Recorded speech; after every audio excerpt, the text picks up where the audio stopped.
Hello aspirants, welcome to Target UPSC. Many aspirants are facing problem with respect to CSAT. यही problem को solve करने के लिए what we have done is we have analyzed and solved the PYQs of last 2 years. हमने last 2 years के paper solve किए हैं in a logical manner and हर एक question में क्या logic चाहिए, क्या mindset चाहिए, किस direction में solve करना है. Moreover, जो English comprehension है, assumptions है, उस टाइप के क्वेश्चंस पर ज़्यादा फोकस दिया है. जब आप ये 2 साल के पेपर का एनालिसिस देखोगे, उसको सॉल्व करने की ट्रिक्स देखोगे, तो डेफिनेटली आपको एक कॉन्फिडेंस आएगा with respect to this year's paper. So I would request everyone, अगर आपका सीसैट प्रॉब्लम में है, गो थ्रू दिस वीडियो. इस वीडियो से अंडरस्टैंडिंग मिलेगी कि एक्चुअली सीसैट का पेपर कैसे सॉल्व करते हैं, हर एक क्वेश्चन को कैसे टैकल करना है, क्या लॉजिक से अप्रोच करना है. It's going to be an important video. Make sure you watch the complete video. अगर आपको ये वीडियो अच्छा लगता है, do share your reviews in the comment section, like the video and share the video. Hello everyone, welcome to the PYQ or previous year question series for CSAT. In this series, what we are going to do is we will solve all the question papers of the previous years starting with CSAT 2022. What I'm going to do is I will create 2 videos for each year, one for English and one for Maths. What is it that I'm going to do in this? I will solve all the questions in front of you. I will explain why I feel one of the answers is the correct answers.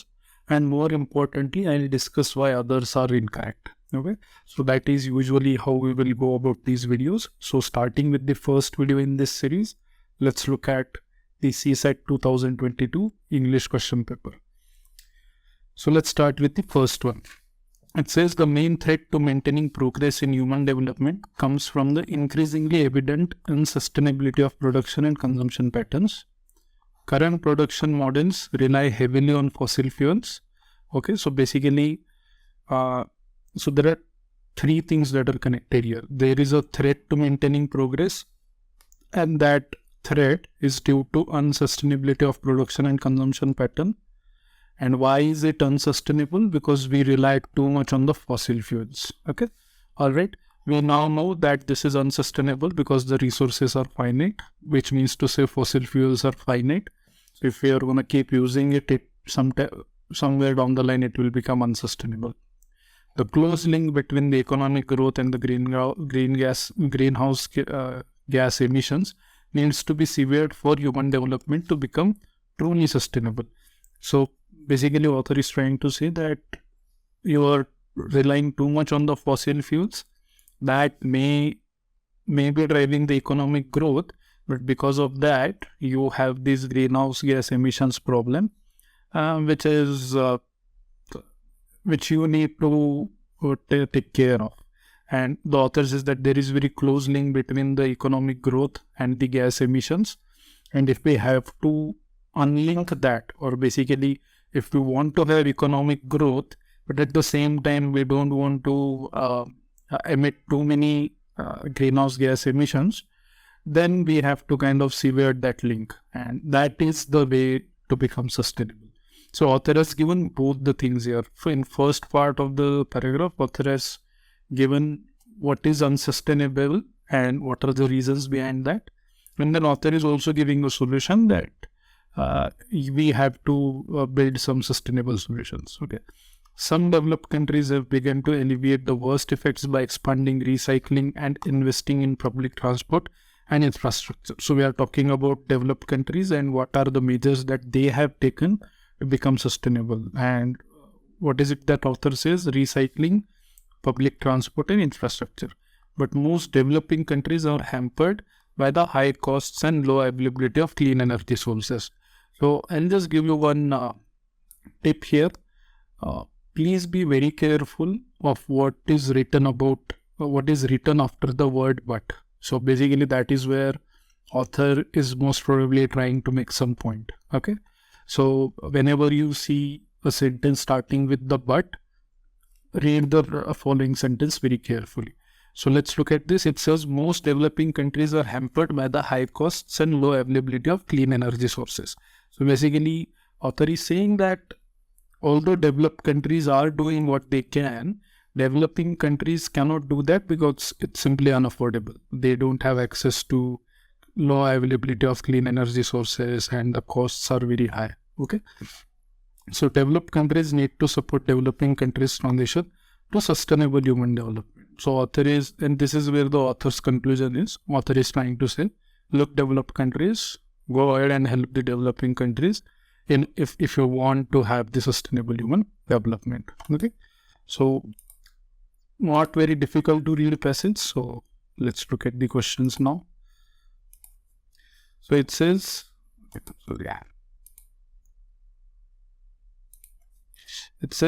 unsustainability in production pattern is due to which of the following? Heavy dependence on fossil fuels. Yes, that is definitely discussed. Limited availability of resources. Yes, so limited availability of fossil fuels. That is one of the reasons. So this is also discussed. Expansion of recycling. No, this is actually expansion of recycling will actually help you become sustainable. It's not for unsustainable, right? So 1 and 2 should be my answer. So that makes sense. Consider the following statements. Developed countries can support developing countries' transition to sustainable human development by, making clean energy sources available at low cost. So we know that developing countries are struggling with the affordability of the clean energy sources. So if developed countries can make the clean energy sources available at low cost, that will definitely help achieve the sustainable goals, right? Second, providing loans for improving their public transport at nominal interest rate. So this again can be inferred, and this is usually what happens in reality also. Nobody just give you the money, right? There's always they'll always give you as a form of a loan, but at the same time they are not charging very high nominal interest, very high interest rate. They are charging only nominal interest rates. That means what? Profit is not what they are looking after. They are looking after more to benefit the developing countries. So I guess this also makes sense. So we can have this too. Encouraging them to change their production and consumption patterns.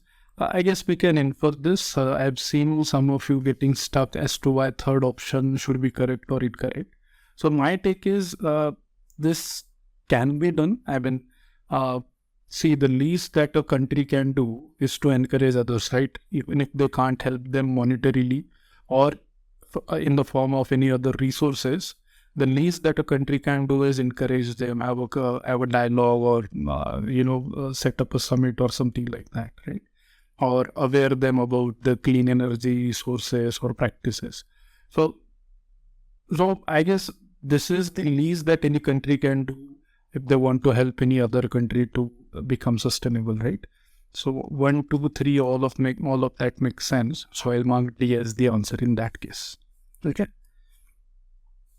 Third, unless the forces and tendencies which are responsible for destroying the country's environment are checked in the near future and afforestation of denuded areas is taken up on a massive scale, the harshness of the climatic conditions and soil erosion by wind and water will increase to such an extent that agriculture, which is the mainstay of our people, will gradually become impossible.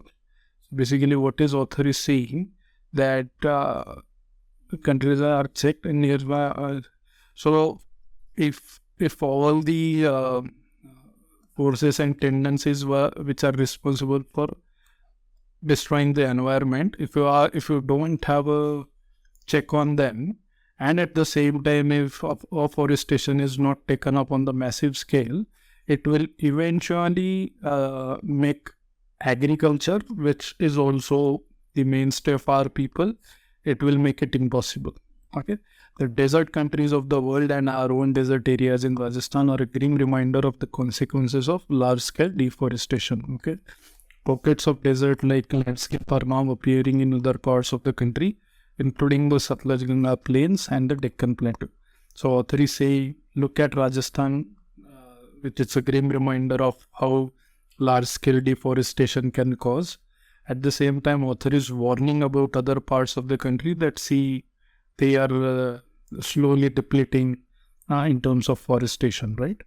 Where only a few decades back there used to be lush green forests with perennial streams and springs, there is only brown earth bare of vegetation without any water in the streams and springs except in the rainy season. So author is basically warning that look few decades ago how plush green the area was, and look at it now, it's kind of a brown or bare of vegetation and so on.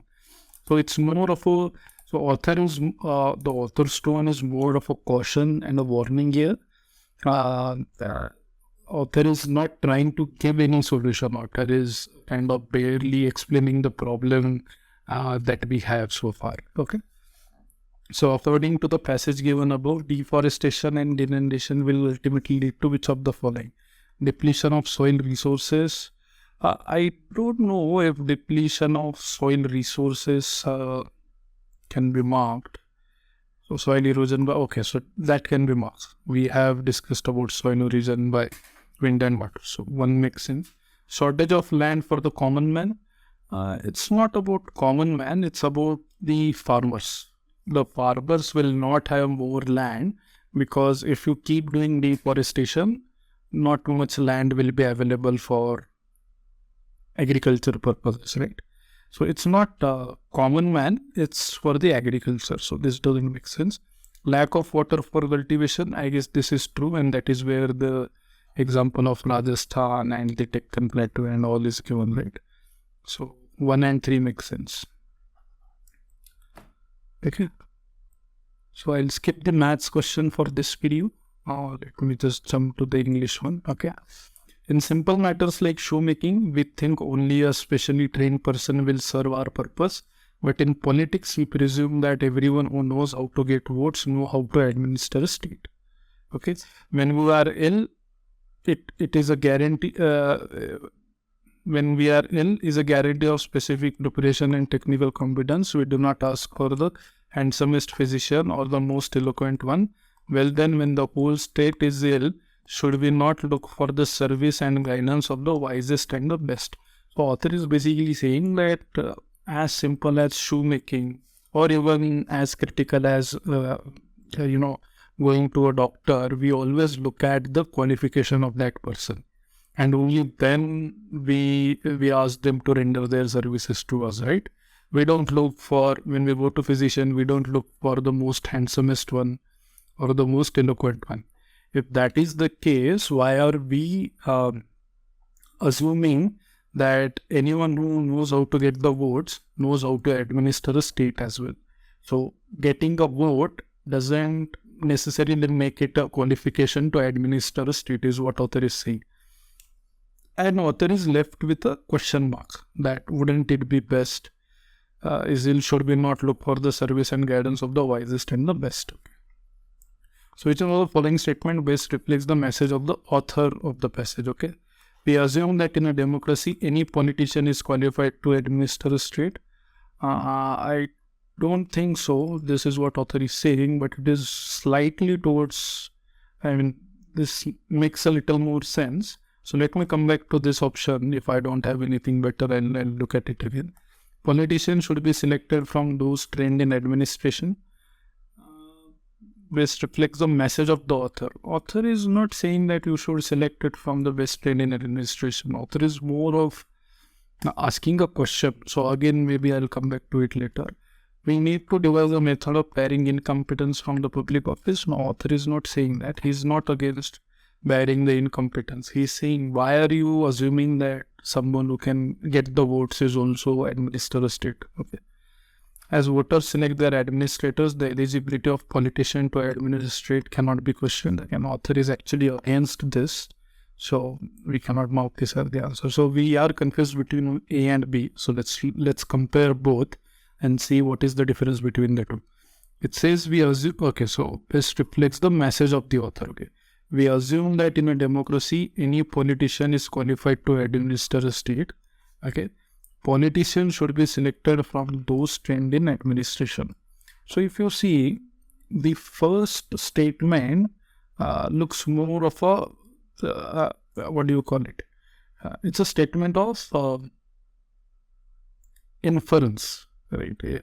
It's not a fact. It's also not an opinion. It's more of an inference. It says that we assume that in a democracy, any politician is qualified to administer a state. If you look at option B, it's more of a instruction. Politicians should be selected from those trained in administration. So when you say should be, it means you are trying to give some instruction as to how politicians should be selected. Now, if I look at this particular paragraph, there is no instruction by the author. Author is more like, what is it that people are assuming? We presume that everyone who knows how to get votes, know how to administer a state, and we need to stop that practice, is what author is basically trying to say. So between A and B, I will mark A because I don't think author is instructing us. Author is simply putting a question for us to answer. All right. So I guess A makes more sense in that case rather than B. So I'll mark A here. The poverty line is quite unsatisfactory when it comes to grasping the extent of poverty in India. It is not only because of its extremely narrow definition of who is poor and the debatable methodology used to count the poor, but also because of a more fundamental assumption underlying it. Okay, so author is saying that poverty line is unsatisfactory, and it is not only because of who is poor, definition of who is poor, but also the methodology by which the numbers are counted. Okay, so both the things are problem. One is the definition of who is poor and also how they are counting it. It exclusively relies on the notion of poverty as insufficient income or insufficient purchasing power. One can better categorize it by calling it income poverty. So basically, author is saying that you have something called as poverty. One part of that is income poverty. Okay. So author is saying, when you say the poverty line or the measures that you are, or the mechanism by which you are tracking it, you are actually tracking income poverty. But author says there could be other possible facets of poverty as well. So you are calculating only income poverty and you are saying that this is actually the poverty. So author is saying this is not the correct definition. If poverty is ultimately about deprivations affecting human well-being, then income poverty is only one aspect of it. So yes, so if poverty is basically deprivations, okay, for well-being. Okay, if you are assuming that poverty is your deprivation from well-being, then income poverty is just one part of it or one aspect of it. There could be other aspects as well. Okay. Poverty of life in our view lies not merely in the impoverished state in which the person actually lives, but also in the lack of real opportunity given by social constraints as well as personal circumstances to choose other types of living. Even the relevance of low incomes, meager possessions and other aspects of what are standardly seen as economic poverty relate ultimately to their role in curtailing capabilities, that is, their role in severely restricting the choices people have to lead variable and valued lives. So author is basically saying that, okay, you are deprived of purchasing some basic amenities for yourself. That you can call as income poverty, but that is not the only definition of poverty. Author also says that suppose there is a person who wants to pursue something but is unable to pursue because of some social constraints, or maybe because of what do you call it? Where is that word? Personal circumstances. Okay. So for example, in India, we usually see that the railway stations are not very, what do you call it? It's not very disabled friendly, or people with disabilities can't really, roam around the railway stations in India. Now, author is basically saying that it is the circumstances of that person that we are not unable to provide the necessary services to such a person, and that also is considered as a poverty, is what basically author is trying to say. Yeah? So basically author is saying income poverty is what you are measuring. It's not a poverty. If you are going to define poverty as deprivations from well-being, then income poverty is only one aspect. You have to also look at the other aspects of life, and the author is trying to say the main thing you need to consider is the lack of real opportunities given So what are the choices or what are the opportunities that a person gets, or whether that person is deprived of those opportunities just because he comes from a certain social constraint, or he has some social constraint, or he has some personal circumstances. If just because of that the person is getting deprived of the opportunities, then we should consider that as a poverty as well. So let's look at the question. Why is the methodology adopted in India to count the poor debatable? Why is it debatable? Because we are considering income poverty as the poverty and not the other aspects of poverty. Okay. There is some confusion regarding what should constitute the poverty line. Even if there is a confusion, it is not discussed here, so I cannot mark this. There are wide diversities in the condition of rural and urban poor. Now, rural versus urban, that is not discussed. There is no uniform global standard for measuring income poverty. We are not. So global is too broad. We are not even talking about global standards. We are only restricting ourselves to India. So I guess D should be the answer. It is based on the proposition of poverty as meager income or buying capacity. So this is true. Author is saying poverty is not only income poverty. There are other aspects to it as well. Okay. Why is income poverty only one measure of counting the poor? It talks of only one kind of deprivation, ignoring all others. So this could be true. So let me look at other deprivations in human life have nothing to do with lack of purchasing power. I guess this is much better option. Income poverty is not a permanent condition. It changes from time to time. I guess that is not discussed. Income poverty restricts human choices only at a point of time. Again, C and D both are kind of similar. So why is income poverty only one measure of counting the poor? Because other deprivations of human life have nothing to do with the lack of purchasing power. So lack of purchasing power will tell you about income poverty only, or rather the way we are defining the poor in India, right? But this has nothing to do with the other deprivations. So deprivations causing due to personal circumstances or the social constraints. So that is not what we are considering when we term someone as a poor. So I guess B makes more sense than A. What does the author mean by poverty of a life?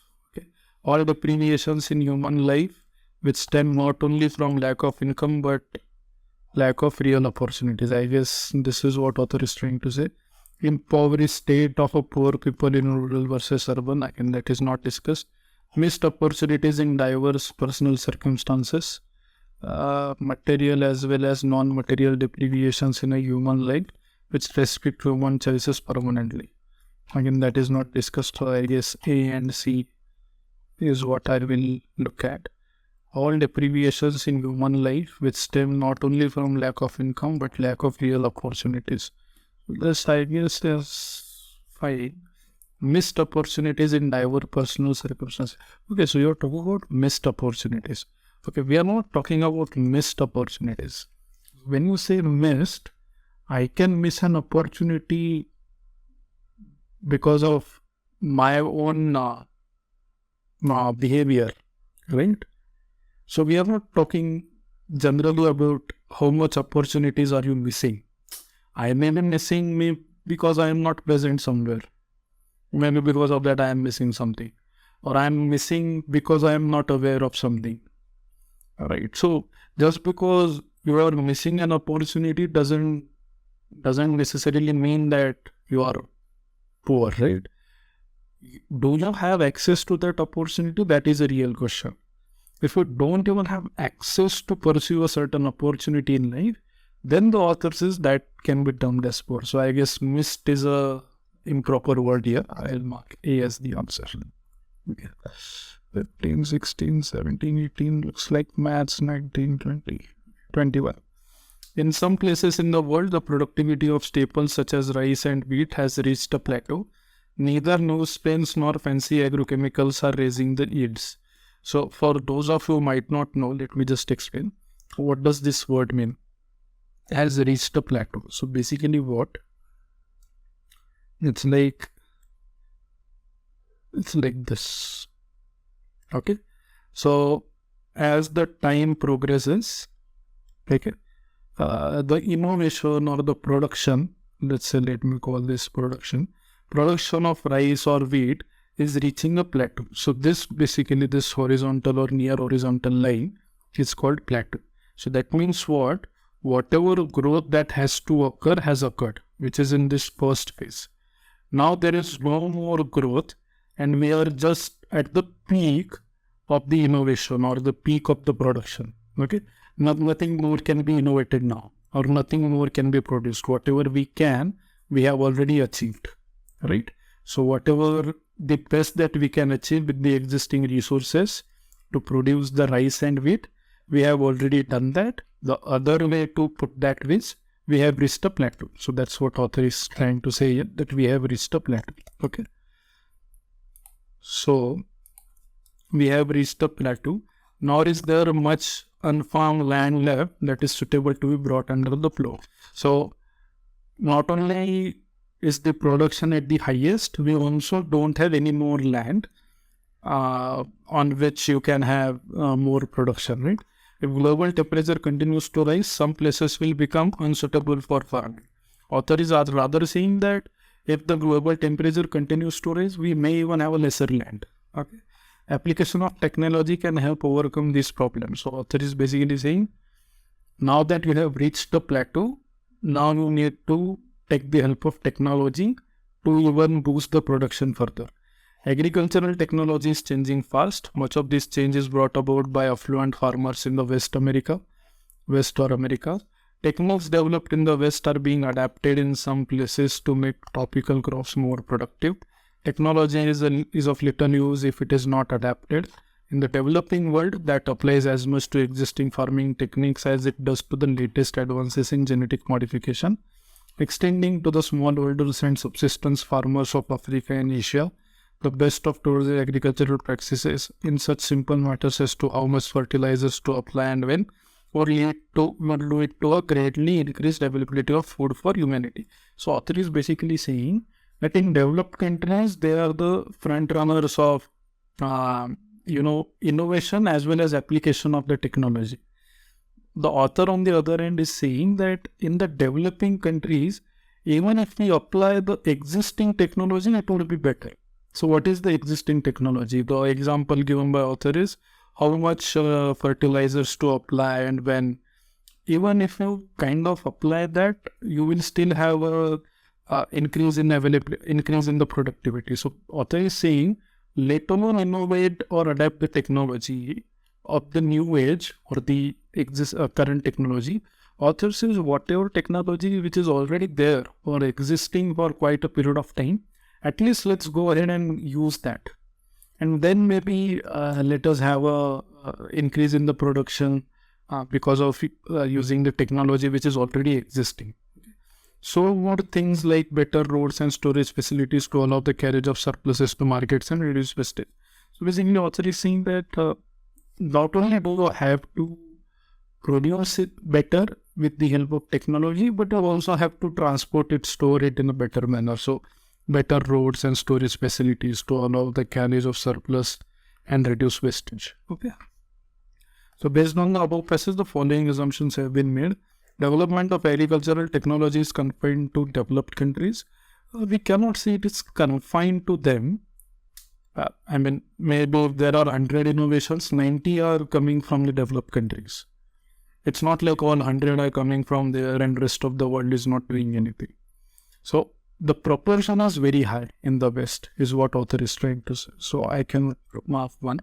Agricultural technology is not adapted in developing countries. Again, this is too extreme. It's not like it is not adapted. Maybe some farmers might have adapted it. On the large scale, it has not been adapted. That's what author is trying to say. Okay, so 1 and 2, both are not correct. So neither 1 and 2. Okay. Based on the above passage, the following assumptions have been made. Poor countries need to bring about change in their existing farming techniques. That is definitely what author is saying. That you have some basic technology is already available. Why don't you start using that? So author has definitely said that. Developed countries have better infrastructure and they waste less food. Yes, that is what author is saying. Author has compared what is happening in the developed world versus developing world. And author says, look at the developed countries. They are far ahead in the use of technology. That also means that they have a better infrastructure and they are wasting less food. So that can be assumed or can be concluded also. So 1 and 2 both make sense here. Based on the following example, growing enough food for future generation will be a challenge. Yes, that is why author is basically saying start using technology, right? Corporate farming is a viable option for food security in poor countries. I guess we are not discussing about corporate farming. Corporate farming is like farming carried out by organizations and not particularly farmers. It's the company or an MNC or some big company is getting into farming. We are not discussing that. Author is simply saying, even if you are a subsistence farmer or so, try using the existing technologies at least to start with. Okay, so 1 makes sense here.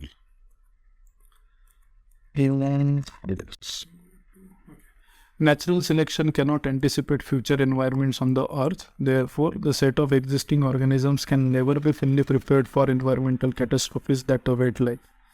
An outcome of this is the extinction of those species which cannot overcome environmental adversity. So basically, this is the survival of the fittest.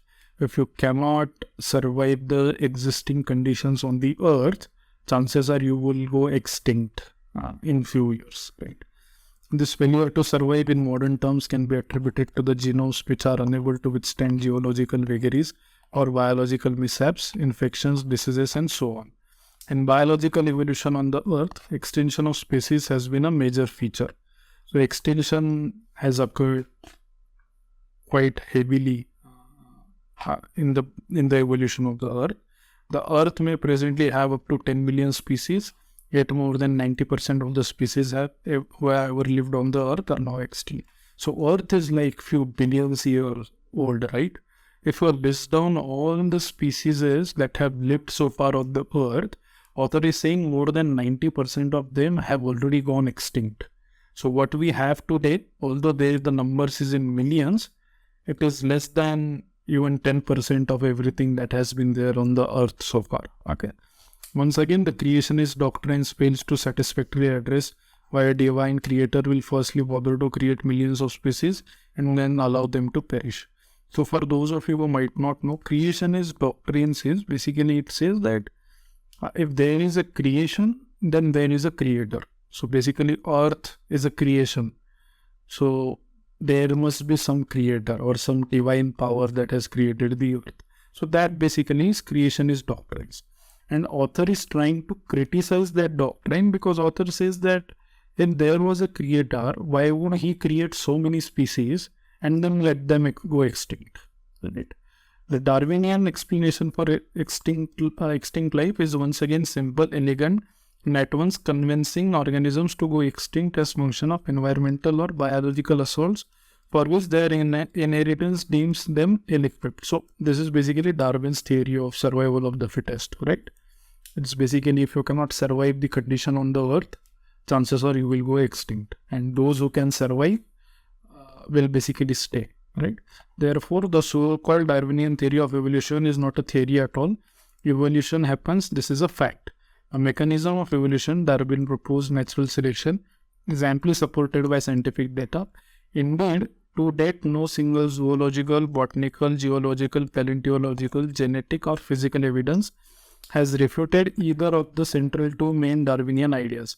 If religion is not taken into consideration, Darwinian laws are acceptable just like the laws proposed by Copernicus, Galileo, Newton, Einstein, sets of natural laws that explain natural phenomena in the universe. So basically, author is saying that Darwin has given a theory to us. So far, nothing, zoological, botanical, geological, paleontological, nothing has refuted that theory. No evidence has been presented. Then why are you calling it a theory? Why don't you call it a law? Author is saying this is a fact. This is not a theory anymore. So theory means hypothesis. It's a theoretical, right? It can be true, it cannot be true. Author is saying it is definitely true because nothing so far has refuted that theory. So if it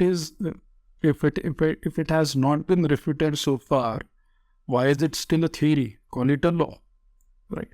So when Newton comes up with a theory or Einstein comes up with a theory, author says you call it a law because it is explaining some natural phenomenon and no one has refuted it.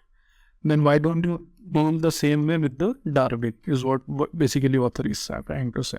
Okay, so quite a good read. So let's look at the question.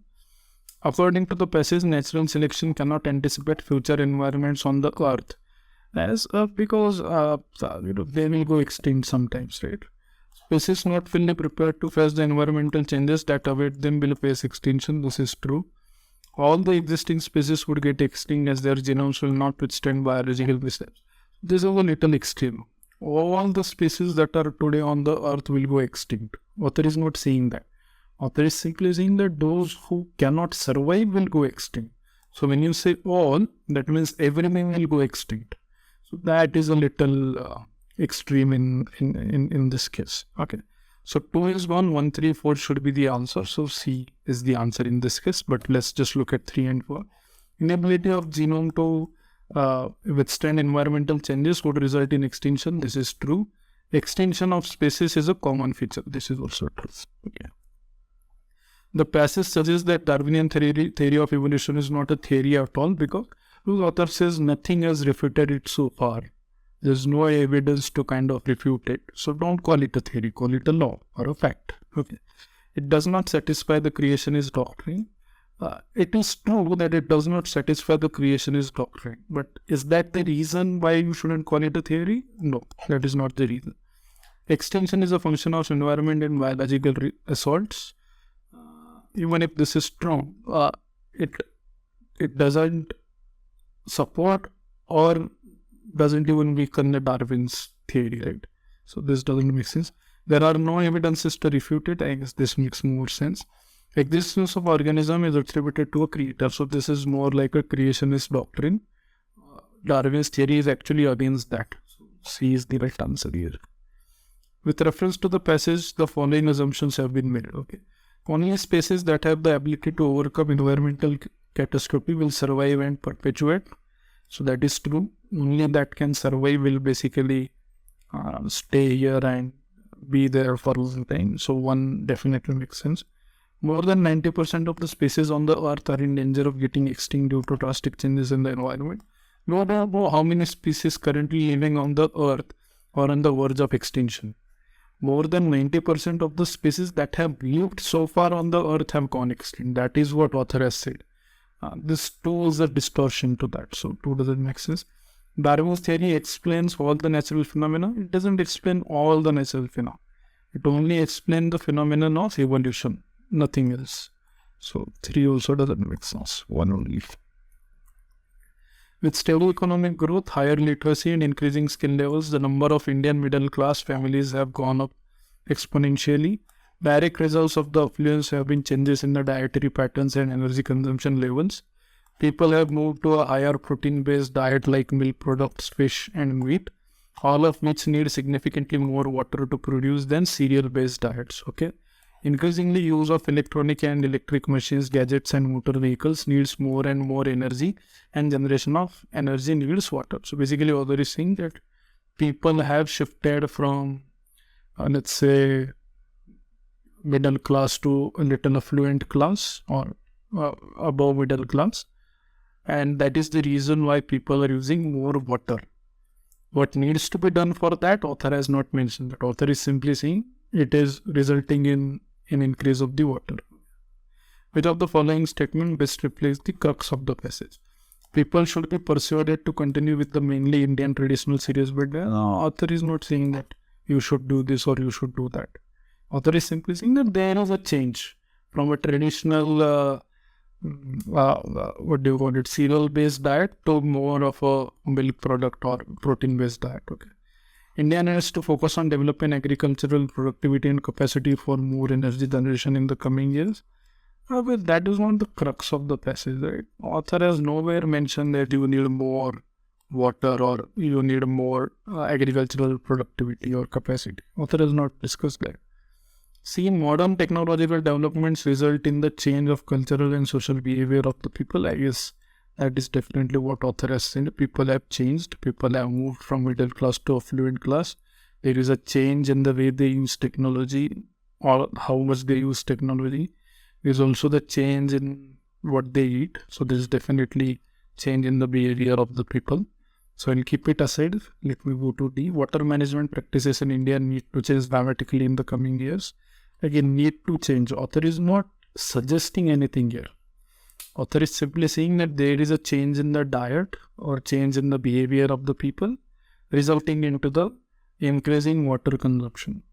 Yes, if there had been some more sentences in this paragraph, perhaps it would have talked about we need to conserve more water or we need more water resources or something like that. Maybe then the discussion would have been more centered towards water. But as the passage that is given to us, the center of the passage is not about how much or how less water we are using. The crux of the passage is more about people have changed, and that has caused some change in the way, in the level of water that we are using. Okay, so I guess C makes more sense. Okay.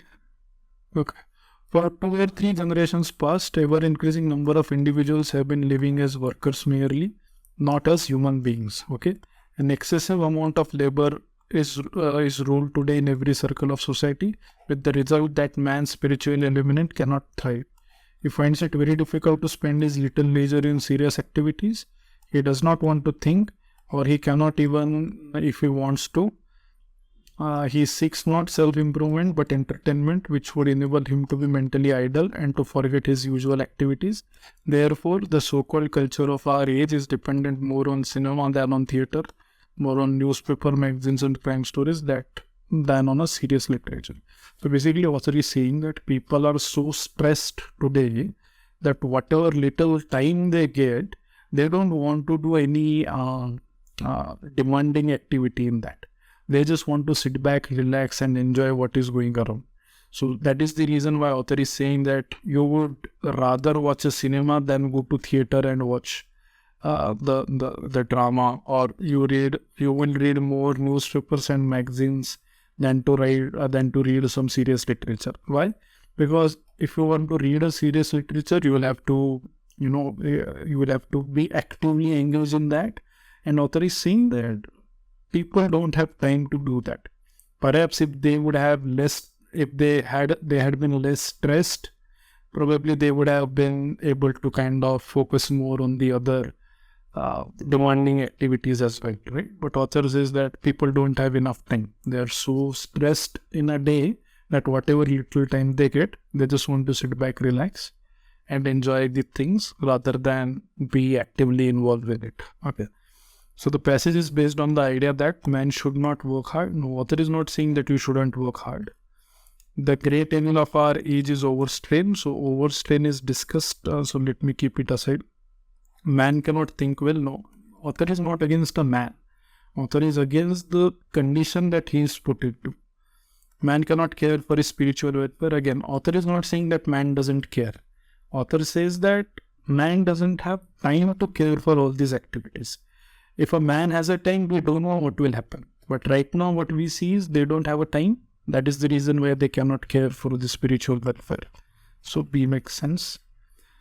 Man does not seek self-improvement because he is not intellectually capable. It's not like he is not intellectually capable. It's just that he is stressed. He doesn't have much time. He has a very little time. And whatever little time he has, he doesn't want to stress himself more. He just wants to sit back and relax. Has no time to do so. So I guess this could make sense. Is distracted by materialism. Again, man is not distracted by materialism. He is too much involved in, let's say, earning the basic necessity of his life that he doesn't have time to do something else. Loves amusement and is mentally idle. Again, man is not mentally idle. Man would love to be mentally idle only in the little time that he gets. So has no time to do so. That makes sense. Okay.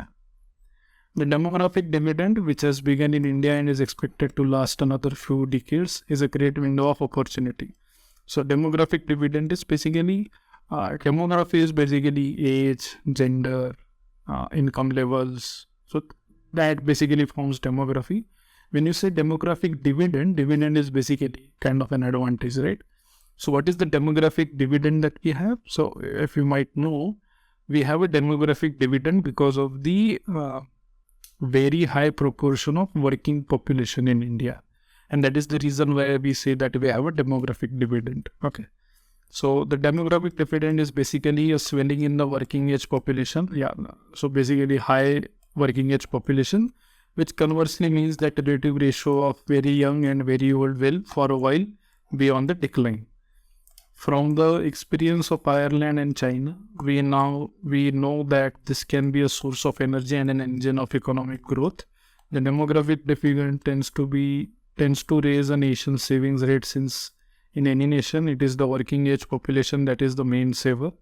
And since the savings rate is an important driver for growth, this should help elevate our growth rate. However, the benefits of demographic dividend depend on the quality of the working age population, and this implies bringing back the importance of education, acquisition of skills, and human capital. So basically what I see, just having a demographic dividend won't help. So even if you have a very high working age population, what's the use of it if they cannot work or they don't have necessary skill set to work? So author is trying to say that just barely having it won't help. You have to focus more on education, skill enhancement, and human capital in order to take advantage of that. Okay. Which of the following would invariably happen in a country when the demographic dividend has begun to operate? The number of illiterate people will decrease. That is not what will happen. The ratio of very old and very young will decrease for a while. Very old to very young. So old people will go down, young people will go up. So the ratio will definitely come down. So this actually makes sense. So 2 is fine. Population growth rate will quickly stabilize. Okay, it has nothing to do with the population growth rate. So only 2. Okay. With reference to the passage, which of the following inferences can be drawn? Demographic dividend is an essential condition for a country to rapidly increase its economic growth rate.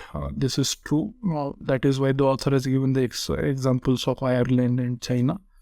Promotion of higher education is an essential condition for a country for its rapid economic growth. Promotion of education is a condition. When you say higher education, I don't think higher education is what author has mentioned. If I can go back, author has simply mentioned education. So you don't necessarily need higher education. Even a basic education would do in order to take the advantage of demographic dividend. So 2 doesn't make sense. 1 only. Okay.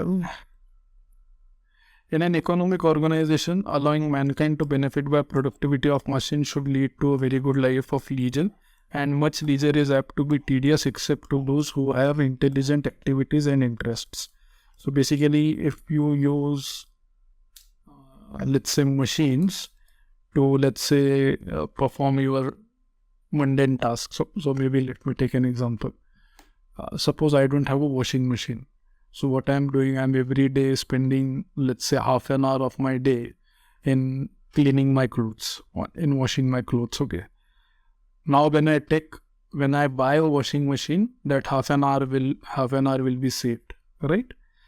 Then the author is saying, now that you have a life of leisure. What is leisure? Now that I have a time to relax. Let's say that half an hour is the time I save in a day in which I can relax.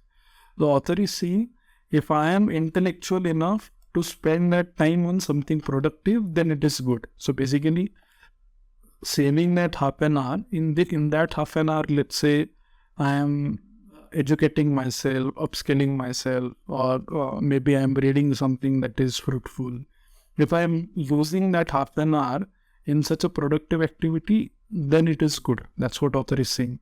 If a leisure population is to be happy, it must be an educated population and must be educated with a view to enjoyment as well as to the direct usefulness of technical knowledge. So author is saying that if you have a leisure in your life, then you should be an educated person to enjoy that leisure. If you are not educated, and let's say you have a washing machine at home, for example, if you are not educated, then what will you do in the time that you have saved in your washing clothes, right? And the author says then that leisure is not a good state to be in. Author is saying that if you want a leisure population, make sure you have a educated population. Okay. Which of the following statement best reflects the underlying tone of the passage? Only an educated population can best take use of the benefits of economic progress. I guess I can look at this, but let me look at other options. If I don't have anything better, I'll come back to this.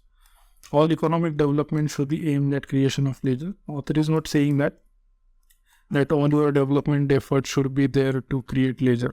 Nothing of that sort has been discussed. An increase in the educated population of a country leads to an increase in the happiness of its people. Where is the leisure here? That is not discussed. Okay. Use of machines should be encouraged in order to create a large leisure population.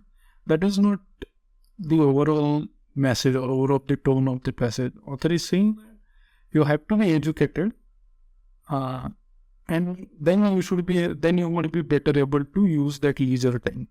So again, these are the missions I guess is what I will announce. Okay. If presents bring less thrill now that we are grown up, perhaps it is because we have too much already, or perhaps it is because we have lost the fullness of the joy of giving, and with it the fullness of the joy of receiving. Okay, so basically presents, this means gifts. Suppose gifts don't bring you happiness, then either we have lost the fullness of the joy of giving and the fullness of the joy of receiving. Children's fears are poignant, their miseries are acute, but they do not look too forward nor too far backward. Their joys are clear and complete because they have not yet learnt always to add but to every proposition. Perhaps we are too cautious, too anxious, too skeptical. Perhaps some of our cares would shrink if we thought less about them and entered with more single-minded enjoyment into the happiness that come our way. So basically, author is saying, look at small kids. They don't look too forward, they don't look too backward, and they are living in the present, they are enjoying the gifts that they get, and they are completely enjoying it. They are not, saying, oh, but I have to do something like that, and then becoming anxious and not being able to enjoy the moment, right? Author is saying, have a light heart, enjoy the moment. Okay, all right. Which of the following statement is correct? It is not possible for adults to feel thrilled by presents. It's not saying it is not possible. Author is saying nowadays it is becoming rare. That doesn't mean it's not possible or it's impossible. There can be more than one reason why adults feel less thrilled by presents. And this could be true. Let me look at other options first. The author does not know why adults feel less thrilled by the present. No, author definitely knows. He has pointed some reasons. No, fullness of joy of giving, fullness of joy of receiving. Look at the children. We are too cautious, too anxious, too skeptical. All these are the reasons why we are less thrilled by the present state. So author has given reasons. So you cannot say author does not know. Adults have less capacity to feel the joy of loving or being loved. Okay. So this is taking it too far. Loving or being loved. We are not talking about that. We are talking about joyness of giving and receiving. Not about love. I guess B makes more sense. The author of the passage is against worrying too much about the past and future. I guess author is definitely against that. Let me look at the author. Being in the habit of thinking about present, author is not against that. Author is rather for it, that you think about the presents, be happy with that, right? Not being thrilled by the new things, no, author is not against that. Author is rather saying, be thrilled. Giving and receiving joy only partially. Author is not. Okay, let me look at A and D. Worrying too much about the past and future. I guess I would mark this as the answer because he has mentioned that. But look at the child. He doesn't look too forward. He doesn't look too backward. He is not conscious. He is not anxious. Whatever those words. Cautious, anxious, skeptical. He is not like that, right? Because A would make more sense. Giving and receiving joy only partially. Well, I don't know.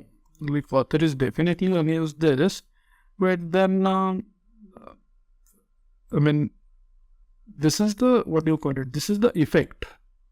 What is the cause of this? The cause of this is A, right? Because you are worrying too much, and that is the reason why you are doing it partially. So author is against. Author definitely has mentioned this effect, But the author is more against this cause of, this is the cause, right? We are too much worrying. And that is the reason why we are doing it partially. So I guess A is the root cause. That is what author is against. Yes. Okay. Right. The majority of people who fail to accumulate money sufficient for their needs are generally easily influenced by opinions of others. So people who have failed to accumulate enough money, they can be swayed by the opinions of others. Okay, they permit the newspapers and the gossiping neighbors to do their thinking for them. Opinions are the cheapest commodities on the earth. Everyone has a flock of opinions ready to be wished upon by anyone who will accept them. If you are influenced by opinions when you reach decisions, you will not succeed in any undertaking. So basically, author is saying you will have too much opinions being thrown at you. Use your mind and take the decisions accordingly. Okay, if you are getting swayed by the opinions of others, chances are you will not succeed. Okay. Which of the following implied by the passage? Most of the people do not accumulate money for their needs. No, this is not what author is saying. Majority of the people who fail to accumulate money. So basically, let's see if there are 100 people. Suppose 10 fail to accumulate money. So let's say 90 succeed. This is to accumulate money. Okay. Now this 10, let's say 9 of them, they fail because they are listening to opinions of others. Let's say one is failing because of some other reason. So author is saying most of the people who fail to accumulate money, so 9 out of 10 people who fail to accumulate money fail because they listen too much to other opinions. That doesn't mean that most people fail to accumulate money. Many people might be succeeded. So we are not talking about this 100 people. We are talking about only this 10 people. If you see this option, it says most of the people who do not accumulate money for their needs. Author is saying out of 100, most people fail to accumulate money. Author is not even discussing about these 100. Author is discussing about these 10 people. So it doesn't make sense. Most of the people never fail to accumulate money for their needs. Again, we don't know. See, according to this diagram, this could be true. But again, this is my diagram, right? You can draw your own diagram. So we need the answer which is correct everywhere. There are people who fail to accumulate money for their needs. This is 2 out of 100. There will always be some people who will fail to accumulate money. There is no need to accumulate money. So C makes sense here. What is the main idea of the passage? People should not be influenced by the opinions of others. I guess this is the main idea, but let me check the other options. People should accumulate as much money as they can. That is not the main idea. People should neither give nor accept the opinions. Author is not saying that you should not give opinions. Maybe some opinions are good, right? People will succeed in any undertaking if they do not accept any opinions at all. So this is too extreme. It's like, don't take any opinion, just do whatever you want. Again, that is not a very good advice, right? So I guess A makes sense. The social order is a sacred right, which is the basis of all other rights. Nevertheless, the right does not come from nature. It must therefore be founded on conventions. So basically, you have conventions. Okay, that conventions give rise to is a sacred right that gives rise to, let's say, social order, and then in this gives the birth to all other rights. So basically, author is saying the social order is a sacred right which is the basis of all other rights. So social order is the prerequisites of all other rights. Okay, and then the question says this right does not come from nature and must therefore be founded on convention. So basically, you must have conventions that will be the foundation for social order. Once you have a social order, that will be the foundation for all the other rights. Okay. With reference to the possible, which of the following are correct? Conventions are the sources of rights of man. Yes, conventions are the sources of social order, which in turn is a source of a right. So I guess A makes sense. Rights of a man can be exercised only when there is a social order, yes, because that is the foundation on which all the other rights are built. I guess two also makes sense. Both 1 and 2. Okay. To encourage research is one of the functions of a university. Contemporary universities have encouraged research not only in those cases where research is necessary, but on all sorts of entirely unprofitable subjects as well. Scientific research is probably never completely valueless. However silly and insignificant it may seem, however mechanical and unintelligent the labors of the researchers, there is always a chance that the results may be of a value to the investigator of a talent who can use the facts collected by him by uninspired but industrial researchers as the basis of some fruitful generalization. So basically author is saying no research is a waste. There will always be someone who will be interested in any trivial research that you might have done. Okay, and he will basically draw insights from that. Okay, but where research is not original but consists of a mere rearrangement of the existing material, where his object is not specific scientific but literary or historical, then there is a risk of the whole business becoming merely futile. So author is saying, if there is any novelty in your research, chances are you will find one person on the earth at least who will find it useful. But if you are going to publish a research paper just by rewriting the existing 10 research paper, for example, so you take one sentence from each of them, draw insights from each of them, and you create something of your own. Then author says, then there is a risk that it will become a futile exercise. There has to be some novelty or some new insight that has to come up. No matter how trivial your research would then be, there will at least be one person at least who will use that for the further investigation. Okay? The author's assumption about scientific research is that it is never very valuable. It's not like author is against that. Author is not saying that it is never very valuable. Author says it is always valuable. The value could be low, but it will always be valuable. It is sometimes very valuable. Then what about other times? The author is more inclined towards what happens the other time. Sometimes, yes, it's very valuable. But author says other times also it is valuable. It may not be many, but it is still valuable. It is never without some value, yes. So in our research, any original research, it is never without some value. Someone will always make use of it. It is always very valuable, not very valuable. It has some value, but not very high.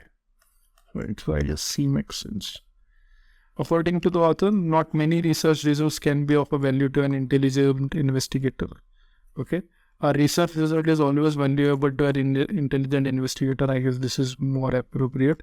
Any research result can be of a value to an intelligent investigator. Can be of a value. I guess yes, can be of a value is more apt than is always valuable. So I guess always is little extreme.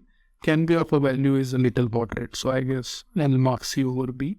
The research result must always be of some value to an intelligent. It's not like it must always be to an intelligent investigator. It couldn't be, right? It may have a very low value sometimes. So I guess not many research results can be of a value to an again that doesn't, I guess he makes sense. How best can the problems of floods and droughts be addressed so that the losses are minimal and the system becomes resilient?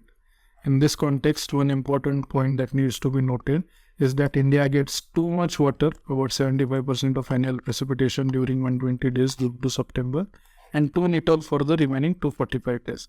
This pure water availability has to be managed and regulated for its consumption throughout the years. Basically, author is saying that we have a skewed water schedule. 120 days we have very high rainfall, or 245 days we have very little or too little rainfall. So we basically have to manage this.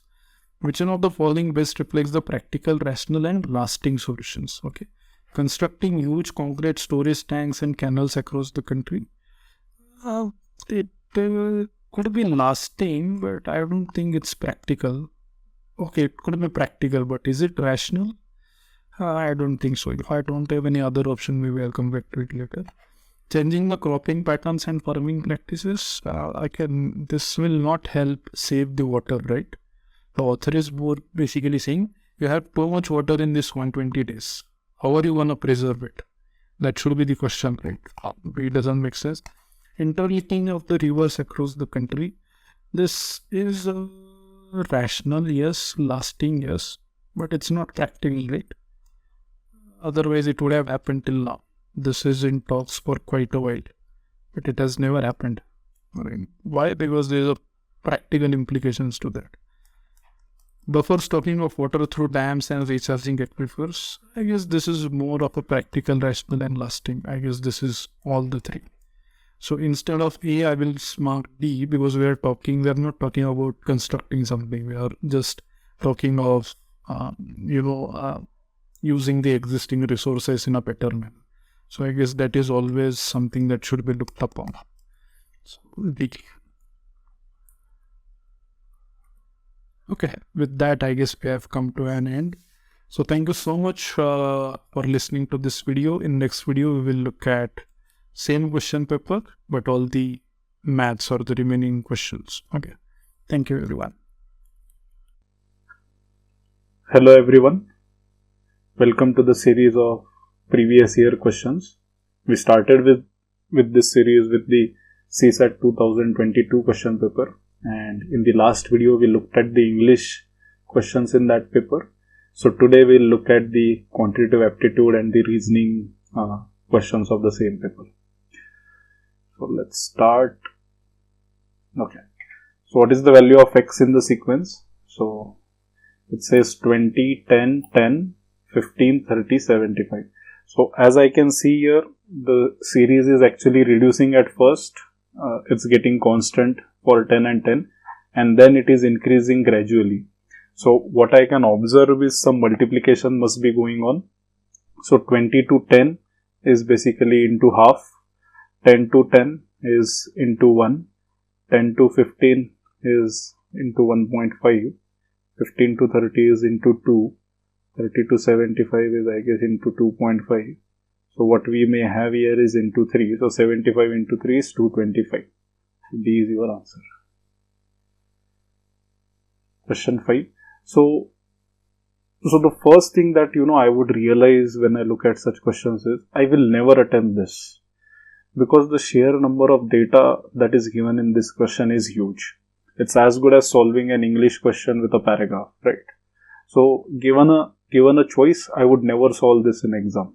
Anyway, I just have to worry about the 33% score, right? So I have that leeway of not solving some questions. So I guess this is one of them. So yes, when it comes to exam, I may not solve it, but for the purpose of this video, let's look at what could be the solution of this. Alright, so let's look at it. It says an identity card has the number A, B, C, D, E, F, G, not necessarily in that order, where each letter represents a distinct digit 1 to 4, 5, 7, 8, 9.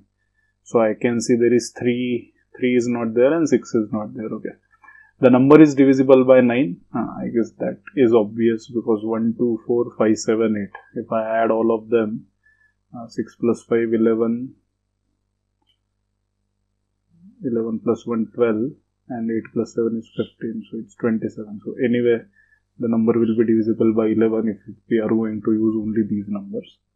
After deleting the first digit from the right, the resulting number is divisible by 6. So basically 1, 2, 3, 4, 5, 6, A, B, C, D, E, F and G. Okay. And it says after deleting the first digit from right, the resulting number is divisible by 6. That means what? The last digit has to be 9. Because if the resulting number has to be divisible by 6, it has to be divisible by 3 and 2 both, right? And in order to have it to be divisible by 3, if I eliminate 9, rest of the number, if I add, the summation comes out to be 27, which is divisible by 3. If I don't have 9 here, and if I use any combination of these letters plus 9, then I guess none of that number will be divisible by 3, right? So 9 has to come here, and this is 6. This rest of the number is divisible by 6. So can I say this has to be an even number? Okay, so this has to be between 2, 4 and 8. Okay. After deleting the last two digits from the right of the original number, the resulting number is divisible by 5. So can I say this number has to be 5? Because either this has to be 0 or 5. 0 is not possible, so 5 has to be there. Okay.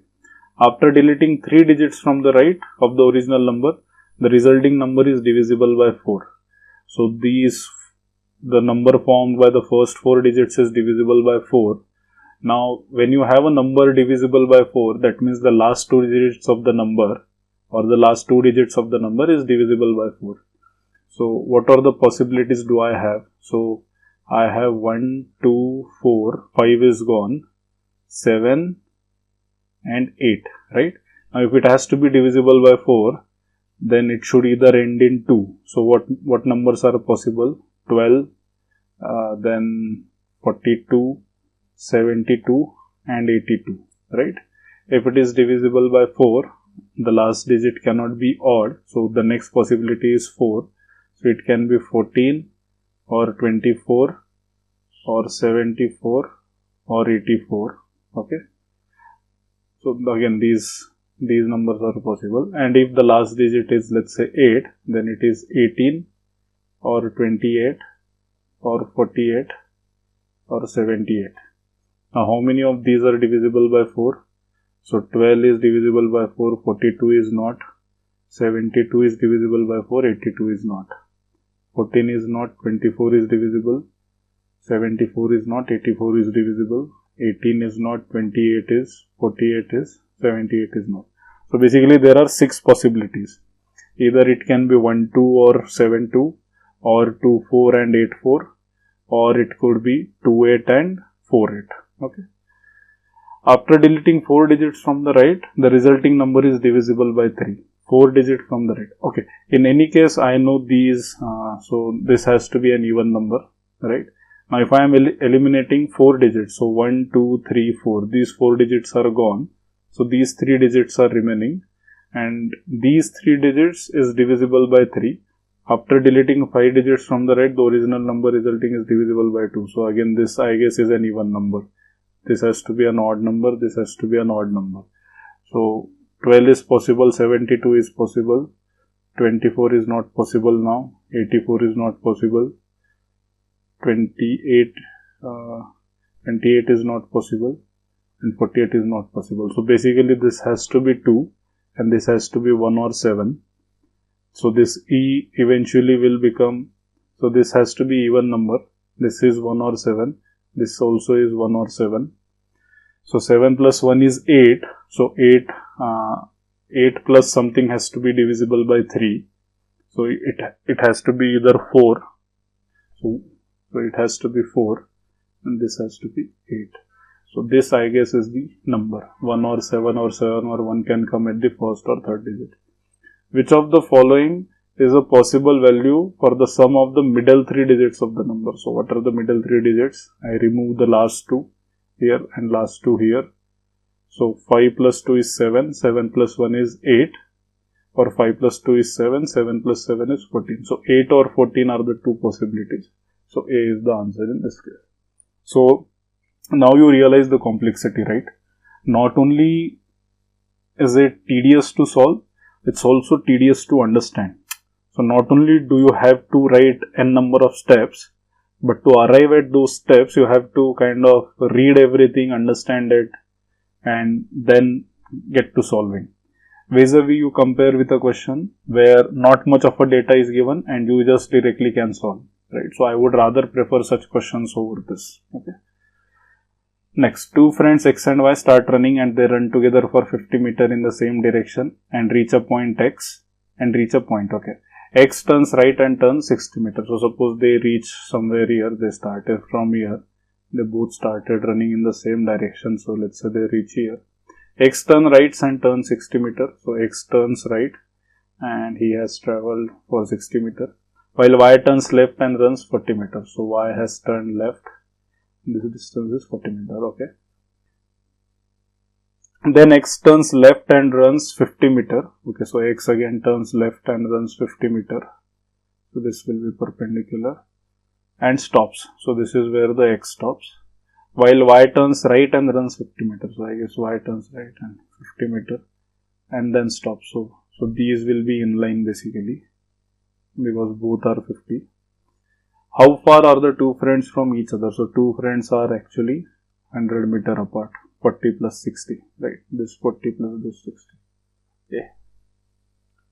Which date of June 2019 among the following is Sunday? Again, this is a very tedious sum because you will have to figure out how many odd days are there when it comes to June 2099. So again, given a chance, I would not solve this question in the exam. So let's look at the solution for now. So 2019, right? So let's say in 2000 years, how many odd days will I have? In 2000 years, basically the calendar will reset, right? So 2000 years, I won't have any odd days. So 1st Jan 2001 will be a Monday, basically, right? Then it says, then I have to reach 2099. So if I look at 99, I will have, so 2099 is what? Basically, I will have 24 leap years and remaining, okay, 2099, right? So I have to first figure out till 2098. So first I have to reach 2098 and then I'll look at the 2099 calendar. So in 98 years, how many leap years will I have? So 24 leap years would be there because 98 divided by 4 is 24 point something, right? So 24 leap years will be there. So remaining will be the non-leap year. So I guess that comes out to be 8 minus 4, 4. So 74 will be non-leap years. So every leap year, I will have 2 odd days. Every non-leap year, I will have 1 odd day. So 24 into 2 is 48 plus 74. So this comes out to be 8 plus 4 is 12. 7 plus 4 is 11 plus 1, 22. If I divide it by 7, what will be the remainder? So 122 divided by 7 is 7 ones are 7. 5 carry, 7 sevens are 49. So 3. So basically in 98 years, I will have 3 odd days. Then I have to look at, now I have reached 31st December 2098. Now let's look at January of next year. So January 2099, I will have 31 days in a month. So 28 plus 3 basically. So 3 odd days there. February, again this is non-leap year. So I will have 0 odd days. Then I will have March, again 3 odd days. April is 30. So 2 odd days. And May is again 3 odd days. So by this time, 31st of May, how many odd days will I have? 3, 6 plus 3 is 9 plus 3 is 12 plus 2 is 14. 14 divided by 7 will give me 0. So this is basically 0 odd days. That means what? 1st of June will be a Monday or 31st May will be a Sunday, right? So 1st of June will be Monday. So when will the first Sunday fall? 7th day of the June. So answer is 7. That's your answer. Again, a very lengthy question. Given a chance, don't solve it in the exam. Okay. Alright. A bill for 1840 is paid in the denominations of 50, 20 and 10 notes. 50 notes in all are used. Consider the following statements. 25 notes of 50 are used and the remaining are in the denomination of 20 and 10. 35 of 20 and remaining 50, 10. 20 of 10 and remaining in 50 and 20. Which of the above statements are correct? Okay. So basically I have 1840 in total, right? So 25 notes of 50. So that means what? 25 into 50. I have already exhausted. So 1840. I have already exhausted 1250. So that means what? This is 1800 minus 1200 is 600 and 10 more. So 590. So 25 notes were used. So, and in all 50 notes are used. So I guess if I, even if I use the remaining 25 notes of 20, I will still reach only 500, right? Whereas I have to fulfill 590. So I guess this is not possible. So 1 should not be part of my answer. So this is gone. Which of the following are not correct? Okay, I'm sorry. So then in that case, the state is this. Okay. So then in that case, I guess Which of the following are not correct? Yes. So 1 has to be part of my answer. So B is 1. So 1, 2, 1, 3, 1, 2, 3. So anyway, I'll have to check both the options. 35 notes of 200. So 35 into 20 is 700. So out of 1840, 700 are gone. So basically now I have to fulfill 1840. Now if 20 notes are used, so that means remaining 30. So remaining 30, even if I use completely, I still won't be able to, 35 notes, right? So 15 are remaining. Even if I use all the 15 notes of 15 notes of 50 each, that will still be 750 only.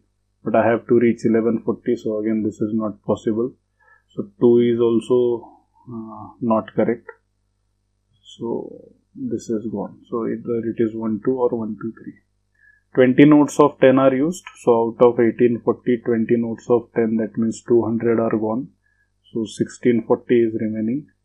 And even if I use 50 notes of all the remaining, so 20 notes are there. Even if I used the 30 notes of 50 each, then it will still be 1500 only. And I won't be able to reach 1640. So I guess all 3 are not correct. So 1, 2 and 3. Okay. Which number amongst 2 raised to 40, 3 raised to 21, 4 raised to 18 and 8 raised to 12 is the smallest? Okay. So I have 2 raised to 40, okay, 3 raised to 21. 4 is not a prime number. 4 prime factorization is 2 square. So 4 raised to 18 is basically 2 square raised to 18, which is 2 raised to 36, okay. 8 raised to 12. Now 8 is not a prime number. The prime factorization of 8 is 2 cube. So 2 cube raised to 12 is 2 raised to 3 into 12, which is 2 raised to 36. So basically I can clearly see that 2 raised to 36 is twice, and I cannot have 2 answers as my option.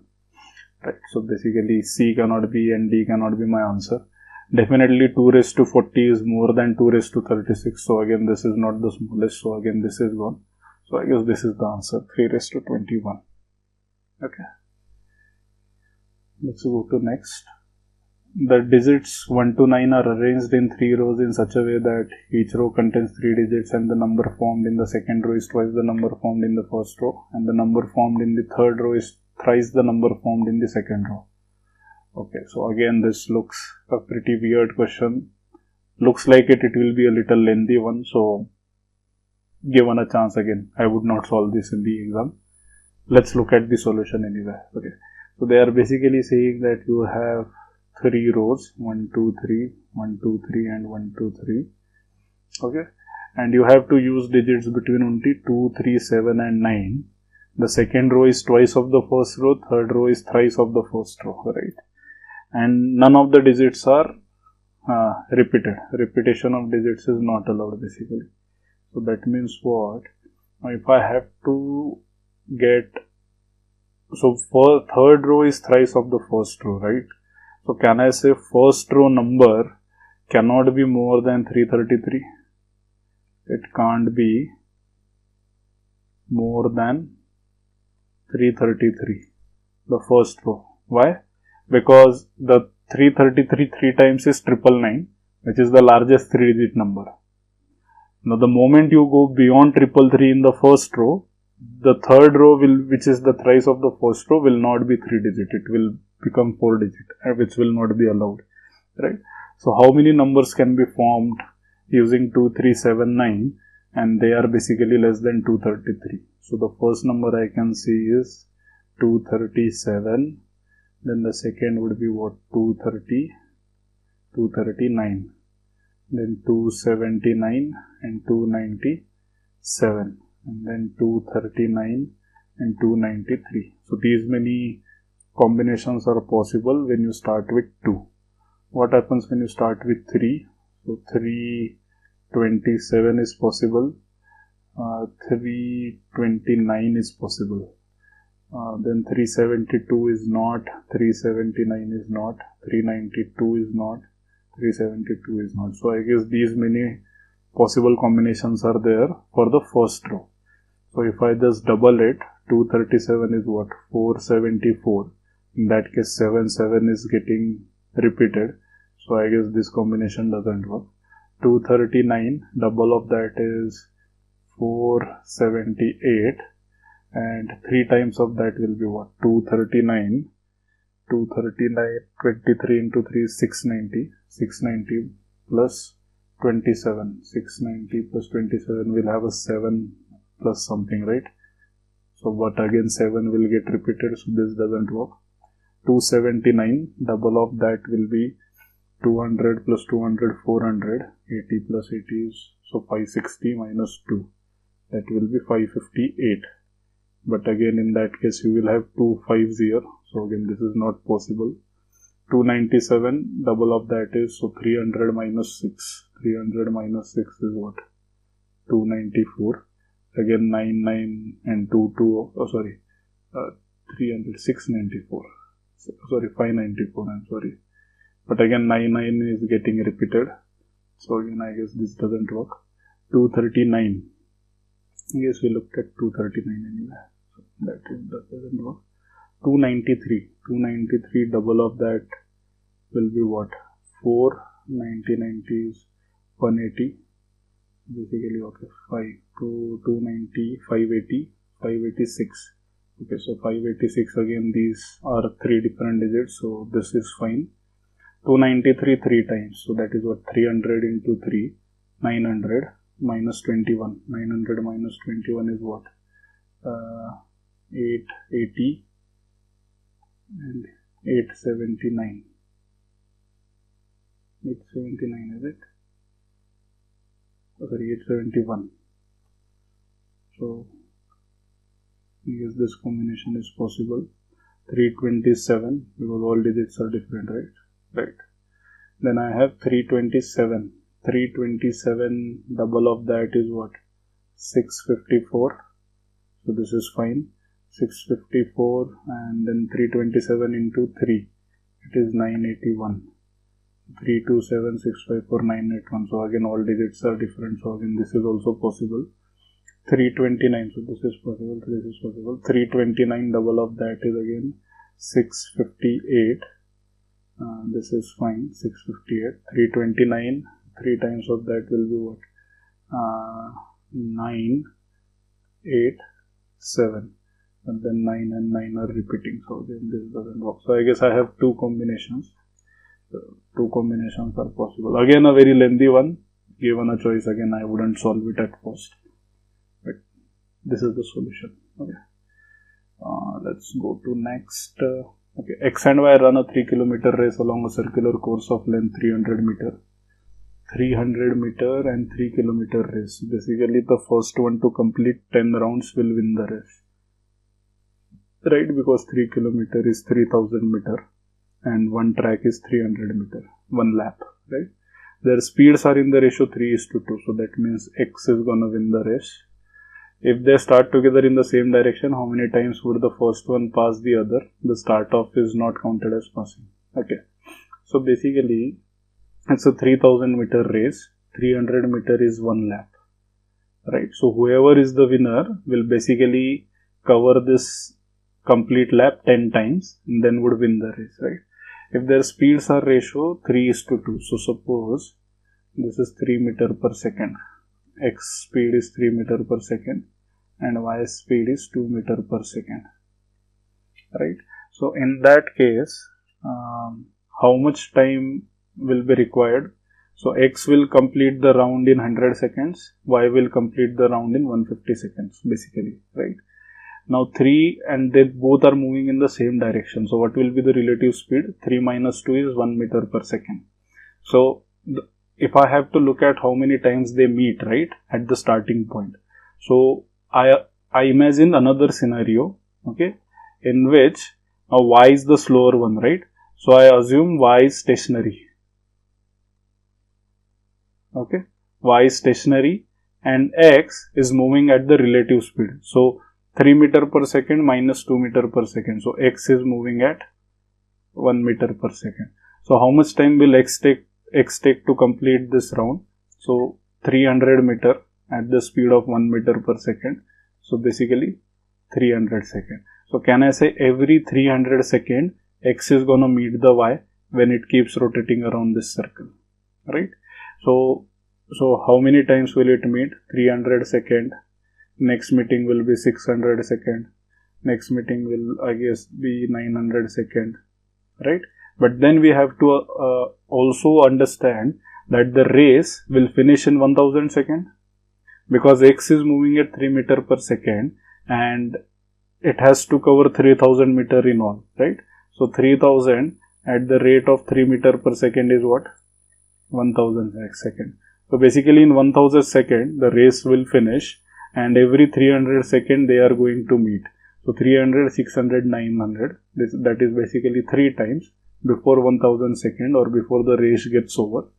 They will meet 3 times. So 3 is the answer.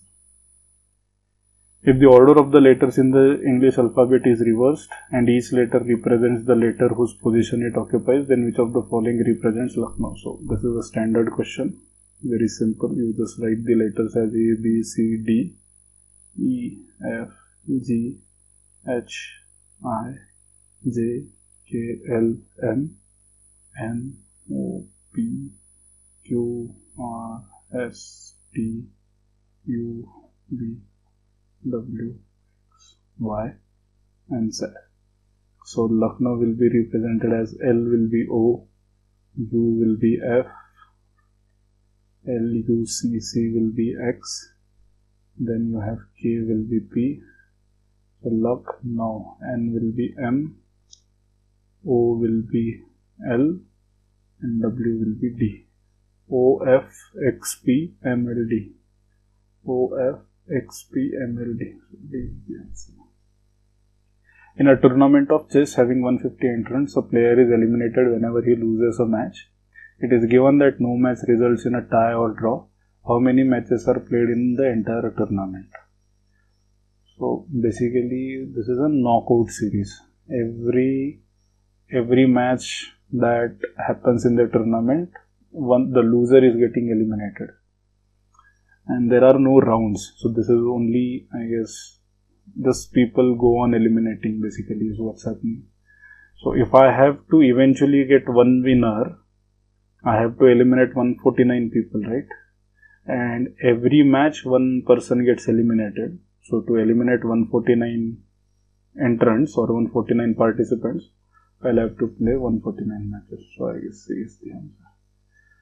How many 3-digit natural numbers without repetition of digits are there such that each digit is odd and the number is divisible by 5? So basically each digit has to be odd. So it can be either 1, 3, 5, 7 and 9.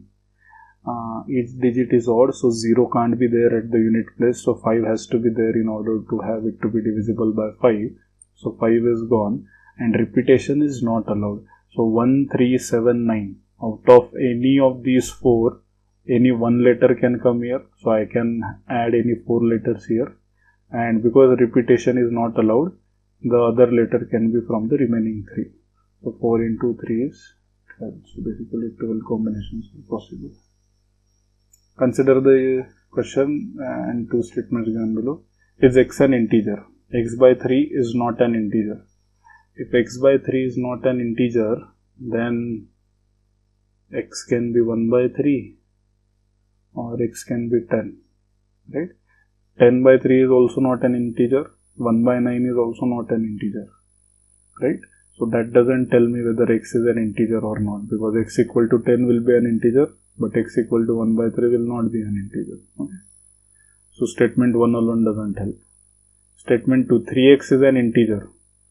So X can be again 1 by 3 or X can be 10. Right? 3x is an integer. So in this case 3x will be 1. So that is an integer.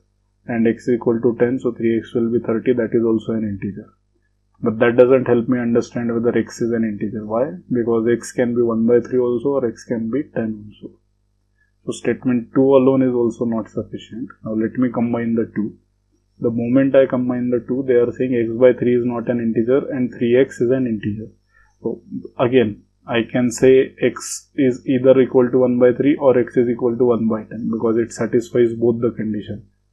And still I won't have whether x is integer or not, because x equal to 1 by 3 is possible, x equal to 10 is also possible. So again, even combining the two will not help me the answer. So I guess both are not sufficient. So D is the answer in that case. The increase in the price of a certain item was 25%, then price was decreased by 20% and then again increased by 10%. What is the resultant increase in the price? Okay. So let's say original price was 100. It was increased by 25%. So then it will become 125. Then it was decreased by 20%. So 80% of 125, 80% of 125 is I guess 100. 12.5 into 8. Yes, 100, correct. And then it eventually it was increased by 10%, so it will become 110. So 100 is becoming 110, which means there is a overall increase of 10%. B. Okay. The letters A, B, C, D, E are arranged in such a way that there are exactly 2 letters between A and D. How many such arrangements are possible? So only 2 letters between A and D. Suppose A is at the start and E is here. Suppose A is here or E is here. E is here and A is here. Or what is the other combination possible? A or E is here and A or E is here. Right? So in this case, A or E and E or A, those are the 2 combinations. Then the remaining these 3 can be arranged in 3 factorial ways. Again, A and E, E and A, 2 combination, remaining 3 can be arranged in 3 factorial ways. So what are the total ways? 2 into 3 factorial. 3 factorial is 6. 6 into 2 is 12. 6 into 2 is 12. What is 12 plus 12? 24. So answer is C. Consider the question and 2 statements given below. Is Z brother of X? Okay. X is a brother of Y and Y is a brother of Z. So X, so I denote male in square, is a brother of Y. So sibling relationship I denote it with single line. Okay. So X is brother of Y and Y is brother of Z. So Y is also brother. Y is brother of Z. So in that case I know X is brother of Z, but I don't know the gender of Z, right? Z can be sister of X or Z can be brother of X. So statement 1 alone doesn't help me answer the question. Statement 2 says X, Y, Z are siblings. Even in that case, even if they are siblings, I don't know whether then Z is brother of X or Z is sister of X. So statement 2 alone is also not possible. And even if I combine the 2, even then I don't know whether Z is a male or female. So again, I don't think we can answer this question. Okay. On one side of a 1.01 kilometer road, 101 plants are planted at equal distance from each other. What is the total distance between 5 consecutive plants? So basically, if you are planting 101 plants, so suppose I have to plant, let's say, so 1, 2, 3, 4, 5, 6. Suppose I have to plant these 7 plants. So how many gaps will I have? Gaps I will have is 1, 2, 3, 4, 5 and 6. So basically what will be, so 1 to 7 will be the total distance divided by 6 gaps. That will be the distance between 2 consecutive plants, right? So if I have 1.01 kilometer and 101 plants are there, so basically I will have 100 gaps and 1.01 kilometer, 1.01, if I convert it into meter, into 1000, so this will be what? 10.1 meter. So basically I have a 10.1 meter gap between any 2 plants. So what is the total distance between 5 consecutive plants? So 5 consecutive plants will be what? 1 gap, 2 gap, 3 gap and 4 gap, right? Because this is plant 1, 2, 3, 4 and 5. So what will be the distance? 10.1, 10.1, 10.1 and 10.1. So 40.4. B Bombay. A, B, C are 3 places such that there are 3 different roads from A to B, 4 different roads from B to C and 3 different roads from A to C. Okay. So A, B, C, I have 4 different roads from, 3 different roads from A to B. So suppose A to B, this is one road, the horizontal line is the second and this is the third. B to C is 4. So 1, 2, horizontal line is 3, and this is 4. And then 3 different roads from E to C. Okay, so 1, then I have 2, and let's say this one is 3. Okay. In how many different ways can one travel from E to C using these roads? Okay, so A can directly go to C in 3 ways, or A can go to B in, let's say, 3 ways, and then B to C in 4 ways. So 3 plus 12, which is 15. A has some coins, he gives half of the coins and 2 more to B. B gives half of the coins and 2 more to C. C gives half of the coins and 2 more to D. Okay. The number of coins D has now is the smallest 2-digit number. What is the smallest 2-digit number? Is the smallest 2-digit number. So can I say D has 10 coins? Now if D has 10 coins, he has 2 more than the half of what C had. So he has 2 more, which is, let's say, 8, and double of that is 16. So can I say C had 16 coins? Because if C had 16, he had given half of that, which is 8 plus 2 more, so 10. So that's why D had 10. So C had 16. Then how much will B have? So 16. So B gave 2 extra than the half, right? So 2 extra will make it 14. And double of 14 is 28. So I guess B had 28. So how much will A have? Again, A gave 2 more than the half. So 28 minus 2 is 26. Double of that is 52. So 52 half 26 plus 2, 28. 28 half 14 plus 2 is 16. 16 half 8 plus 2 is 10. D has now the smallest 2-digit number. So smallest 2-digit number is 10. So I guess yes, 52 should be fine. A in the beginning. Yeah, 52. Okay. In the series A, B, C, D, so on, which letter appears at the 100th place? So what is this series? This is, I guess, A, then I have AB, I have ABC, ABCD, ABCDE, and so on. I have to look at the 100th place. So how many letters are there? 1, 2, 3, 4, 5, and so on. So what is the sum of the first 10 natural numbers? N into n plus 1 divided by 2. So if I look at 100 ka double is 200, what is the nearest square to 200? 14. 196, right? So if I put n equal to 14, this will be 14 into 15 divided by 2. So 15 into 7 will be 105. But 105 is more than 100. So I will have to look at 13 letters. So what is 13? 13 into 14 divided by 2.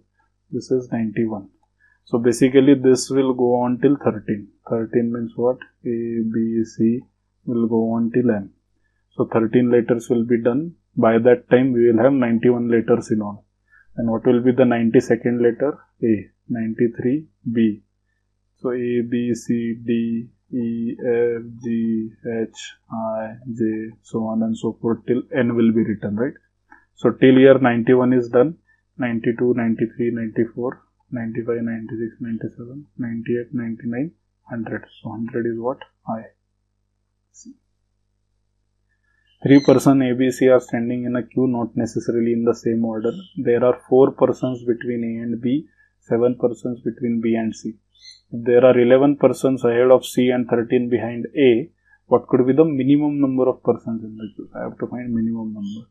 So it says there are 4 persons between A and B. Suppose A, 2, 3, 4, B is here. 7 persons between B and C. So I put C on the top of it. In that case, I will have the minimum number, right?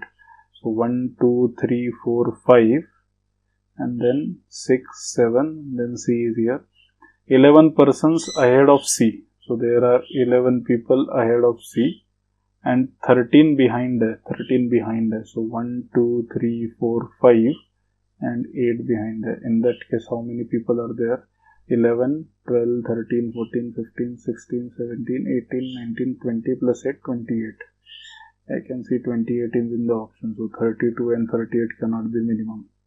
Can it be 22? It be 22. There are 4 persons between A and B. So I started with A here and B here. Let me start with B. 1, 2, 3, 4. And then A is here. 7 persons between B and C. So 1, 2, 3, 4, 5, 6, 7. C is here. Then 11 persons ahead of C. So 1, 2, 3, 4, 5, 6, 7, 8. So 3 ahead of B. And then 13 behind A. So 1, 2, 3. So 10 here. In that case 3, 4, 5, 6, 7, 8, 9, 10, 11, 12 plus 10 is 20. 20. 3, 4, 5, 6, 7, 8, 9, 10, 11, 12. 12 plus 10 is 22. Yeah, so I guess 22 is the best. Okay. How many seconds in total are there in X weeks, X days, X hours, X minutes and X seconds? You just put X equal to 1, right? So 1 week, 1 day, 1 hour, 1 minute and 1 second. So 1 second will be 1 minute will be what? 60 seconds. 1 hour will be 3600. 1 day will be 3600 into 24. Whatever that may be, right? And then I will have 7 days, 24 hours per day, 3600 seconds per hour, right? So that will be all. But I can see that the unit digit will be 1, right? The unit digit will have a 1 and then will be multiplied by x. So whatever may be this bigger number, unit digit will be 1. So I guess A doesn't work, C doesn't work. And 11,581, I don't think it's a very small number, because 7 into 24 into 3600, it will definitely go in some lakhs. It won't remain this 11,000. So I guess D is what I will mark. Again, it's a guess, but I guess it's a calculated guess. Okay. P, Q, R, S, T and U are 6 members of a family. R is the spouse of Q, U is the mother of T and S is the daughter of U. P's daughter is T and R's son is P. There are 2 couples in the family. Which one of the following is correct? Okay. So R is the spouse of Q. So R is the spouse of Q. U is the mother of T and S is the daughter of U. Okay. P's daughter is T and R's son is P. R's son is P. Okay. And what else do I know? P's daughter is T. So P is married to someone and P's daughter is T. So 1, 2, 3, 4, 5. 5 members are done. How many are there? 6 members are there. Okay. P's daughter is T. Okay. And R's son is P. R's son is P. I guess. So that I have taken care of. U is the mother of T. So U is the mother of T. So U comes here. And S is the daughter of U. S is the daughter of U. So I guess they have another offspring S, who is the daughter of U. Okay. And do I know anything about gender of R and Q? R is the spouse of Q. They both can be male and female either. Which one of the following is correct? Q is the grandfather of T. Q, I don't know the gender of Q. Q is the grandmother, again I don't know the gender. R is the mother of P. Again I don't know the gender of R. T is the granddaughter of Q. T is the granddaughter of Q. And that is correct. Consider the question statement given below in respect to PQR. Okay. How far is city P from city Q? Okay. City Q is 18 km from city R. But I don't know anything about P in this case. So statement 1 alone doesn't work. City P is 43 km from city R. Then I don't know anything about Q. So statement 2 alone doesn't work. If I combine the Q, QR distance is 18 and PR distance is 43. So suppose R is here. QR distance is 18 and PR distance is 43. But then do I know what is PQ? Because R can be here, R can be here, R can be anywhere, right? This is that the distance between P and Q will change. I don't think even if I combine the two, I'll be able to answer. Yeah, syllogisms. All pens are books. All pens are books. Okay. No chair is pen. No chair is pen. So basically, either chair can come here or chair can come here. Right? All chairs are books. I cannot say that. Some chairs are pens. Cannot say that. All books are chairs. Can't say that. No chair is a book. Again, can't say that. So none of the confusion follows. Some doctors are teachers. Some doctors are teachers. All teachers are engineers. All teachers are engineers. Okay. All engineers are scientists. All engineers are scientists. Okay. All engineers are doctors. All engineers are doctors. I cannot infer that. Some engineers are doctors. Some engineers are doctors. I can definitely infer that. So only 2. 8 students A, B, C, D, E, F, G, H sit around a circular table equidistant from each other, facing the center of the table, not necessarily in the same order. Okay. B and D sit neither adjacent to C nor opposite to C. A sits in between E and D, and F sits in between B and H. Okay. Let me draw this. 6 people are there. These are the 6 places they will sit. A sits between E and D. So A sits between E and D or D and E. Right. So they are here somewhere. F sits in between B and H. Oh, there are 8 students. I'm sorry. I draw the diagram for the 6. There are 8 students. 1, 2, 3, 4, 5, 6, 7, 8. So A sits between E and D. Okay. B and D sit neither adjacent to C nor opposite to C. So C is not here. C is not here. So C is not here. C is not here. So C has to be either at these 3 places. Okay. And F sits between B and H. F sits between B and H. So B and H can come here. B and H can come here, and F sits here. Again, this can be E or D. This can be D or E. And I guess this C guy. Let's take this thing. Where can the C sit in that case? So C can come here. If D is here, then C cannot come here. If B is here, again C cannot come here. If B is here, then C cannot come here. So basically multiple combinations are possible. So C can come either here or here, and who is remaining? I guess G. C or G or G or C. Okay. B sits in between A and G. B sits in between A and G. I don't think that is possible. Even if B is here. C sits opposite to G. C sits opposite to G. No. Whatever may be the case, they'll have to sit adjacent. E sits opposite to F. E sits opposite to F. In one case, which of the following is definitely correct? This can be D or E. In that case, if it is E, suppose if this is E, then this will be D. If this is D, then this will be G. This will be C. In that case, this will be B, and this will be H. So this combination is possible, right? So I guess E sits opposite to F is possible. Yeah. 5 friends P, Q, X, Y and Z purchase some notebooks. The relevant information is given below. Z purchased 8 notebooks more than X did. Z purchased 8 notebooks more than X did. P and Q together purchased 21 books. P and Q together purchased 21. Q purchased 5 notebooks less than P did.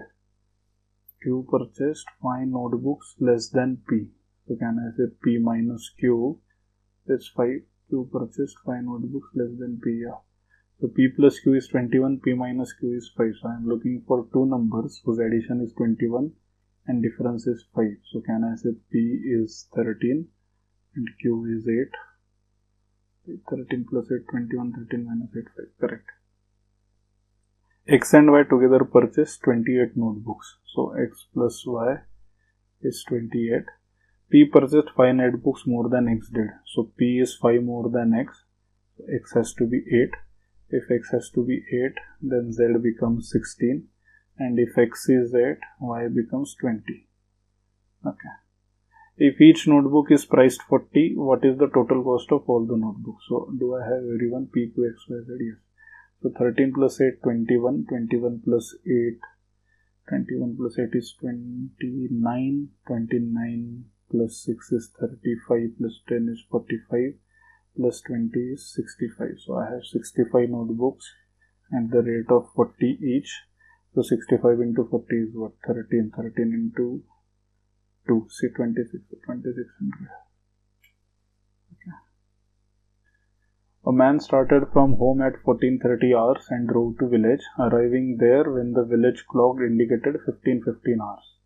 After staying for 25 minutes, he drove back by a different route of length 1.25 times the first route and at a rate twice as fast, reaching home at 1600 hours.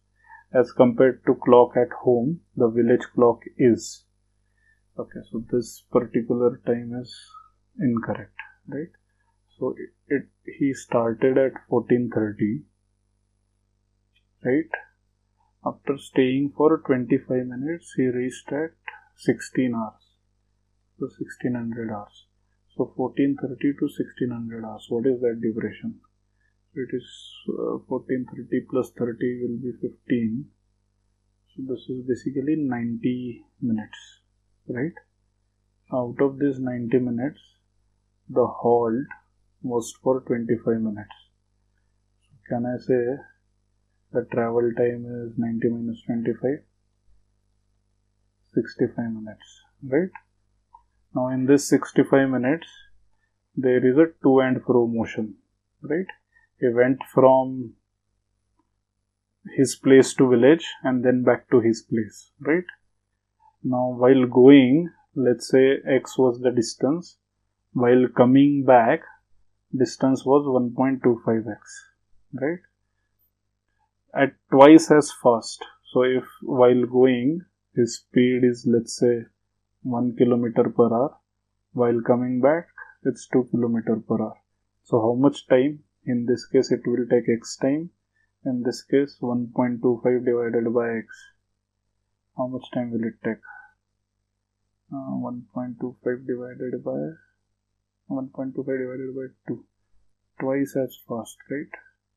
Yeah, twice as fast. 1.25 is what? 0.625x, right? So basically this 65 minutes is divided in the ratio of 1:0.625. If I multiply by 1000, it is 1000 is to 625.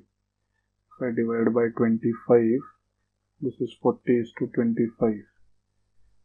So 40 is to 25. 40 plus 25 is what? 65. So can I say his place to village, he took 40 minutes, and while coming back, he took 25 minutes. As compared to the clock at home, the village clock is. So if he started at 14:30, it took him 40 minutes to reach the village. So 14:30 plus 40 minutes is what? Plus 40 will be 15:10. So this is the clock, this is the right clock, 15:10. But what was the village clock showing? 15:15. So can I say village clock is 5 minutes ahead of the time or 5 minutes faster? So D is the answer. Okay. A person X wants to distribute some pens among 6 children A, B, C, D, E, F. Suppose A gets twice the number of pens received by B, thrice that of C, 4 times that of D, 5 times that of A, and 6 times that of F. So basically A, B, C, D, E, F, right? So suppose, 1, 2, 3, 4, 5. So I need to first look at what is the LCM of 1, 2, 3, 4, 5 and 6. I guess LCM is 60. So if suppose this guy has 60x, B will have 30x, C will be 3 times that of C, right? So 20x, 4 times that of D, so 15x, 5 times of E, so 12x, and 6 times of F, so 10x. So can I say these many number of pens, each of these people have, right? What is the minimum number of pens X should buy so that the number of pens each one gets is an even number?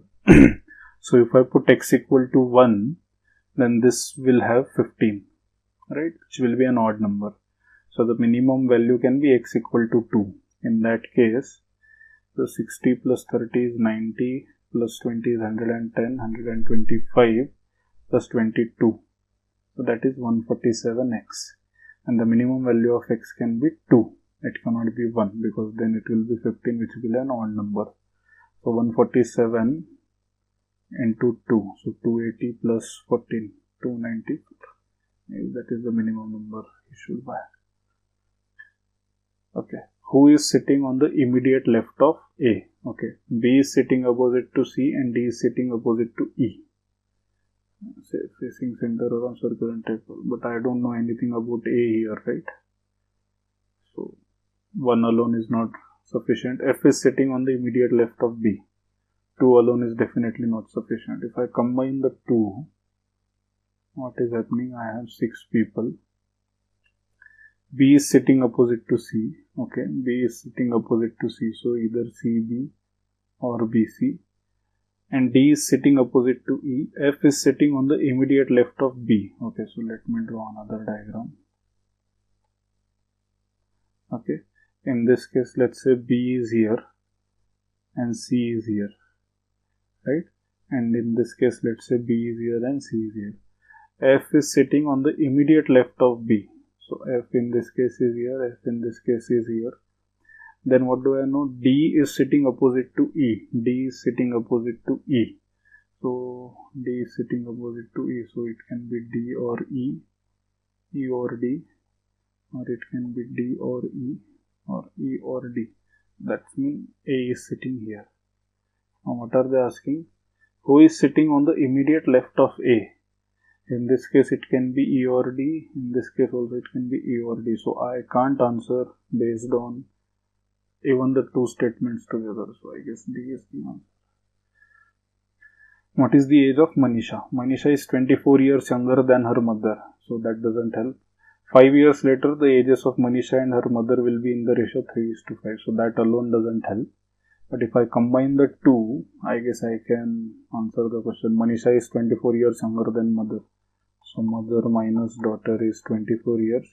5 years later, mother plus 5. Daughter plus 5. The ages of Manisha and her mother will be 3:5. So this will be 5/3. 2 equation, 2 unknown. Then I guess I can find out the ages of mother and daughter. What is the age of Manisha? I guess I have to combine the both. Not D, sorry. C. 6 lecture A, B, C, D, E, F, each of 1 hour duration are scheduled between 8 a.m. and 2 p.m. 6 lectures between 8 a.m. and 2 p.m. Okay, so 8 o'clock, 9 o'clock, 10, 11, 12 and 1. So yeah, 6 lectures. Which lecture is the third period? Okay, so what do I know? First, second, third, fourth, fifth, sixth. Lecture F is preceded by A and followed by C. So lecture F is preceded by A and followed by C.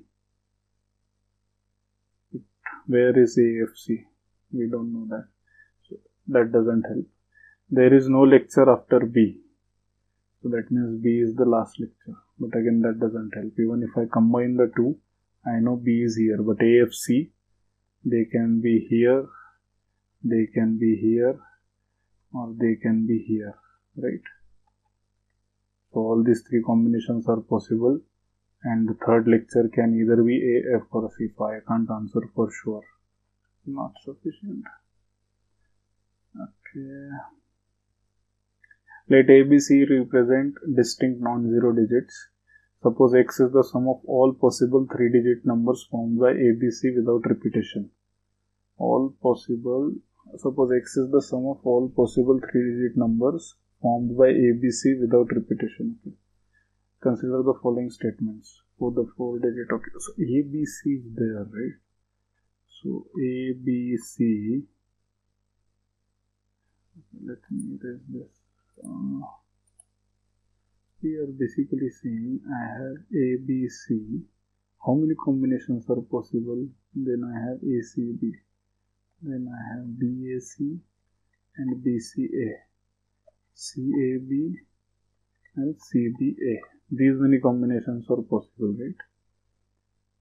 So, but in terms of value, this is 100A plus 10B plus C. This is 100A plus 10C plus B. This is 100B plus 10A plus C. 100B plus 10C plus A. This is 100C plus 10A plus B. And lastly 100C plus 10B plus A. And if I have to add all of them, because the last 4-digit least value of x is 1332, the 3-digit value of x is 888. So if I have to, x is the sum, right? So if I have to add all of them, so 100 plus 100 will be 200A plus 200B plus 200C, right? So this will be what? 200 bracket A plus B plus C plus 10 plus 10, 20. So 20 in bracket A plus B plus C plus 2 in bracket A plus B plus C. So what is the total sum therefore? It is A plus B plus C. If I take common, it is 200 plus 20 plus 2 into 222. Right? Now it says the 4-digit least value of x is 1332. So this is the value of x. So the 4-digit least value of x. So 1332 divided by 222 is what? 6. Right? So that means A plus B plus C is the least value of x. So A plus B plus C. They have to be non-zero. So the minimum can be 1, 2, 3. So 1, 2, 3. Right. So this will be the least value. So the 4-digit least value of x is 1332. This one is correct. The 3-digit greatest value of x is 888. 888 means what? A plus B plus C is 4. But can I have A plus B plus C 4? I cannot use repeated digit. I cannot use 0. So the minimum I can do is 1 plus 2 plus 3. So I guess the minimum value ever of this equation is 1332 times A plus B plus 1332 basically. Right? So 3-digit is not at all possible. So I guess only which of the following statements is correct. So only one is correct. Okay. There is a numeric clock which has a 3-digit pin. The pin contains digits 1 to 7. There is no repetition of digits. The digits in the pin from left to right are in decreasing order. Any 2 digits in the pin differ by at least 2. Okay, how many maximum attempts does one need to find out the pin? So the pin contains only digits 1 to 7. So it has to be decreasing order. So the first digit will be 7, for example, then 5, then 3, then 7, 5, 2, 7, 5, 1, then 7, 4, 2, 7, 4, 1, then 7, 3, 1. 7, 2, 1 will not be possible. So then I go to 6. So 6, 4, 2, 6, 4, 1, 6, 3, 1. Then 5, 3, 1. How many are there? 1, 2, 3, 4, 5, 6, 7, 8, 9, 10. Are there 12 possible? 5, 3, 1. Can I go below that? 5, 3, 1, 4, 2, 0. But I don't think I have 0, right? 1 to 7. 10 is the answer. There are 8 equidistance points on a circle. How many right angle triangles can be drawn using these points as vertices and taking the diameter as one of the triangles? Okay, so if I have to draw 8, so 1, 2, 3, 4, 5, 6, 7, 8. If I take this diameter, Now angle subtended in the half circle is always 90. So this can be one right angle, this can be second right angle, this can be third right angle. Similarly, this can be the 1, this can be the 2, this can be the 3. So for each of this diameter, I can have 6 triangles, right? And how many diameters can I draw? This is 1, this is 2, this is 3, and this is 4. So 6 into 4. 24 men and 12 men can do a piece of work in 30 days. In how many days can 12 men and 24 women do the piece of work? 24 men and 12 women can do a piece of work in 30 days. Okay. In how many days can 12 men and 24 women do the piece of work? Can we answer that? Because I don't know what is the efficiency of one man and one woman, right? Or how much is one man is equal to how many women, or one woman is equal to how many men. Unless I know that, I don't think I can answer this question. Data inadequate. What is the remainder when 91, 92, 93 all the way till 99 is divided by 1261? 1261. Is it divisible by 3? 1 plus 2 plus 6 plus 1? No, it's not. Then it is divisible by 5. 7. 7 का divisibility is 126 minus 1. 125. 125 is not divisible by 125 is not divisible by 7. Then I don't think 125. 7 का क्या होता है? 1261 is there, right? So I put this one here. So 126 and 1. And I subtract. I get 125. 125 is not divisible by 7. So the number is not divisible by 7. So 7 is gone, 8 is gone, 9 gone, 10 gone, 11. 1 plus 6 is 7, 2 plus 1 is 3, 7 minus 3 is 4, so 11 is 1, 12 is 1. 13. What is the divisibility of 13?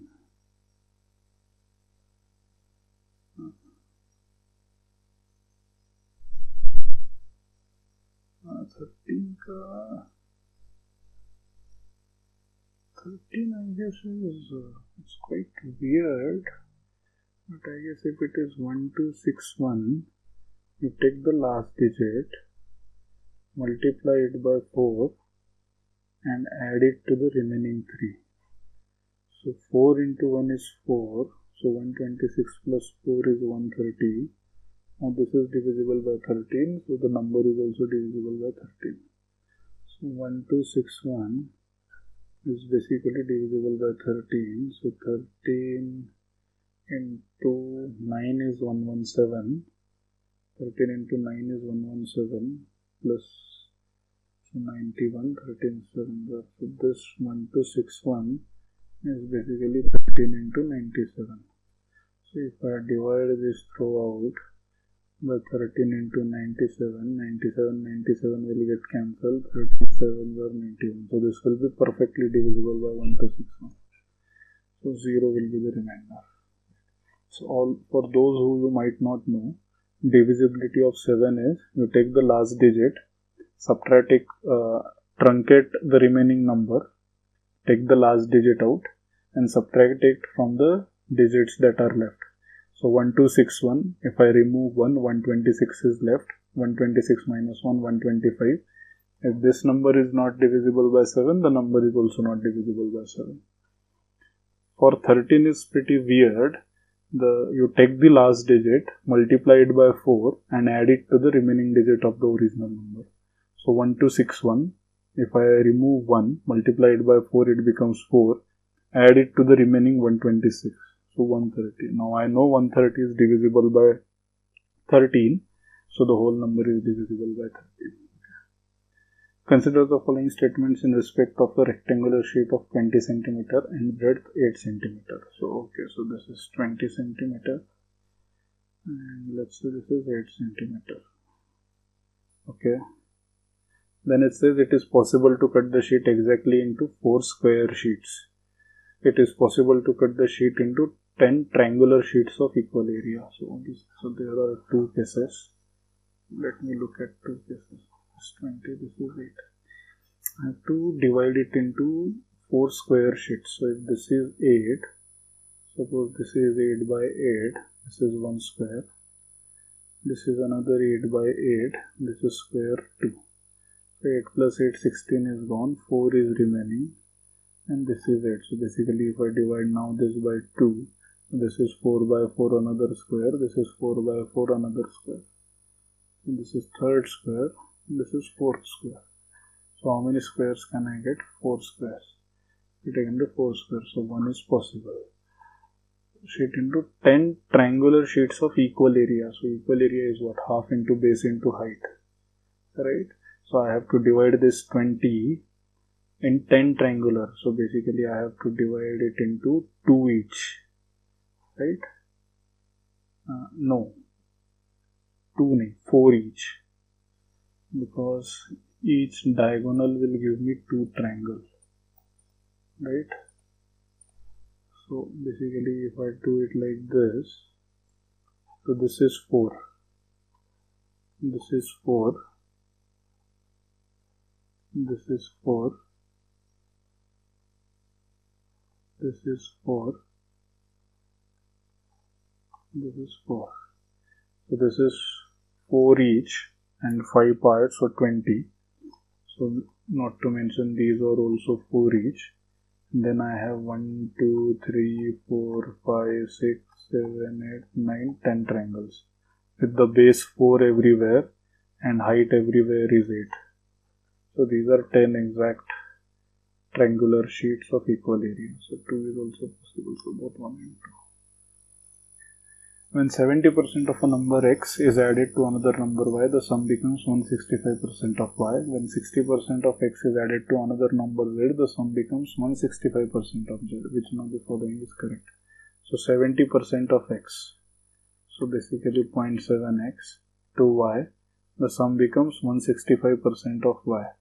This is 1.65y. So 0.7x is 0.6y. So x by y is what? 65 by 70, so 13 by 14. Okay. When 60% of x is added to number z, so 0.6x plus z is equal to, this is 1.65 z. So 0.6x is 0.65 z.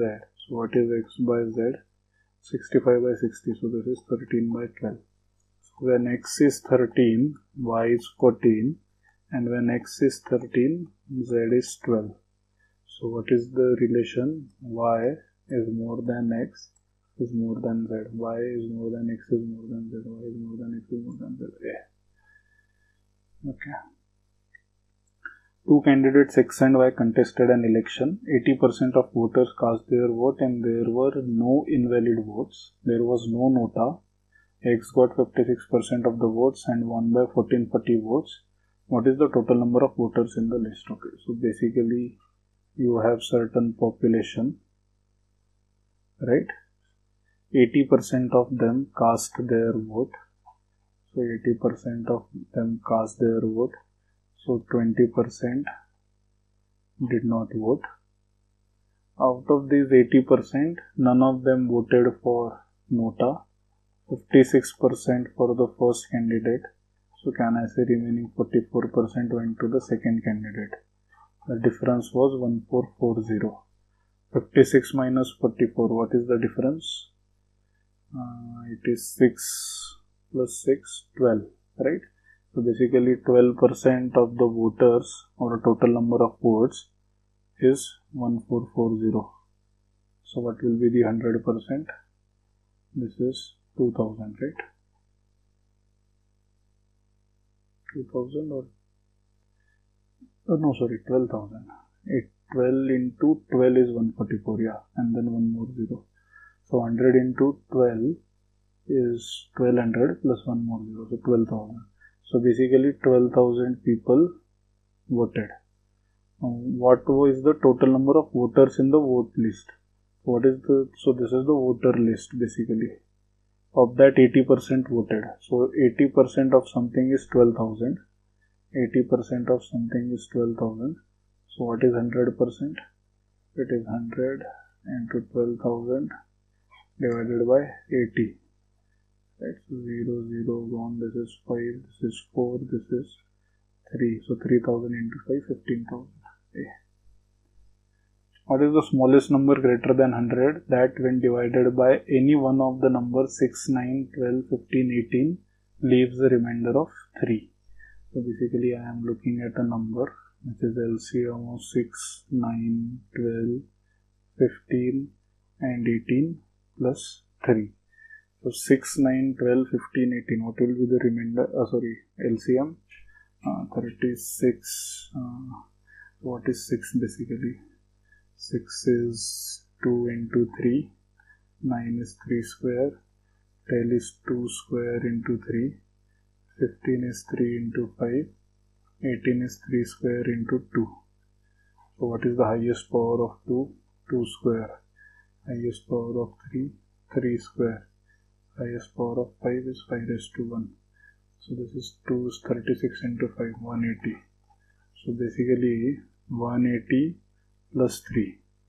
183 is one such number which is when divided by any of these will give me the remainder of 3 basically. Now they are asking number greater than 1000, smallest number greater than 1000.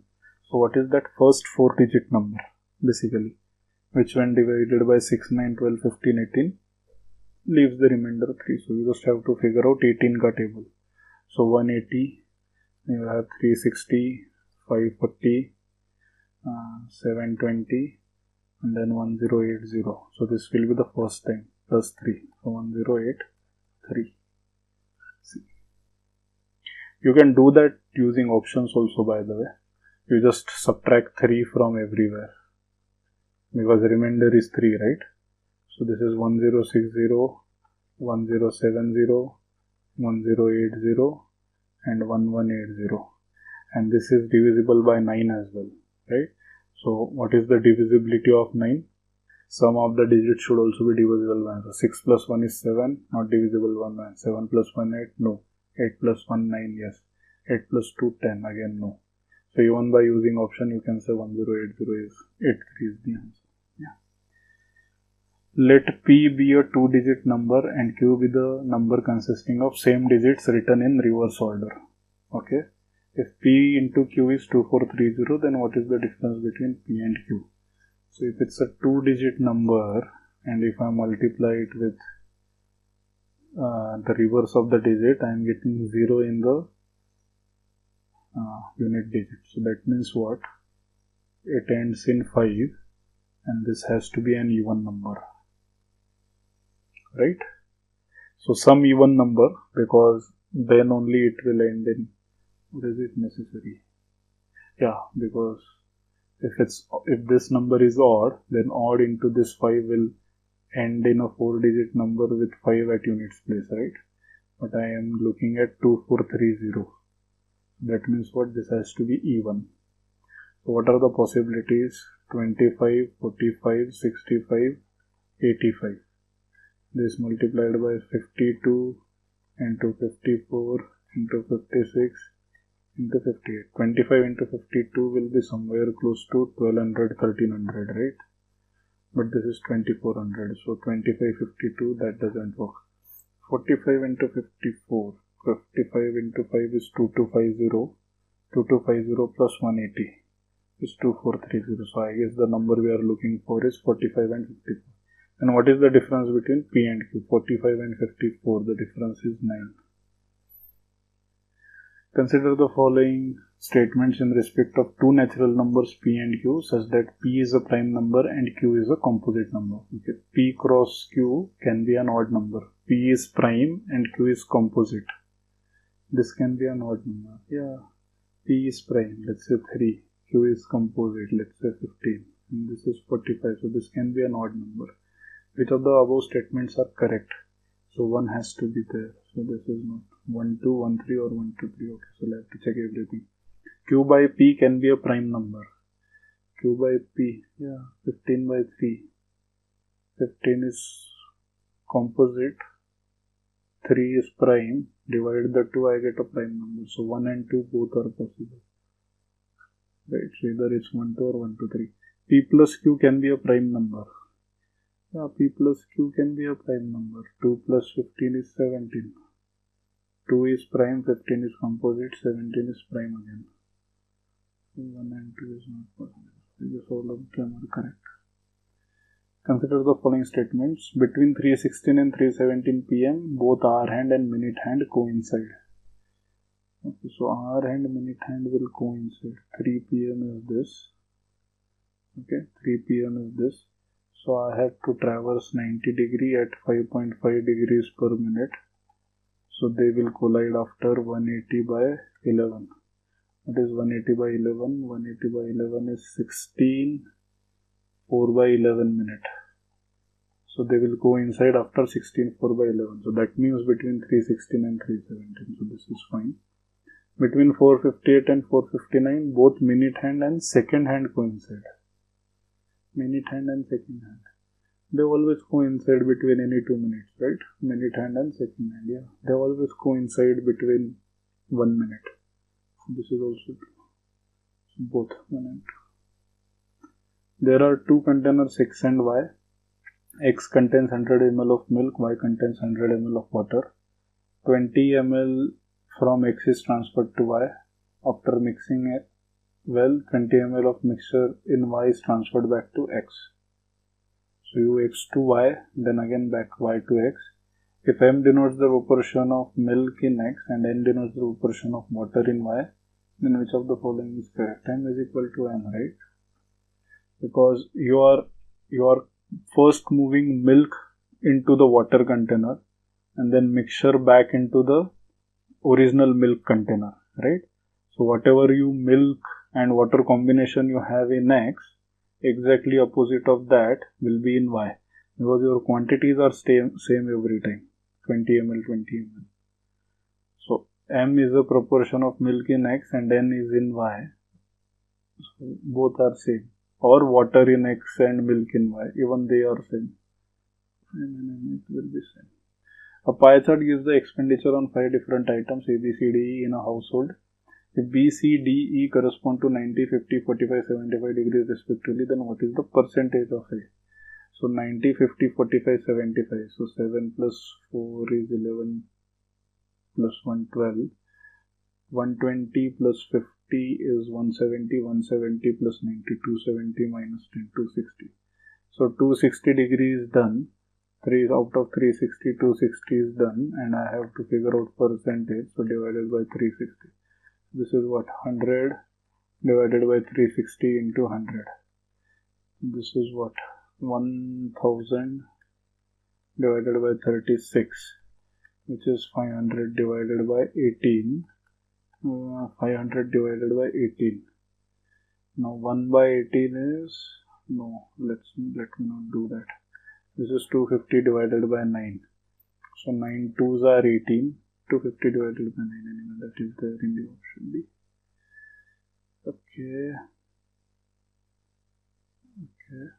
15, 14, 13, so is really 15 factorial is equal to 3m into n, where m and n are positive integers. Then what is the maximum value of m? So how many 3 do I have in 15? So this is 5. How many 3 square do I have? This is 1. How many cube will I have? I will have 0, and so on. So plus 0 and so on. So basically 6. 6 is the highest 3. So I don't know. This is 3 raised to m. So what is the maximum value of m? So m is maximum 6. So this formula is, this is 15 factorial, right? In 15 factorial, we first figure out how many 3's are there. This square bracket means, so this is a function. This square bracket basically means greatest integer less than the value. So 15 by 3 is what? 5. So what is the greatest integer less than or equal to 5? 5 itself, right? 15 by 3 square. So how many 3 squares are there now? So 3 square is 9. 15 by 9 is what? 1 point something.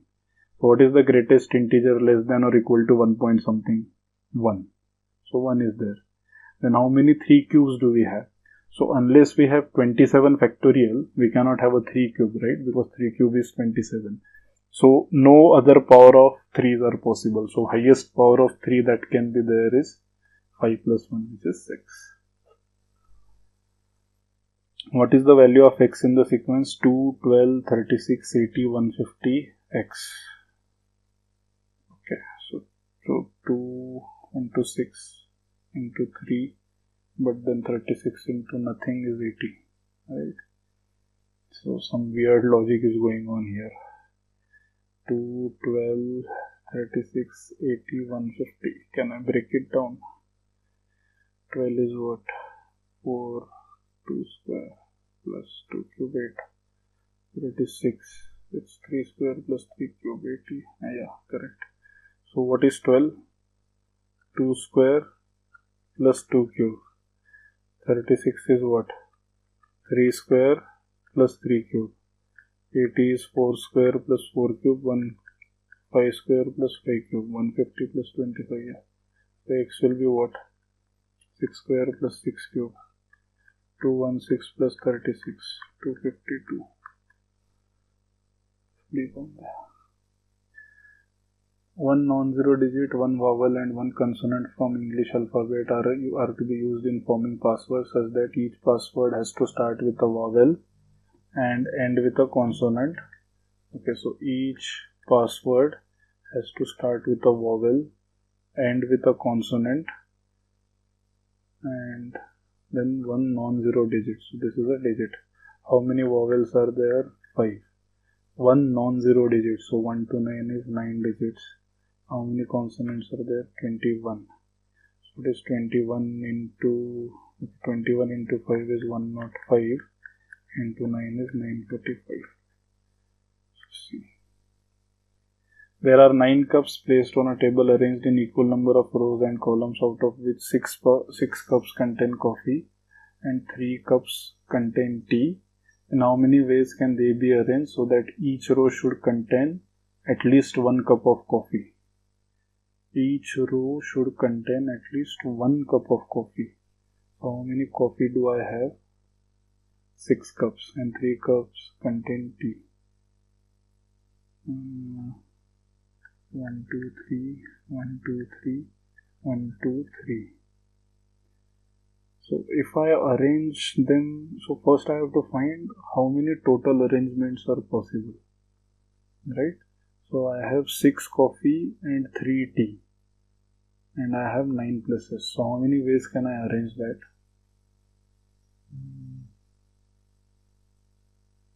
I can basically pick any 3 places for tea or any 3 places for coffee, any 6 places for coffee, right?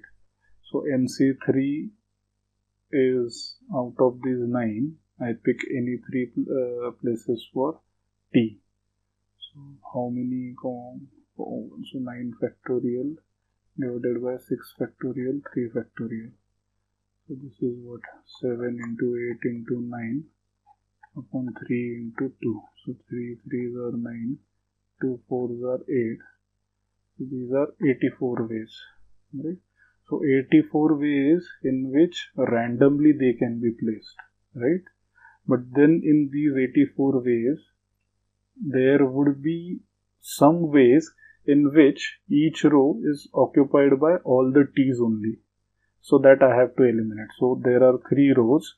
So basically 3 combinations are there when all the 3 places in one row is T. Either first row is all T or second row is all T or third row is all T, right? So out of all the random cases, if I eliminate the cases in which any one of the rows is completely filled by T, all the rest of the cases will have at least one T. which means to say it will have at least 1 cup of coffee in the rest of the places, right? So 84 minus 3 is 81. Delhi. The sum of 3 consecutive integers is equal to their product. How many such possibilities are there? The sum of 3 consecutive integers is equal to their product.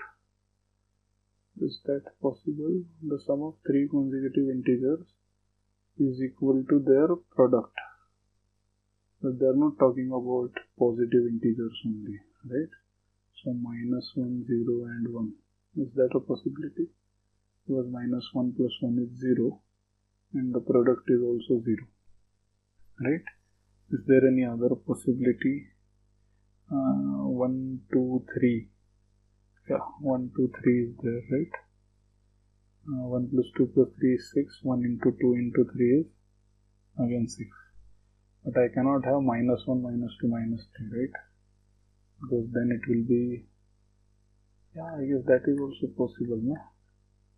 Because addition is minus 6 and multiplication is also minus 6. So 3 are anywhere there. So I guess only 3.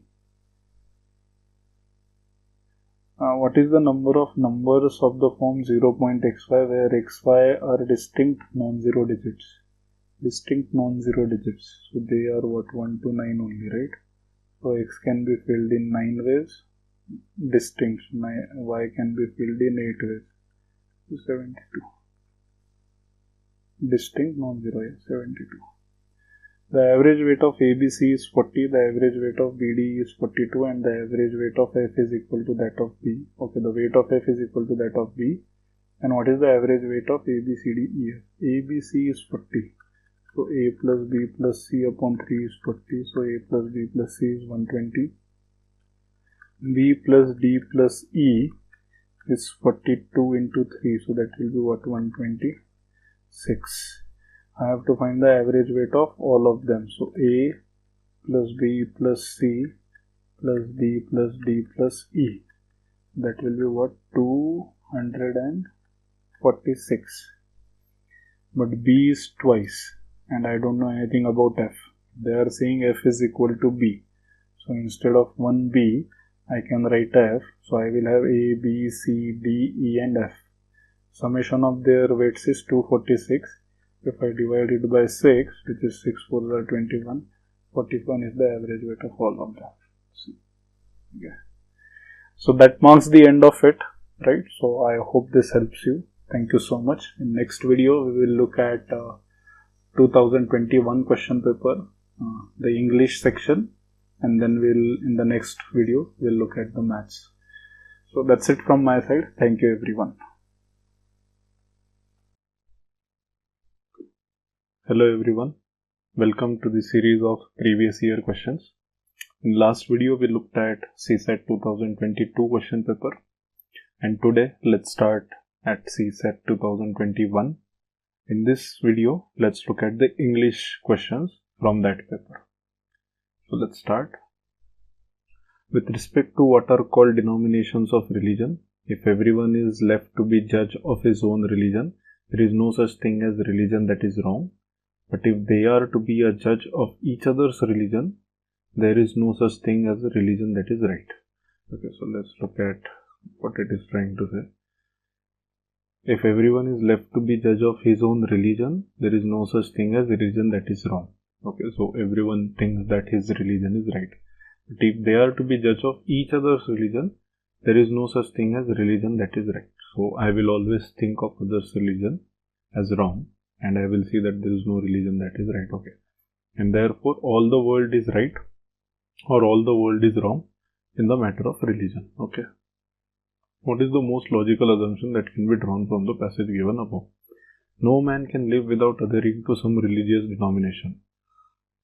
I guess we can look at it, but if we don't have any other option, let's come back to it later. It is the duty of everyone to propagate one's religious denomination. I don't think we are talking about someone's duties here. It's more of how I think of my religion versus how I think of others' religion. So nowhere the passage says that it is one's duty to propagate. Religious denominations tend to ignore the unity of man. I guess I can look at this, but let me come back to it. Men do not understand their own religious denomination. It's not true. They understand, they may or may not understand, but they think that their religion is right and others' religion is wrong. So I don't think D I can mark. So I'm confused between A and C. So let's look at it again. No man can live without adhering to some religious denomination. Can I infer that? Because here it says all the world is right or all the world is wrong. Does that necessarily mean everyone adheres to religion? I don't think you can say that, right? I can just simply say that my religion is right and everything else is wrong. I don't care if the other person follows any religion or not. So that may or may not be true.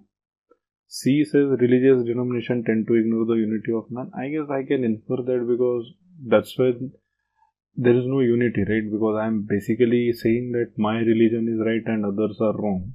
So I am basically confining my worldview to my religion only. So I am not necessarily concerned about unity. So I guess I will still mark C over A. C is the right answer. It is certain that seditions, wars and contempt or breach of the laws are not so much to be imputed to the wickedness of the subjects as to the bad state of dominion.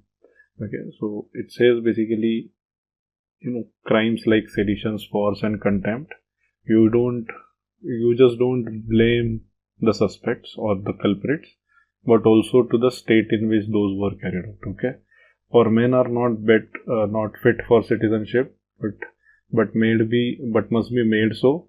Besides, men's natural passions are everywhere the same, and if wickedness more prevails and more offences are committed in one commonwealth than in other, it is certain that the former has neither enough pursued the end of unity nor frame its laws with sufficient forethought.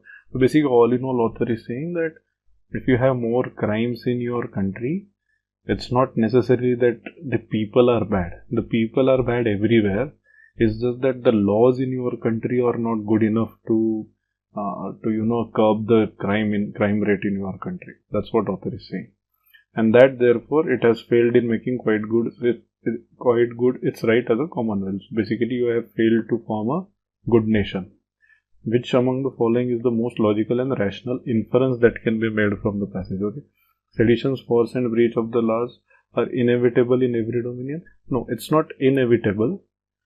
So people are same everywhere. So they will always intend to go on war or breach the law. It depends on how strong laws are there and how better implementation of laws is carried out in your country. That basically decides whether that country will have high crime rate or no. It is not the people but the sovereign who is responsible for all the problems of any dominion. I guess it is too extreme because it basically says that people are fine. Is the state who is at fault all the time? No, author is saying people are at fault. It's up to the state whether to control the law and put everything under the law or not. Right? That dominion is the best which pursues the aim of unity and has laws for good citizenship. I guess I can infer this. So let's look at the last one. It is impossible for men to establish a good dominion. Again, it goes a little extreme when it says it is impossible. Author is not saying it is impossible. Author just says that the state has to be good enough in their forethought and in their lawmaking. So I guess C is the right answer here. Inequality violates the basic democratic norm, the equal standing of citizens. Equality is a relation that obtains between persons in respect of some fundamental characteristic that they share in common. Okay, equality is morally speaking a default principle. Therefore, persons should not be discriminated on grounds such as race, caste, gender, ethnicity, disability or class. These features of human condition are morally irrelevant. The idea that one should treat persons with respect not only because some of these persons possess some special features or talent, for example, skilled cricketer, gifted musician or literary giants, but because persons are human beings is by now part of the common sense morality. So basically author is saying that equality is by default it's there.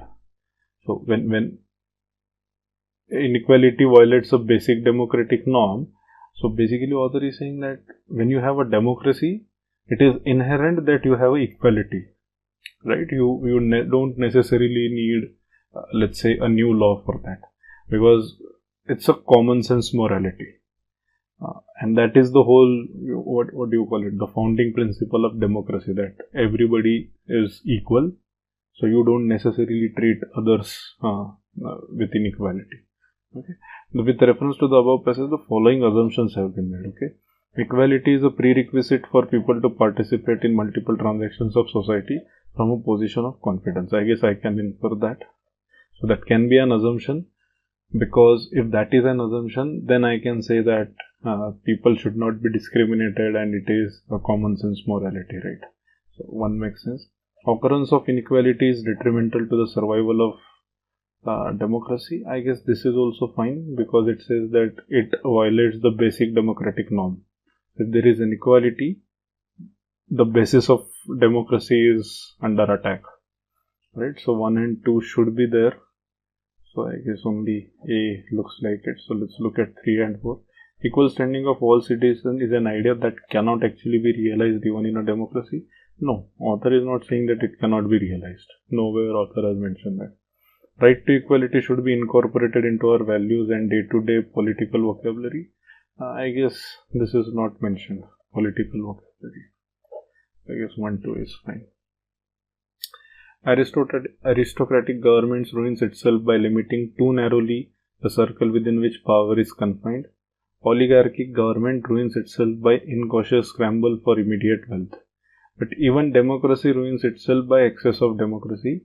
Its basic principle is the equal right of all to hold office and determine public policy. This is at first glance a delightful arrangement. It becomes disastrous because the people are not properly equipped by education to select the best rulers and the wisest courses. Okay, the people have no understanding and only repeat what their rulers are pleased to tell them.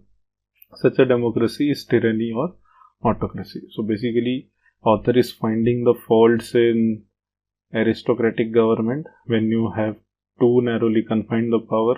Then it goes on to say even oligarchic government scrambles for immediate wealth, and then it goes on to say that even excess democracy is dangerous for the whole idea of democracy itself. And then goes on to explain that you choose the rulers who are pleased to tell them and so on, right? And then it also says that education is important in order for democracy to function better. Okay. So which one of the following statement best reflects the crux of the passage? Okay. Human societies experiment with different forms of government. I guess that is not the crux of the passage. The passage is more about what are the problems in each of these forms of government. Any form of government tend to deteriorate by excess of its basic principle. I guess that I can definitely say, because the whole passage is about how too much of something leads to its destruction. So too much power leads to destruction of aristocratic government, too much wealth destructs the oligarchic government, and excess of democracy ruins the democracy itself. So I guess B, Bombay is correct. Education of all citizens ensure a perfect, functional and sustainable democracy.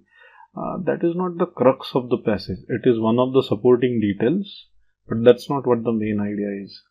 Having a government is a necessary evil because tyranny is inherent in any form of government. No, it's not a necessary evil, and it doesn't have a tyranny inherent in it. Author says when the growth is unchecked, or when too much power is confined or too much democracy is there, that is when it becomes tyranny. Okay, so by design it's not bad. If you execute it in wrong manner, then it becomes bad. So B makes a lot of sense. Okay. Alright. India faces a challenging immediate future in energy and climate policy making. The problems are multiple: sputtering fossil fuel production capability, limiting access to electricity and modern cooking fuel for the poorest, rising fuel imports in an unsustainable global energy context, continued electricity pricing and governance challenges leading to its costly deficits or surplus, and not least, growing environmental contestation around the land, water and air. So basically, we are talking about what are the challenges in the energy and climate change policy or climate policy making, okay? And what are the problems? And these many problems are there, okay? But all is not bleak. Growing energy efficiency programs, integrated urbanization and transport policy discussions, inroads to enhancing energy access and security, and bold renewable energy initiatives, even if it is not fully conceptualized, suggest the promise of transformation. So basically, author is saying we have problems, but it's not too bad. I mean, it's not. Yes, we have problems, but that doesn't mean that we have a very bad situation. We also have something good things that are going on as well. So it's kind of, it's giving you both sides of the coins basically. Okay, which one of the following statements best reflects the critical message conveyed by the passage? Okay, India's energy decision making process is even more complex and interconnected. I guess one thing is very sure from this, that you can definitely infer that how complex it is to look at energy supply versus demand in India, right? Which is basically energy decision making process. So I guess I can definitely infer that. So let's keep that aside. India's energy and climate policy is heavily tuned to sustainable development goals. I guess sustainable development goals are not discussed. Only one small detail is given here. Here, leading to its costly deficits and not least growing environmental contestation and bold renewable energy initiatives. So some bit of it is, it's alluded to that, but I guess we are not discussing the goals directly here. So B doesn't make sense. India's energy and climate actions are not compatible with its broader social, economic and environmental goals. I guess we are not discussing about compatibility. Okay, we are just discussing what are the problems and what are the good things that are going on. India's energy decision making process is straightforward, supply oriented and ignores the demand side. Oh, that I definitely cannot infer. It's not straightforward at all. Because if it was straightforward, author would not discuss all of these examples, right? So I guess A is still a better choice. There are reports that some of the antibiotics sold in the market are fed to poultry and other livestock as growth promoters. Overusing these substances can create superbugs, pathogens that are resistant to multiple drugs and could be passed along humans. Okay. Mindful of that, some farming companies have stopped using the drugs to make chickens gain weight faster. Since Denmark banned antibiotic growth promoters in the 90s, the major pork exporter says it is producing more pigs and the animals get fewer diseases. So basically, author is saying that if you use antibiotics to pump up the let's say the weight of the animals, no doubt that you will be benefited because you will be able to sell more meat. But at the same time, the problem is because these antibiotics are getting inserted in animals, sooner or later the bugs and pathogens will become resistant to it. So antibiotics will no longer kind of attack these superbugs and pathogens because they will become accustomed to it if too much of antibiotics is supplied, right? And that I guess will that won't be a good thing, right? So which one of the following statements best reflect the critical message conveyed? Okay, people should avoid consuming the products of animal farming. No, that is too extreme. Author is not saying that you stop eating meat at all. Author is rather not addressing the audience at all. Author is basically saying the manufacturers of meat that stop using antibiotics for pumping up the weight. Foods of animal origin should be replaced with foods of plant origin. No, this is way too broad. Using antibiotics on animals should be banned. It's not bad. See, antibiotics are there for a reason. Suppose if some animal falls ill because of some pathogens or so, you have to provide the antibiotics, right? You have to inject that for the treatment. So author is not against the proper use of it. Author is basically against this overusing or misusing it. So author is not against antibiotics. It's not against antibiotics. It's against the misuse of it. Okay, so C doesn't make sense. Antibiotics should only be used to treat diseases. I guess author would agree with that. Author would say that if you want to apply it so that an animal is suffering through some disease, yes, go ahead, apply it. But don't just use it because you want to pump up the weight of that animal, right? So D makes sense. Policymakers and media have placed the blame for skyrocketing food prices on a variety of factors, including high fuel prices, bad weather in key food producing countries, and the diversion of land to non-food production. Increased emphasis, however, has been placed on a surge in demand for food from the most populous emerging economies. Okay, it seems highly probable that mass consumption in these countries could be well poised to create a food crisis. Okay, with reference to the passage above, the following assumptions have been made. Oil producing countries are one of the reasons for high food prices. No, oil producing countries are not the reason. Oil prices are the reason. High fuel prices are the reason. You can't blame oil producing countries all the time for the high fuel prices, right? It's maybe that governments has increased taxes leading to high fuel prices. So you cannot blame the oil producing countries for the high food prices. Okay? If there is a food crisis in the world in the near future, it will be in the emerging economies. I guess author is not saying that. Author is saying emerging economies are cause of the problem, partly, but that doesn't mean that only they will suffer. Chances are even the developed countries might suffer because of that. So I guess both cannot be inferred. A central message of modern development economics is the importance of income growth, by which is meant growth in gross domestic product (GDP). In theory, rising GDP creates employment and investment opportunities. As incomes grow in a country where the level of GDP was once low, households, communities, and governments are increasingly able to set aside some funds for the production of things that make for a good life. Okay. Today, GDP has assumed such a significant place in the development lexicon that if someone mentions economic growth, we know they mean growth in the GDP. So basically, rising GDP is equivalent to economic growth. Okay.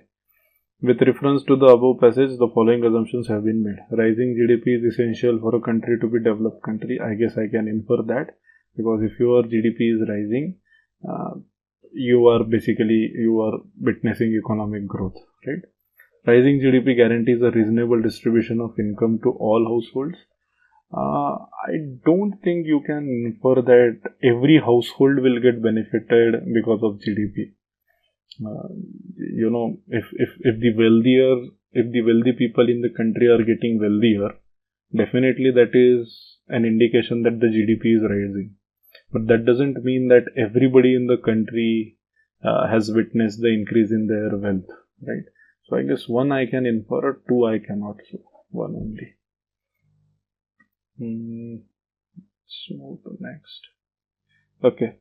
Fig trees are considered sacred in India, East Asia and Africa, and are common in agriculture and in urban landscape where other large trees are absent. Okay.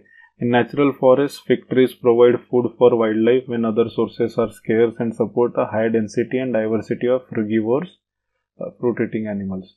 The frugivorous birds and bats continue to visit to fig trees located in sites with high human disturbances. Sacred fig trees may promote frugivore abundance. Under favorable microclimate, plenty of seedlings of other tree species would grow around fig trees. So the passage is all about how good these fig trees are. Okay. On the basis of the passage given above, the following assumptions have been made. Okay. Fig trees can often be keystone species in natural forest. I guess that is mentioned because in natural forest, fig trees provide food for wildlife, where when they are in scarce, when there is no other plant that can provide the support, the fig trees will be available. I guess 1 makes sense. Fig trees can grow where other large woody species cannot grow. I guess I cannot infer that. It says that where you have less, okay. So in areas of, let's say, where is that word? In sites with high human disturbances. So that doesn't mean that no other trees can grow there. Might be some other trees can grow, right? But it's just that fig trees are better in localities with dense human population, right? So you cannot say that others cannot grow. Others might also be growing, but fig trees also grow there. Okay. So 1 is definitely there and 2 is definitely not there. So I guess this is not the answer. This is not the answer. So 1, 3, 4 has to be there. Okay. So let's look at 3 and 4. Sacred trees can have a role in biodiversity conservation. Yeah, I guess that is the reason why they are called sacred in most of the places. Fig trees have a role in the seed dispersal of other tree species. Yes, because plenty of seedlings of other trees would grow around it. So 3, 4 both can be inferred. Okay. At the heart of agroecology is the idea that agroecosystems should mimic the biodiversity levels and functioning of natural ecosystems. Okay. Such agricultural mimics, like their natural models, can be productive, pest resistant, nutrient conserving, and resilient to shocks and stresses. In ecosystem, there is no waste, nutrients are recycled indefinitely. Agroecology aims at closing nutrient loops, that is, returning all nutrients that come out of the soil back to the soil, such as through application of farmyard manure. It also harnesses natural processes to control pests and build soil fertility, that is through intercropping. Agroecological practices include integrating trees with livestock and crops. Okay, so consider the following. Which of the above farming practices can be compatible with agroecology as implied by the passage? So anything that mimics the natural biodiversity is basically a good practice in agroecology. So cover crops is good. Fertigation, I guess it's a man-made process. Hydroponics is a man-made process. No, mixed farming can be a better option. Polyculture, yes. Vertical farming is again man-made artificial process. So 1, 4, 5. Okay. Computers increasingly deal not just with abstract data like credit card details and databases, but also with the real world of physical objects and vulnerable human bodies. A modern car is computer on wheels, an aeroplane is a computer on wings. The arrival of the Internet of Things will see computers baked into everything from road signs and MRI scanners to prosthetics and insulin pumps. Okay, there is little evidence that these gadgets will be any more trustworthy than their desktop counterparts. Hackers have already proved that they can take remote control of internet connected cars and pacemakers. So basically, the first part of the paragraph is how we will see intrusion of computers in everything that we do, but at the same time it is not safe because hackers have proved that they can get access to most of these things as cars and pacemakers. Okay. Which one of the following statement best reflects the most critical inference that can be drawn from the passage given above? Okay. Computers are not completely safe. I don't think I can infer that. They are not completely safe, but they are also they are not completely safe. So I don't know. Maybe I'll keep it aside. Let's look at others. Companies producing the software do not take cybersecurity seriously. Oh, that is not even discussed. We are not even discussing about the companies. Stringent data security laws are needed. I guess the author is not that much worried about the security laws as is worried about the security itself. The present trend of communication technologies will affect our lives in future. I guess I can definitely infer that because the arrival of IIT will see computers baked into everything from road signs and MRI scanner to insulin pumps. So I guess that is how. So I guess I don't think I can mark A definitely, but D I can definitely mark. Okay. 24. Okay. A social and physical environment riddled with poverty, inequities, unhygienic and unsanitary conditions generate the risk of infectious diseases. Hygiene has different levels: personal, domestic and community hygiene. There is no doubt that personal cleanliness brings down the rate of infectious diseases, but the entry of the market into this domain has created a false sense of security that gets conditioned and reinforced by the onslaught of advertisements. So basically, author is saying that hygiene has different level: personal, domestic, community, and all are needed. Personal is also needed, but there is a false sense of security that if you just take care of your personal hygiene, you don't have to do anything else. And why is that notion is there? Because there is an entry of the market. So it's like if you use Dettol, it says you can get rid of 99.9% germs, right? And that gives you a false sense of security. Yes, no doubt your personal hygiene is taken care of, but only that will not help, stop spread the disease. Along with that, you also need domestic hygiene and you also need community hygiene. Like your home also has to be clean and your society also has to be clean. Just maintaining your personal hygiene won't make you safer than the diseases that are getting spread. Okay, so good. Experience in Western Europe shows that along with personal hygiene, general improvements in environmental conditions and components like clean water, sanitation and food security have brought down infant child death infections rates considerably. The obsession with hand hygiene also brings in the persisting influence of the market on personal health, overriding or marginalizing the negative impact on ecology and the emergence of resistant germs. So basically author is saying, look at Europe, what happened there, Western Europe, where when they improved the domestic and community hygiene along with the personal hygiene, they saw reduction in child death, infections and so on. At the same time, author says, if you use too much personal hygiene product, chances are the germs that it is supposed to attack will over the period of time will become resistant. So the whole purpose of having a personal hygiene will get refuted. Okay. So on the basis of the passage given above, the following assumptions have been made. People who are obsessed with personal hygiene tend to ignore the community hygiene. I guess we can infer that. Emergence of multi-drug resistant germs can be prevented by personal cleanliness. It can be prevented, but not only by personal cleanliness. So I don't know, maybe I'll come back to it later. Entry of the market in the domain of hygiene increases the risk of infectious diseases. Entry of the market doesn't necessarily increase the risk. Okay, that is not true. Entry of the market may influence the personal hygiene, and too much focus on personal hygiene may increase the risk. But you cannot say that is the market. It's just because someone has entered the market and then you will see infectious diseases getting increased. Scientific and micro level interventions are not sufficient to bring down the burden of infectious diseases.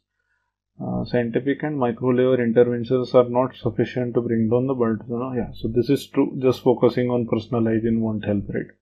So 4 definitely has to be there. So 4, 5, 3, 4, and 3 should not be there. So this is not, this is not. So either it is 4, 5 or 1, 2, 4. 5. It is community hygiene implemented through public health measures that is really effective in the battle against infectious diseases. So I guess 4 and 5 is what I can infer. People who are obsessed with personal hygiene tend to ignore the community hygiene. I guess this goes a little too extreme, because then you are saying everyone who is obsessed with personal hygiene is ignoring community hygiene.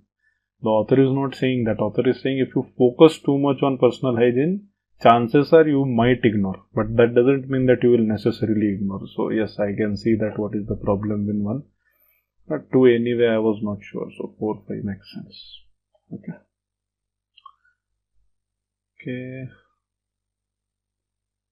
The researchers simulated street lighting on artificial grassland plots containing pea-filled sap-sucking insects at night. These were exposed to 2 different types of lights, a white light similar to newer commercial LED lights and an amber light similar to sodium street lamps. The low-intensity amber light was shown to inhibit rather than induce flowering in a wild plant of the pea family, which is a source of food for the pea aphids in grassland. So basically, if you put this grassland under the low-intensity amber light, it will basically stop the flowering in wild plant, and if that stops, basically the food for this insect will stop growing, and therefore I guess the number of aphids was also significantly suppressed. So basically the number of insects will also come down under the light treatment due to the limited amount of food available. So it's a chain. If you put the grassland under amber light or low intensity light, it will have the effect on the flowering in the wild plant. If the flowering gets affected, the plant growth will get affected. That means lesser food will be produced. Now if lesser food will be produced, these insects cannot grow in that area, and you will see reduction in the number of insects in that area. So that is basically the chain that we are discussing. Which one of the following statement best reflects the most critical inference that can be made from the passage? Low intensity light has more adverse effect on the plants as compared to high intensity light. Now I don't know what happens under high intensity light. That is not mentioned here in the passage. Light pollution can have a permanent adverse impact on ecosystem.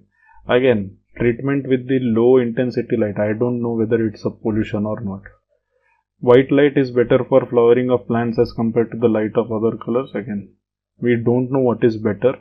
but we definitely know this amber low intensity light is not better for flowering. Proper intensity of light in an ecosystem is important not only for plants but for animals too. I can definitely infer that. If you have proper intensity of light, you will have proper food. If you will have proper food, the animals will also survive, right? Okay. Approximately 80% of all flowering plant species are pollinated by animals, including birds and mammals, but the main pollinators are insects. Okay. So approximately 80% of all flowering plants are pollinated by animals. In that 80% also major pollinators are the insects. Okay.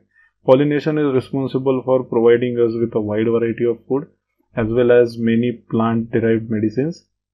At least 1/3 of the world's agricultural crops depend upon pollination. Bees are the most dominant taxa when it comes to pollination, and they are crucial to more than 400 crops. Okay, pollination is an essential service that is a result of the intricate relationship between plants and animals, and the reduction or less of either affects the survival of both. Effective pollination requires resources such as refuge of pristine natural vegetation. So basically you need bees for pollination, which will basically give rise to so it's an integrated relation between plants and animals, and both are interdependent on each other. So both are needed for the survival of each other. Sustainable production of India's cereal food grains is impossible without the diversity of pollinating animals. Cereal food grains is impossible. I think it's a little too extreme, but let's come back to it. Let me go through the rest first. Monoculture of horticultural crops hamper the survival of insects. I guess I can infer that because if you don't have pristine natural vegetation and if you don't have pristine natural vegetation, I guess it will get impacted. Okay. Pollinators become scarce in cultivated areas devoid of natural vegetation. So 3 I can definitely infer. So 3 has to be there. That means 4 is also there. So this is gone, this is gone. Diversity in insects induces diversity in plants. So that is also there. So 3, 4 both are there. Let me look at 2 again. Monoculture of the horticultural crops hamper the survival of insects. I guess I can infer that because then you are reducing the vegetation in the area. And if the vegetation is reduced, definitely the number of insects will also get reduced. So I guess 2, 3, 4 makes sense. Okay. A study conducted on the impacts of climate change over the Kaveri Basin of Tamil Nadu using regional climate models showed an increased trend for maximum and minimum temperatures and a decrease in the number of rainy days. Okay. So basically maximum and minimum, both temperatures are rising. There is an increasing trend in that. And you also have less number of rainy days. These climatic shifts will have an impact on the hydrological cycles in the region, lead to more runoff and less recharge, and affect the groundwater tables. Further, there has been an increase in the frequency of droughts in the state. This has driven farmers to increase dependency on groundwater resources to secure their crops. And if you depend on groundwater, there is again depletion of natural resources, so it's a deadly cycle. Which one of the following statements best reflect the crux of the passage? Development of regional climate model helps in choosing climate smart agricultural practices. I guess we did not discuss agricultural practices.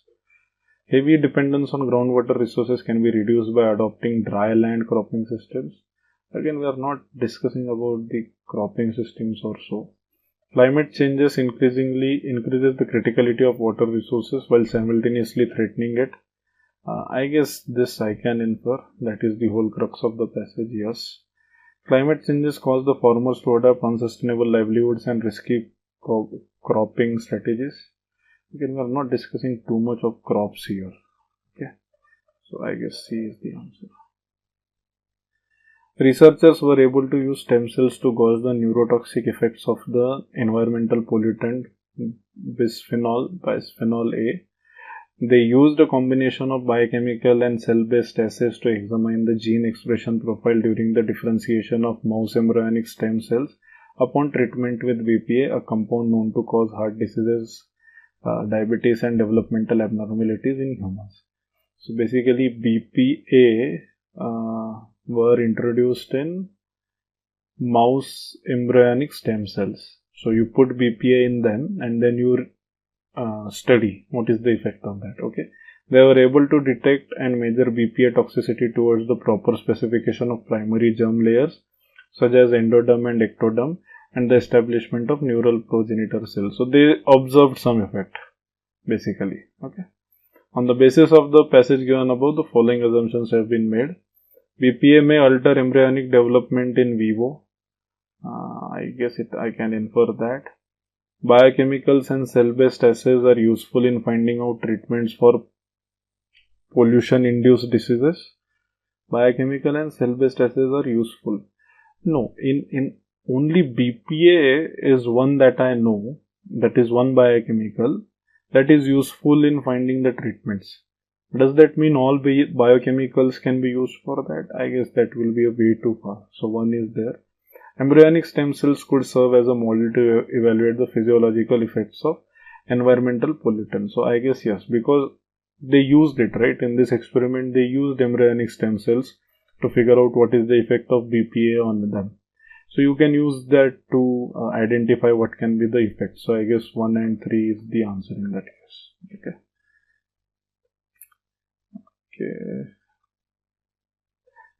Medieval merchants risked the hazards of Silk Road to reach the markets of China. Portuguese caravels in the 15th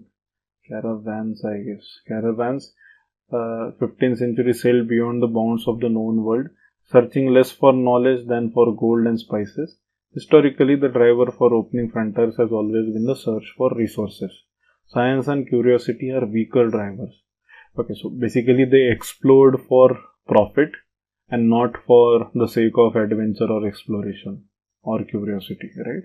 The only way to open up space, whether the space of solar system or interstellar space, is to create an economic engine, and that engine is resource extraction. So if you want more funding for your space programs, you have to create that demand, or you have to create that curiosity that, hey, look, there is some resources that can be profitable, and chances are you will get better funding. Maybe. I'm just inferring. Okay.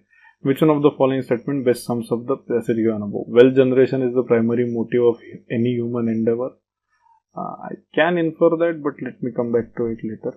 Space, whether space in solar system or interstellar space, will govern our future economy. No, that is not the whole summary of the passage.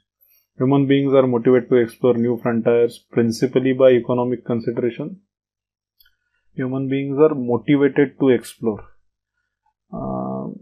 I guess I can still infer that. So let me keep that aside. Wealth generation is based on the risk-taking behavior of someone. No.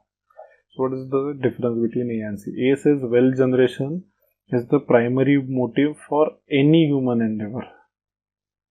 Any human endeavor.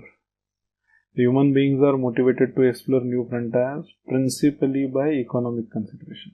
So I guess C is more moderate. A is little extreme because it says that any human endeavor you may have, it has to be governed by wealth generation. Some human endeavors can also be governed by the survival, right? You don't necessarily require wealth generation there. But yes, most of the new things are principally governed by economic consideration. So I guess C makes sense. Okay, so dash. Most people would agree that telling deliberate lies is wrong, except perhaps in certain special situations where more harm will be done by telling the truth. Even the most truthful people probably tell a good many more lies that might be regarded as semantic lies. Their use of words contains some measure of falsehood, more or less deliberate. The idea which the first part of the passage mentions is, what is this idea? Most people would agree that telling deliberate lies is wrong, except perhaps in certain special situations where more harm will be done by telling the truth. So basically, we are discussing how much harm will be done when you tell the truth. Okay. Agreement about telling lies, disagreement about telling lies, disagreement about telling the truth, disagreement about the harm in telling the truth. Yes, D is correct. We are discussing about how much harm will the truth make. So if it is too much harm, even the most truthful people will lie. So it basically depends how much harm am I gonna make. If it is too high, I will rather lie than saying truth. And this is adopted by even the most truthful people. So yes, I guess that is the disagreement. Which one of the following habits is found more often in good people? Mixing up true and false? No, it is intentional mixing up of true and false. When they know they will do more harm, they will mix the two, I guess. Intentional mixing of truth with false. Yeah, I guess this is much better. Falsification of facts, complete concealment of truth. No. Okay. Can a democracy avoid being a welfare state for long? Why cannot mass welfare be left entirely to the markets? Okay, so this is a perennial discussion. Why not let everything be governed by market? Okay. There is built-in tension between markets and democracy. Markets do not work on one person, one vote principle as democracies do. What one gets out of marketplace depends on one's endowment, skill, initiative, and skill, and also lift many from bottom rungs of society. But some people never get the opportunity to develop skills that markets demand. They are simply too poor or too handicapped, or skill formation takes too long. By creating jobs, market may be able to help even unskilled people, but capitalism has always witnessed the burst of unemployment. So basically, if you leave too much to the market, those who are skilled, those who are better off will basically succeed. Those who don't have access to upskilling or better education or are handicapped, they may suffer. And I guess that's where the democracy would come in, because then democracy would say equal right for all the citizens, maybe right to education, and so on and so forth, right? So I guess both have to coexist is what author would finally conclude. But let's look at the question. With reference to the above passage, the following assumptions have been made. Okay. Modern democracies rely on market forces to enable them to be a welfare state. I guess that is true. Democracy and market have to stay together, because market will uplift people from lower rungs of the society, but democracy will ensure that everyone is at least on some basic level of survival. Markets ensure sufficient economic growth necessary for democracies to be effective. I guess it's exactly opposite. Author says those two are never at what do you call it? Those two are never at peace with each other. Okay? Government programs are needed for those left behind in economic growth. Government programs, yeah, I guess I can infer that. So yeah, 1 and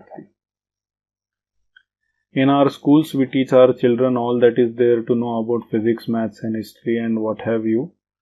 But do we teach them about the bitter caste divide that plagues the country? About the specter of famine that stalks large part of our land? About gender sensitivity? About the possibility of atheism as a choice, etc.? Equally important, do we teach them to ask questions, or do we teach them only to passively receive our wisdom? From the cocoon world of school, suddenly the adolescent finds himself and herself in unfettered world of university. Here, he or she is swept up in a turmoil of ideas and influences and ideologies.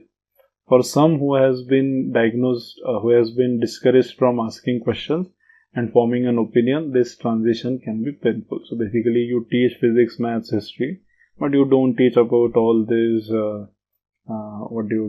real life activities or real life skills.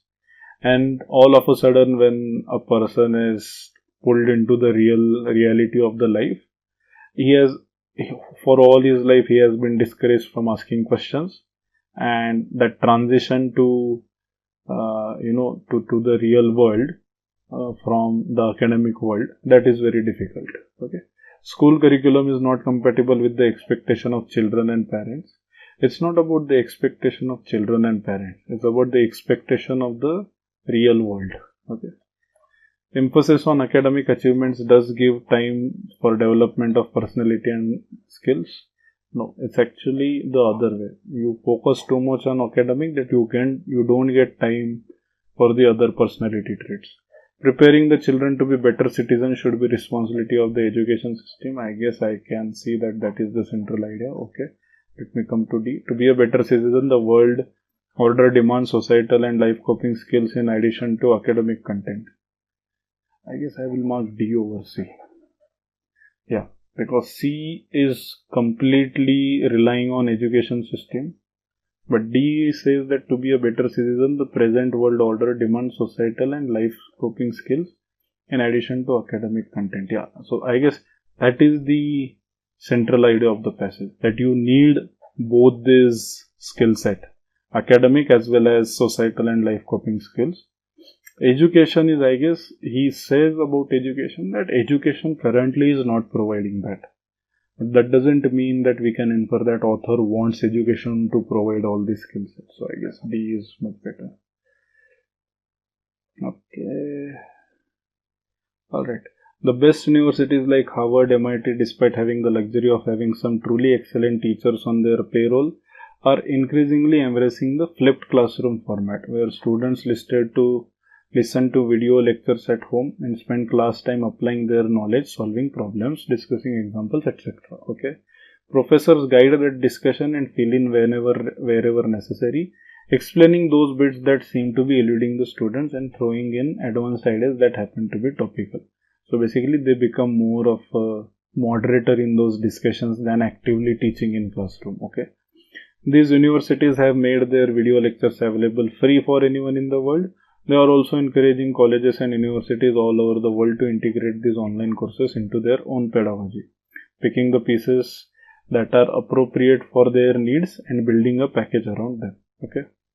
Which one of the following statement best reflect the central idea? Efficacy of universities would be better in online mode for conducting classroom tuition as compared to conventional method. Author is not saying that you go completely online. Author is basically saying you go hybrid. You teach online and you discuss or have some classroom discussions offline. So I'll keep A aside, but let me look at other options. Availability of higher education can be made easier and cheaper without diluting the content. Availability of higher education can be made easier and cheaper. Cheaper I understand. Easier I don't know. So maybe I'll keep this aside also. We need not invest much in infrastructure related to higher education and yet develop better human and social capital. I guess C makes a lot more sense because that's what the last part is. They are encouraging colleges and universities all over the world to integrate these online courses into their own pedagogy. So I guess you don't have to invest much in infrastructure, yet you can develop better human and social capital. Private sector institution in higher education as well as coaching institutes can take advantage of this opportunity and travel. I guess that is not discussed. So A, B, C, I am little more inclined towards C. Availability of higher education can be made easier and cheaper without diluting the content. Without diluting the content is also problematic. Cheaper I understand, but easier I don't know. So I will still not mark B. Efficacy of universities would be better in online mode. Again, it says online mode. But author is not saying online mode. You get online plus offline both. I guess C makes sense. Our cities are extremely vulnerable to climate change because of large concentration of populations and poor infrastructure. Moreover, population densities are increasing in them, but we have not yet developed the systems to address climate change impacts. Our cities contribute to 65% of the GDP, but there are not enough facilities to cater to the needs of the people. It is important to address the issues of air quality, transport, etc. that are vital to identifying sustainable solutions. We need to involve citizens in city planning and create an ecosystem that meets the needs of the people. So basically, author is saying that there are too many problems in the cities. Cities provide so much to the GDP. I guess we need to have better quality of life.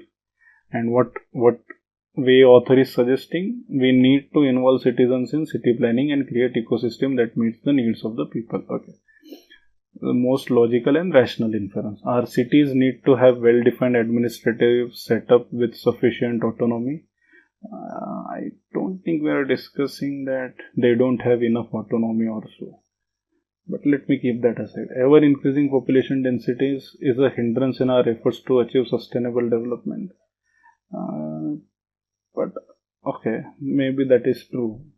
But it's not only that. The author is saying that our administrations are not capable enough to cater to that need. That is even bigger problem. So I don't think B I can mark.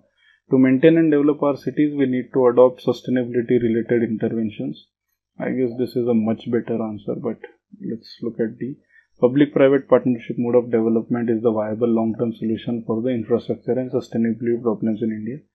We are not discussing public-private partnership here. So A and C, our cities need to have well-defined administrative setup with sufficient autonomy. I guess we have set up.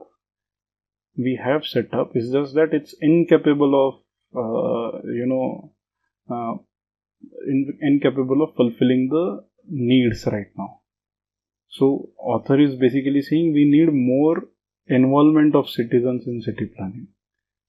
Whereas C says to maintain and develop our cities, we need to adopt sustainability related interventions, which is to say have more citizens in city planning and all. So I guess C makes sense. Okay.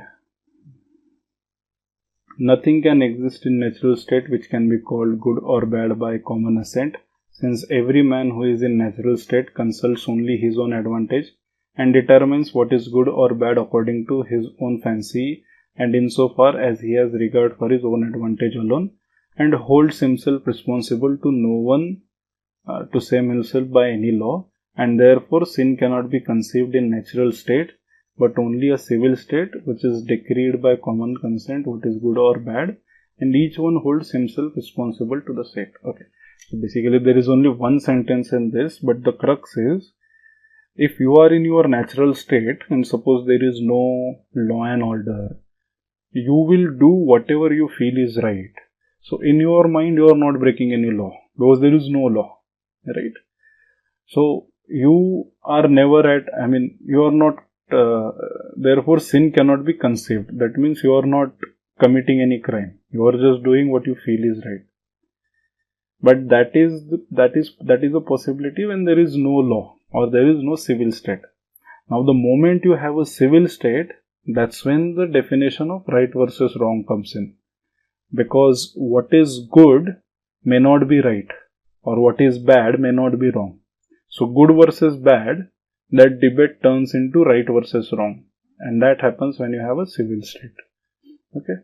So which one of the following statements best reflect the central idea of the passage? The conception of what is right or wrong exists due to formation of state. I guess that is correct. Unless a ruling authority decides as to what is right or wrong, no man would be morally right. Not ruling authority. It's only people coming together and coming up with their own laws. So ruling authority is a slight distortion here. Man is inherently immoral and selfish in natural state. You cannot say that. That's far-fetched. The idea of what is right or wrong is necessary for the survival of human species. No. Humans have survived even when there was no definition of right or wrong. Again, that I cannot say.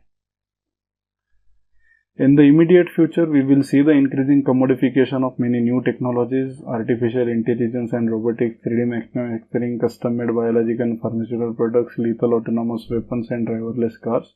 This will pose conundrums. The moral question of how a driverless car will decide between hitting jaywalker and swerving and damaging the car has often been debated. Okay, the answer is both simple, save the human life, and complex. At which angle should the car swerve? Just enough to save the jaywalker or more than enough? If the driverless car is in Dublin, who would take the decision? The Irish government, or the car's original code writer in California, or a software programmer in Hyderabad to whom maintenance is outsourced? If different national jurisdictions have different fine print on prioritizing a human life, how will it affect the insurance and investment decisions, including transnational ones? Okay. So basically you have so much innovation happening and it is global. You have to have laws that will govern that will govern the policies, basically. Who is accountable for what or who is responsible for what.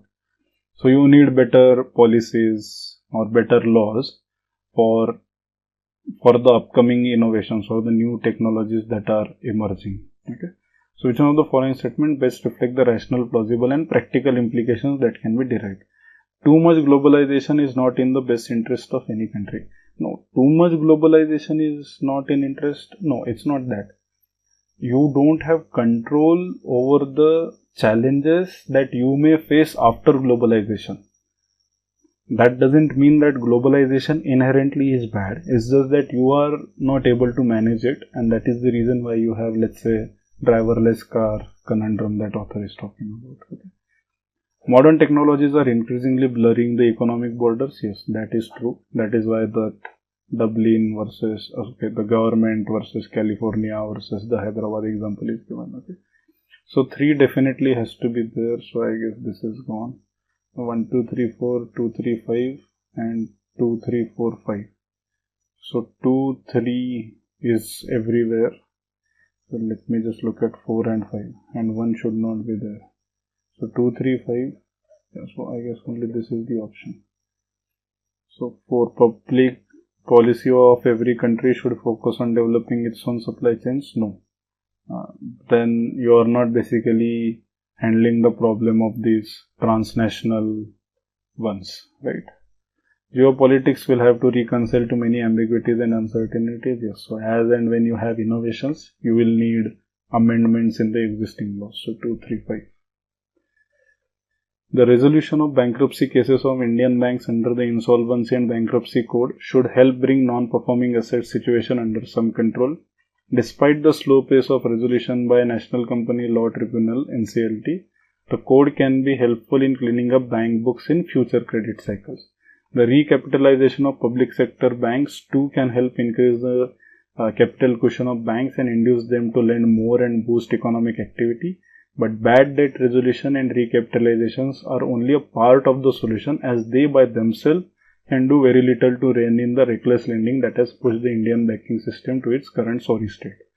Unless there are systemic reforms that address the problem of unsustainable lending, future credit cycles will continue to stress the banking system. So basically, first author has discussed the problem, then author has discussed a probable solution, and then author has said that even that solution is not enough, you need some more systematic change or something, right? Which one of the following statements best reflect the most logical, rational, practical suggestion implied by the passage? So I have to look at suggestion. Lending by the bank should be closely monitored and regulated by central government. If you're just going to monitor and regulate, how are you going to solve the problem? You will just monitor, right? But you need laws. Just monitoring won't help. Interest rates should be kept as low as to induce banks to lend more, promote credit growth, and thereby boost economic activity. Author is saying this is a very short-term solution. If you lower the interest rate, chances are people will buy more, and then again it will add to more loans, which may can go to NPS, right? Merger of many banks into few large banks alone in long-term solution to make viable and prevent their bad performance. I guess there is a talk of doing that also, but I don't know how that will solve the NPA problem, which is given in the paragraph. Indian banking system requires structural reforms as long as a long-term solution for bad loans problem. I guess that is what author said in the last line anyway. So D. In India, the objective of macroeconomics policy is to enhance the economic welfare of the people, and any one wing of such macro policy, monetary or fiscal, cannot independently work without active support of another. So monetary policy is basically RBI, fiscal policy is basically government. So author is basically saying both have to work in connection with each other, or they cannot work independently of each other basically. So the following best reflects the corollary in the passage. The central bank cannot work independently of the government. I guess that is correct. Government should regulate financial markets and institutional closely. No, author is not saying that. Author is saying you need to have monetary and fiscal going hand in hand, which is to say the central bank of the country and the government being on the same page, or taking decisions in tandem.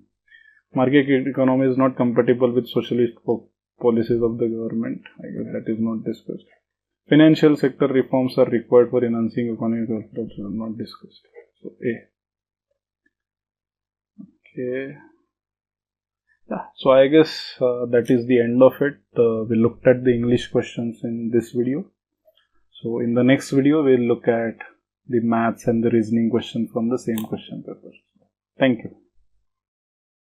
Hello everyone. Welcome to the series of previous year questions for CSAT. In last video, we looked at CSAT 2021 question paper and all the English questions. So continuing the same question paper, now let's look at all the maths and the reasoning questions. So let's start. In a group of 120 persons, 80 are Indians and rest are foreigners. Okay, so 120 are there, of which some are Indians and some are foreigners. So precisely 80 are Indians, so 40 will be foreigners. Further, 70 persons in the group can speak English. The number of Indians who can speak English is, so 70 persons in the group can speak English. So suppose all the foreigners speak English. Suppose all the foreigners speak English. That means 30 will speak, 30 Indians will speak. Or all the Indians speak English. That means what? Maximum 70 and 0. So the range of Indians who speak English is 30 to 70. So I can say answer is either 30 or more. Consider all 3-digit numbers without repetition of digits obtained using 3 non-zero digits which are multiples of 3. Okay, let S be their sum. So if I want 3 non-zero digits which are multiple of 3, so I guess there are only 3 such digits, right? 3, 6, 9, right?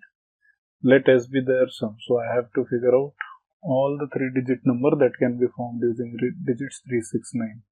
So what can that be? 369, 396, 639 and 693 versus 936 and 963, right?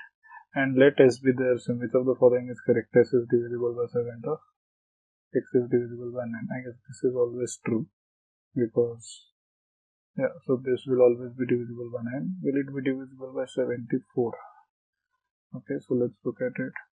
This is 9 plus 9, 18, 6 plus 6, 12, and 3 plus 3, 9. So 3 plus 6 plus 9, which is 18. So 8, 1 carry. This will again be 18 plus 1, 19. So 9, 1 carry, and this will again be 18 plus 1, 19. So this addition is 1998.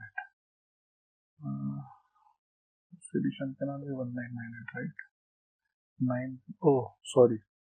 I'm sorry. So 18 is only once, right? 18 will be 9 plus 6 plus 3. But 9 is occurring twice, 6 is occurring twice, and 3 is also occurring twice. So 18 into 2, 36. So this is 6.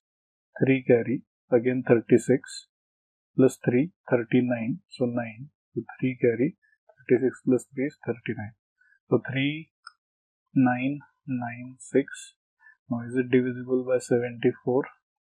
Now 74, let's say this is divisible by 2, so this will be what? This is 18, this is 9, this is 8, 1898.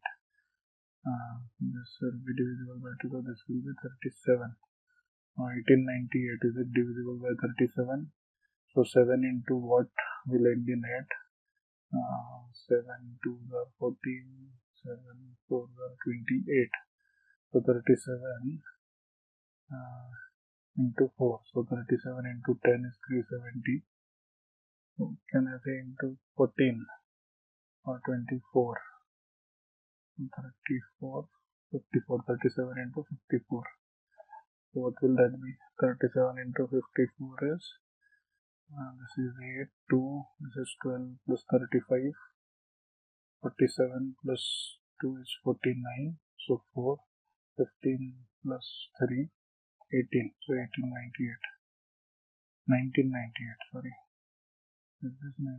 Yeah, this is 1998. Yeah, so 37 into 54. So I guess this is divisible by 74. So this one is also true. There are two classes A and B having 25 and 30 students respectively. In class A, the highest score is 21 and the lowest score is 17.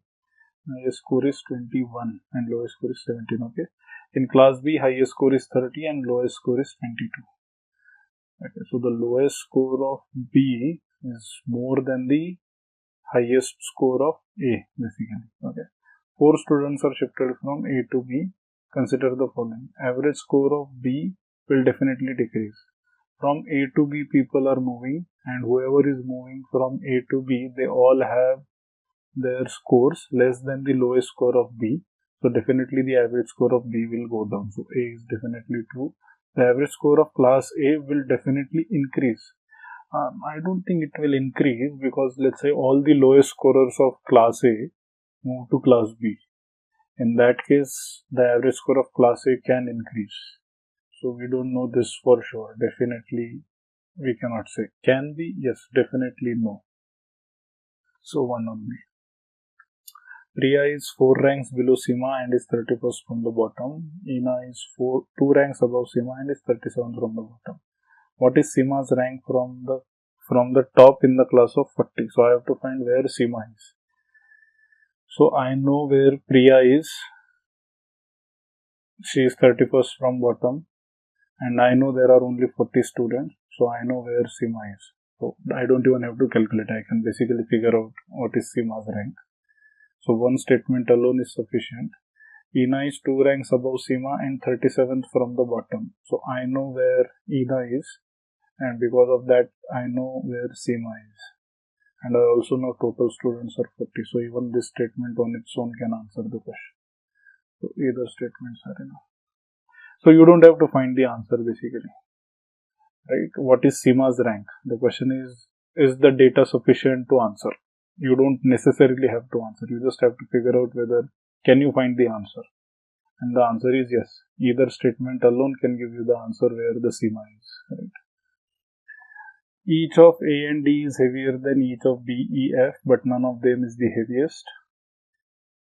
A is heavier than D but is lighter than C. Who is the heaviest among A, B, C, D, E? I don't know anything about C here. So I don't know the exact ranking. I only know A and D. They are individually heavier than B, E and F. Right? But I don't know where is C. I also don't know whether A is heavier than D or D is heavier than A. And statement 2 alone, again, I don't know anything about B, E, F. But the moment I combine the two, I know C, A is heavier than D but is lighter than C. So C comes here. So C, A, D and then B, E, F in any sequence, right? So C will be heaviest. So when I combine the two, I guess both statements are required. In English alphabet, the first 4 letters are written in opposite order, the next 4 letters are written in opposite order, and so on. And at the end, Y and Z are interchanged. Okay, which will be the 4th letter to the right of 13th letter. 13th letter and 4th to the right will be what? So you have 13th, you have first to the right, second to the right, third to the right, and fourth to the right. So it is 15, 16, 14, 15, 16. So this is 17th letter. So 17th letter will be what? 4, 4 group, 4, 4 each. So till 16 everything will be done. So all the 16 alphabets are done. Then you have to look at 17, 18, 19 and 20. So M is 13th, right? So M is 13.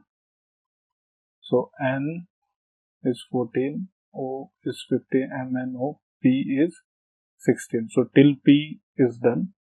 So M, N, O, P, then Q, R, S and T.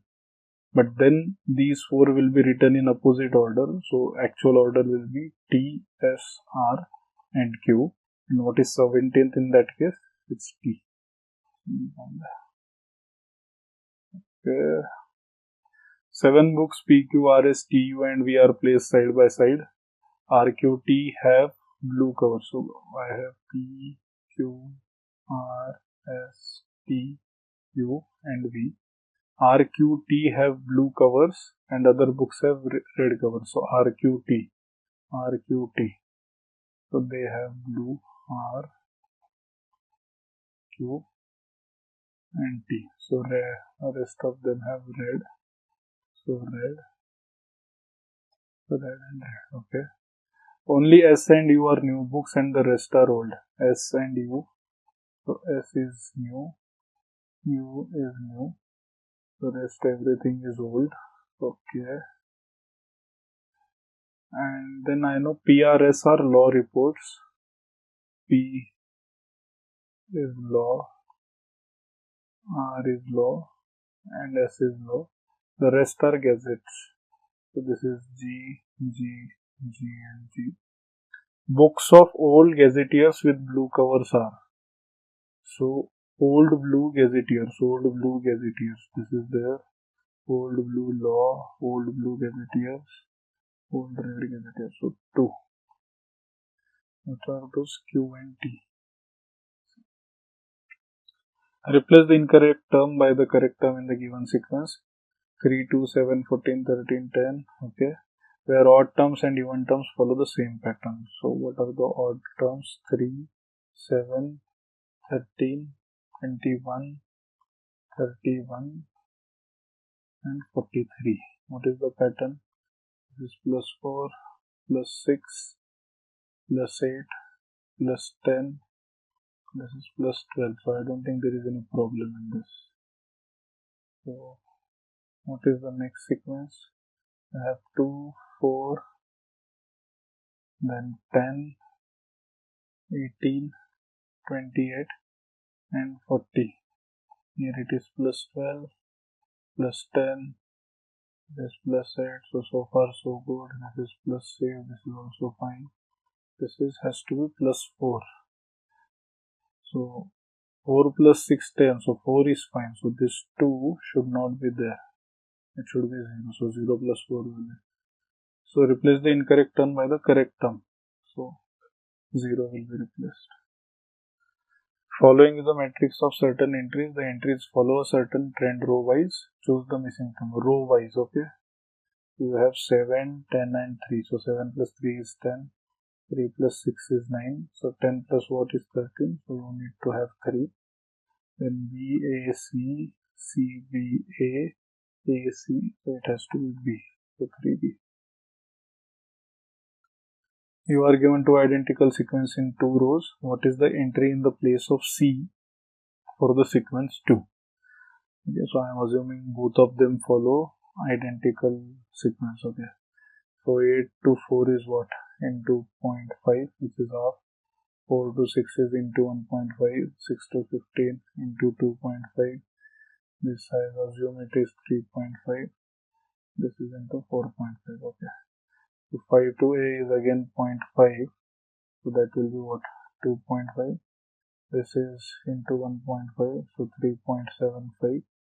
This is 2.5.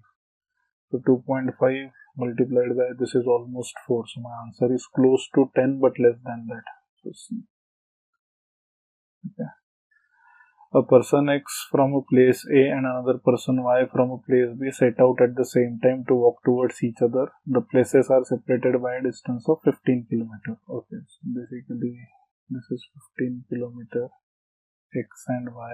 X is moving towards Y, Y is moving towards X, and they are separated by 15 km. So somewhere they will meet, right? X walks with a uniform speed of 1.5 km per hour. Y walks with a uniform speed of 1 km per hour in the first hour, with a uniform speed of 1.25 km per hour in the second hour, with a uniform speed of 1.5 km per hour in the third hour, and so on. So what is the increase? 1 becomes 1.25, 1.25 becomes 1.5. So there is 0.25 increase in speed every hour. Which of the following is correct? So in first hour, X will travel 1.5, Y will travel 1. So together they are traveling 2.5.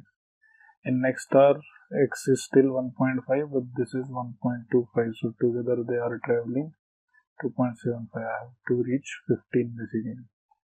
Then 1.5 and this will be 1.5. So this will be 3. This is 1.5. This will be 1.75.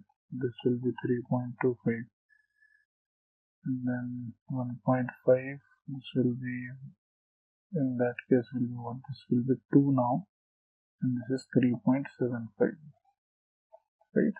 So I guess this is a AP with 3 as the average and 5 terms. So can I say this is total 15 km now? Right? So how many hours? 1, 2, 3, 4, 5. So first sentence makes sense that they take 5 hours to meet. They meet midway. So 1.5 5 times. So this guy has traveled 7.5 kilometer, and total they have traveled 15. So I guess this should also be 7.5. So both have come the halfway. This is also fine, both 1 and 2. A student appeared in 6 papers. The maximum marks are the same for each paper. His marks in these papers are in the proportion of 5:6:7 up to 10. Okay. Overall, he scored 60%. In how many number of papers did he score less than 60% of maximum marks? So suppose he scores 500, 600, 700, 800, 900 and 1000. Okay, suppose these are his marks. Overall, he scored 60%. So overall will be what? Addition of this divided by sum of all the maximum marks. So what is the addition? This is 11, 18, 26, this 35, 45. Basically, 4500 is 60%. Right? So what will be 100%? This is 100 into 60. Sorry, 100 into 4500 divided by 60. This is 3 2s are 315, so 150 here, and this is 50. This comes out to be 7500. So that means what? Not 7500. Yeah. So 7500 is basically so 60% is 4500. Oh, so 7500. 60% is the overall he scored. 7500 is the total maximum mark. So what is the score in each exam? So I have 1, 2, 3, 4, 5, 6. So 7500 divided by 6. 3 2s are 325 are. So this is 1250 basically. So that means each exam was of 1250 marks. Right? Correct. Now once each exam is of 1250 marks, what are they asking? In how many number of papers did he score less than 60% of the maximum marks? So 1250, what is 60%? Upon 100. So this is 125 into 6. That is what? 750, right? So 750 marks. So in how many paper he scored less than 750?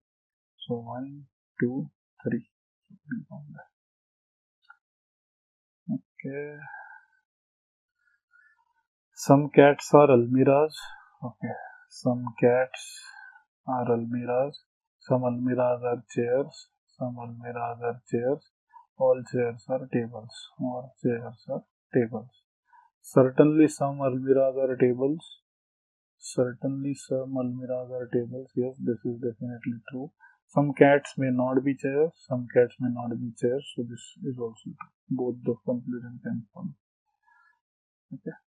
A boy plays with a ball and he drops it from a height of 1.5 meter. Every time the ball hits the ground, it bounces back to attain a height of 4/5 of the previous height. Okay. The ball does not bounce further if the previous height is less than 50 centimeter. What is the number of times the ball hits the ground before the ball stops bouncing? Okay. So first time the ball comes down, and after 50 centimeter it stops, and this is 1.5 meter. So that means what? It first drops from 150 centimeter, then it bounces back, and it bounces back to 4/5 only. What is 150 into 4 by 5? That is what 3 are, so 120. So it comes back to the height of 120. Then again it bounces back.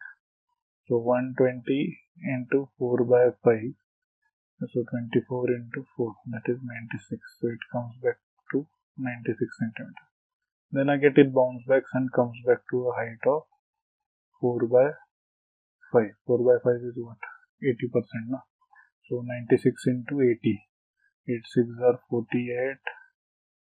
4, 72, 76. So this is 76.8 centimeter.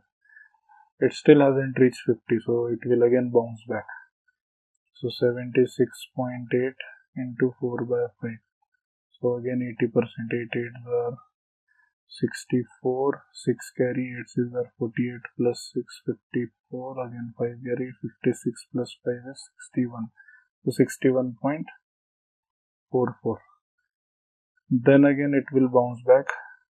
I guess this will be the last bounce, because 4 by 5, so 8 4s are 32, 8 4s are 32 plus 3 35, 8 plus 3 11, 49. So this is 49 point into 0.152. This is 49.152, and then it will not bounce further. So this is first bounce, second bounce, third bounce, fourth bounce, fifth bounce, and sixth bounce. After this it will not go further. So 6 bounces. Okay. Images of consonants of English alphabet capitals are observed in a mirror. Okay. What is the number of images of these which do not look like their original shapes? So we are looking at only the consonants here. Okay, so basically we have how many consonants? We have 21 consonants in all, and we have 5 vowels. So I only have to look at consonant. So let me just figure out how many mirror images are there which are same. We are looking at capital letters. So I guess A is same, B, C, D, E, F, G, H, I, J, K, L, M, N, O, P, Q, R, S, no, T, U, B, I guess W, X, and capital letters, so Y also, and Z, no. So I guess these are the, so these are all the alphabets. I guess all of these have a same mirror image, okay. So these are the alphabets, and then I have to remove the vowels from this. So A gone, I gone, O gone, U gone. So how many remaining? 1, 2, 3, 4, 5, 6, 7. So 26 of these 5 are vowels, 21 are consonants. Out of these 7 are these. So 14 consonants are there. These do not like their original shapes. 14. A bank employees drive 10 kilometers towards south from our house. Okay, so this is the house, 10 kilometers to the south, okay, and turns left and drives another 20 kilometers. Turns left and drives another 20, okay. She again turns left and drives 40 kilometers, okay, so she comes back. This is 10, this is 30, okay. She again turns to her right and drives another 30 kilometers. Okay, sorry. Then she turns to her right and drives for another 5 kilometers. So this is another 5 kilometers. And then she again turns to her right and drives another 30 kilometers. So this is another 30. So I guess this will be in line. Okay.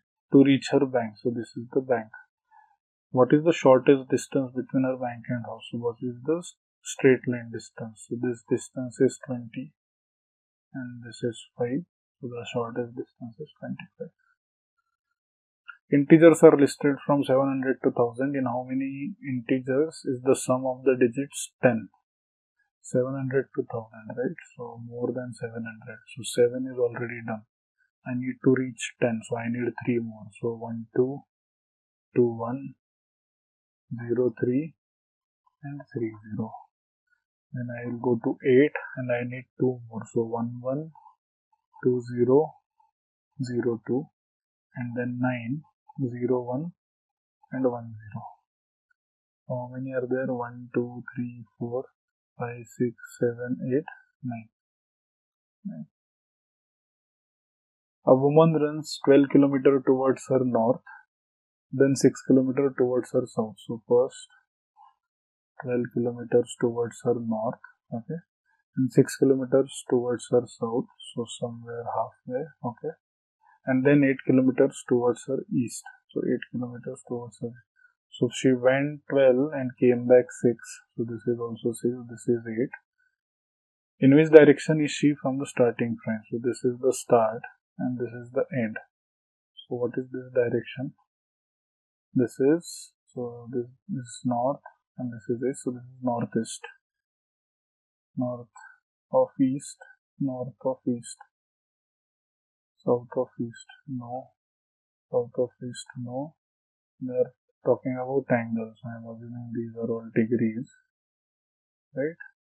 So an angle of less than 45 degrees and angle of more than 45 degrees. So what is this angle? What is this angle? So if you look at, so this is perpendicular, right? 6 said this is 10. Now I know sine 0 is 0 and sine 90 is 1, right? And the graph looks something like this. Then again it comes down, again comes down, again comes. So basically this is 0, this is 90 degree, this is 180 degree, this is 270 degree, and this is 360 degree, and this is called the sine wave. So between 0 and 90 it increases, right? Now in our case, what is sine of, let's say, this theta? Sine theta opposite upon the hypotenuse, so 8 by 10, which is 0.8. That means what? So this is 45 degree. What is sine 45? Sine 45 is 1 by root 2, which is 0.707. So my angle sine theta is more than sine 45, right? Therefore, theta is more than 45 degrees. My angle more than 45 degrees in the north of east. Okay. 3 raised to 2019 is divided by 10, then what is the remainder? Divided by 10. That means the question is, what is the unit digit of 3 raised to 2019? Now, for those of you who might not know, 3 has a cyclicity of 4. So 3 raised to 1 is 3, 3 square is 9, 3 cube is 27, and 3 raised to 4 is 81. So 3971. Now the moment you have 1, the cycle gets repeated. So again 3 raised to 5 will have a unit digit of 3, and then 9, and then 7, and then 1. So basically I just have to figure out what is this 2019. So 2019 is basically what? 2016 plus 3, right? Which is 4k plus 3. So if I put k equal to 0, it's as good as 2 raised to 3, and 2 raised to 3 ends in 7. So if 2 raised to 3 ends in 7, that means what? Unit digit is 7, and when you divide it by 10, 7 will be the remainder. So 7. The number 3798125P369 is divisible by 7. What is the value of digit P? Okay, so divisibility of 7 is basically you take this 9 and you subtract it from this particular number. If the resultant number is divisible by 7, the original number is also divisible by 7. But I don't think we have to use that, because then it will become very difficult. So 37, so 9, 37 minus 9 is what? 28, right? 379 by itself is divisible by 7. 8125, that will result, 8125 will be what? 8125 minus, so 812 minus 5, 807, that won't be divisible by 7. So I guess we'll have to just put the options, right? 379, 8125, I put 1, and then 369. So should I just check what will happen if I divide it by 7? 7, oh my god, 7 5s are 35, 7 4s are 28, 7 2s are 18, 14, 14, so 4 7 5s are 35, 6, 7 8s are 56, 56 plus 6, 7, 9 are 63, 7 3s 0, 7 5 are 35, this is 14, so 5 will be the remainder here. So I guess P is equal to 1 doesn't work. What about P is equal to 3, 7, 9, 8, 1, 2, 5, 6, 3, 6, 9. So till here, if you see, till here it was 965. After 65, 2 carry. So the moment I have 26 here, 7 3s are 21, 5 carry. 7 9s are 49, so 4 carry. 7 6 are 42, so 4 carry, and 7 9 are 49. So I guess 6 is okay. Oh, so you just basically substitute the value. From January 1, 2021, the price of petrol on mth day of the year is 80 plus 0.1 m, where m is equal to 1 to 100 and thereafter remains constant. So basically highest it can go is at 100th day and then it remains constant. Okay. On the other hand, the price of diesel on the nth day of 2029 is 69 plus 0.15 n for any n. So here there is no condition on n. Okay.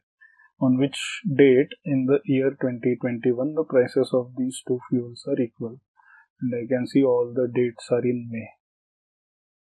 So if you look at May, so Jan has 31, 2021, so Feb 28, March 31 and April 30. So this is what 30 plus 2 10, 0, 4 plus 2 6 plus 6 12. So already 120 days are done at the 30th of April. So basically price of petrol is then on any of these days, the price of petrol is what? 80 plus 0.1 into 100. This should be equal to 69 plus 0.15 n. So this is 90 is equal to 69 plus 0.15 n. So this is 21. 100 divided by 15 is equal to n. So 15, 1 are 15, 6, so 140 days. So n should be equal to 140. Now till 30th of April we have 120 days and I have to reach 20 more days. So 20th of May. A biology class at high school predicted that a local population of animals will double in size every 12 years. Okay. The population at the beginning of the year 2021 was estimated to be 50. So 2021, what is the population? 50. If P presents the population after n years, then which of the following equation presents the model of the class for the population? So if I put n equal to 1, I should get 50. If I put n equal to 1, this is 62. No. This is also 62. If I put n equal to 1, oh, no, sorry, after n years. So I know after 12 years, so plus 12, 2021 will become what? 2033 and population will be 50 into 2, which is 100. So when I put n equal to 1, the population should be 100. So this is 62, this is 62, so anyway it doesn't work. And I put n equal to 12, this is 2 raised to 144 into 50. I guess that's too high. n equal to 12, so 12 by 12, 150 into 200, so I guess 3. So you just put the option, I guess that's the best way to solve. In a class, 60% of students are from India and 50% of students are girls. If 30% of the Indian students are girls, so suppose 100 people are there in the class, you have some Indians, some are foreigners. In Indians, let's say you have boys and girls, and in foreigners you will have boys and girls. 60% students are from India, so I guess 60 are Indians, so 40 will be foreigner. And 50% of students are girls. Okay, so 50% girls, so 50% will be boys. 30% of Indian students are girls. 30% of 60 is 18, so remaining 42 are boys here. But 50% overall are girls, so 18 are done here, so remaining 32 girls are here, and remaining 8 boys are here. Okay. And what percentage of foreign students are boys? Foreign students are 40, of them boys are 8, 8 by 40 is 1 by 5, and 1 by 5 is 20%. Okay. A pie diagram shows the percentage distribution of proteins, water and other dry elements in the human body. Given that proteins correspond to 16%, okay, proteins correspond to 16% and water corresponds to 70%. If both proteins and other dry elements correspond to P%, then what is the central angle of the sector representing P on the diagram? So I'll get confused. This is protein. And then you have other. Now what is other? And we don't have anything else, right? Protein, waters and other. Okay. So 70 plus 16 is 86. So others are 14%. So other plus protein, that is P basically. So other is 14, protein is 16, so that is 30%. So what is the central angle? So 30% and what? 30 by 100 of 360. 0, 0, 0, 0, 36 into 3 is 108. 108. Joseph visits the club on every 5th day, Harsh visits on 24th day, while Sumit visits on every 9th day. If all three of them met at the club on a Sunday, then on which day will all three of them meet again? So basically I have to find LCM of 5, 24 and 9. So 5 is 5, 24 is what? 24 is 2 cube into 3 and 9 is 3 square. So what is LCM? 2 cube, 3 square, 5. 2 cube is 8, 3 square is 9, 9 into 8 is 72, 70 into 5 is 360. So 360 is the LCM. So can I say after 360 days they will meet again? Right? If all three of them met at a club on Sunday. So if I met at a club on Sunday and after 360 days I will meet. So what is 360 days? 360 divided by 7. What is the remainder? So 360, 7 5s are 35, 10 7 1s are 10. So this is basically what? 51 weeks, right? And then 5 days. 51 weeks, sorry, not 5 days, 3 days. 51 weeks and 3 days. So basically 3 days after Sunday. So Monday, Tuesday, Wednesday. 3 days after Sunday. So Monday, Tuesday, Wednesday, after Wednesday. So Thursday. The difference between a 2-digit number and the number obtained by interchanging the positions of the digit is 54. Okay, consider the following statements. The sum of the 2 digits of the number can be determined only if the product of the two digits is known. The sum of the 2 digits of the number. Sum of the 2 digits of the number. So sum of the digits basically can be determined only if the product of the 2 digits is known. Okay. The difference between the 2 digits of the number can be determined. The difference between the 2 digits of the number I guess this can be determined because see, if you have a 2-digit number which is xy and yx, so this is essentially 10x plus y and this is 10y plus x. If you take the difference, it comes out to be 9 times y minus x or 9 times x minus y, whatever you want to call it, right? So 9 times the difference. So this according to question is 54. So that means what? The difference between the 2 digits is 6. So difference between the 2 digits is 6. So the difference between the 2 digits of the number can be determined. Yes. So that has already been determined. That is 6. The sum of the 2 digits of the number can be determined only if the product of the 2 digits is known. Now I am looking at two numbers whose difference is 6. So that means what?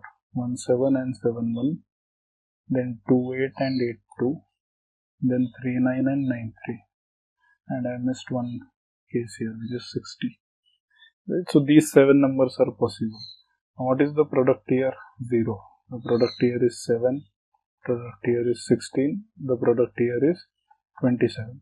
Now even if I tell you the product, suppose if I tell you that the product is 27, can you tell me what is the original number, whether it is 39 or 93? You cannot say that. Just only knowing product will not help. You also need to understand that both the numbers 39 and 93 follow our condition that the number and the reverse of it numbers, the difference is 54. But just if you know the product, which is the additional information, it is still not sufficient, because even if I tell you, let's say the product is 7, again there are 2 possibilities, 17 and 71, and you don't know which is the correct value. So I guess 2 is correct, 1 is not. So 2 only. Okay. Yeah.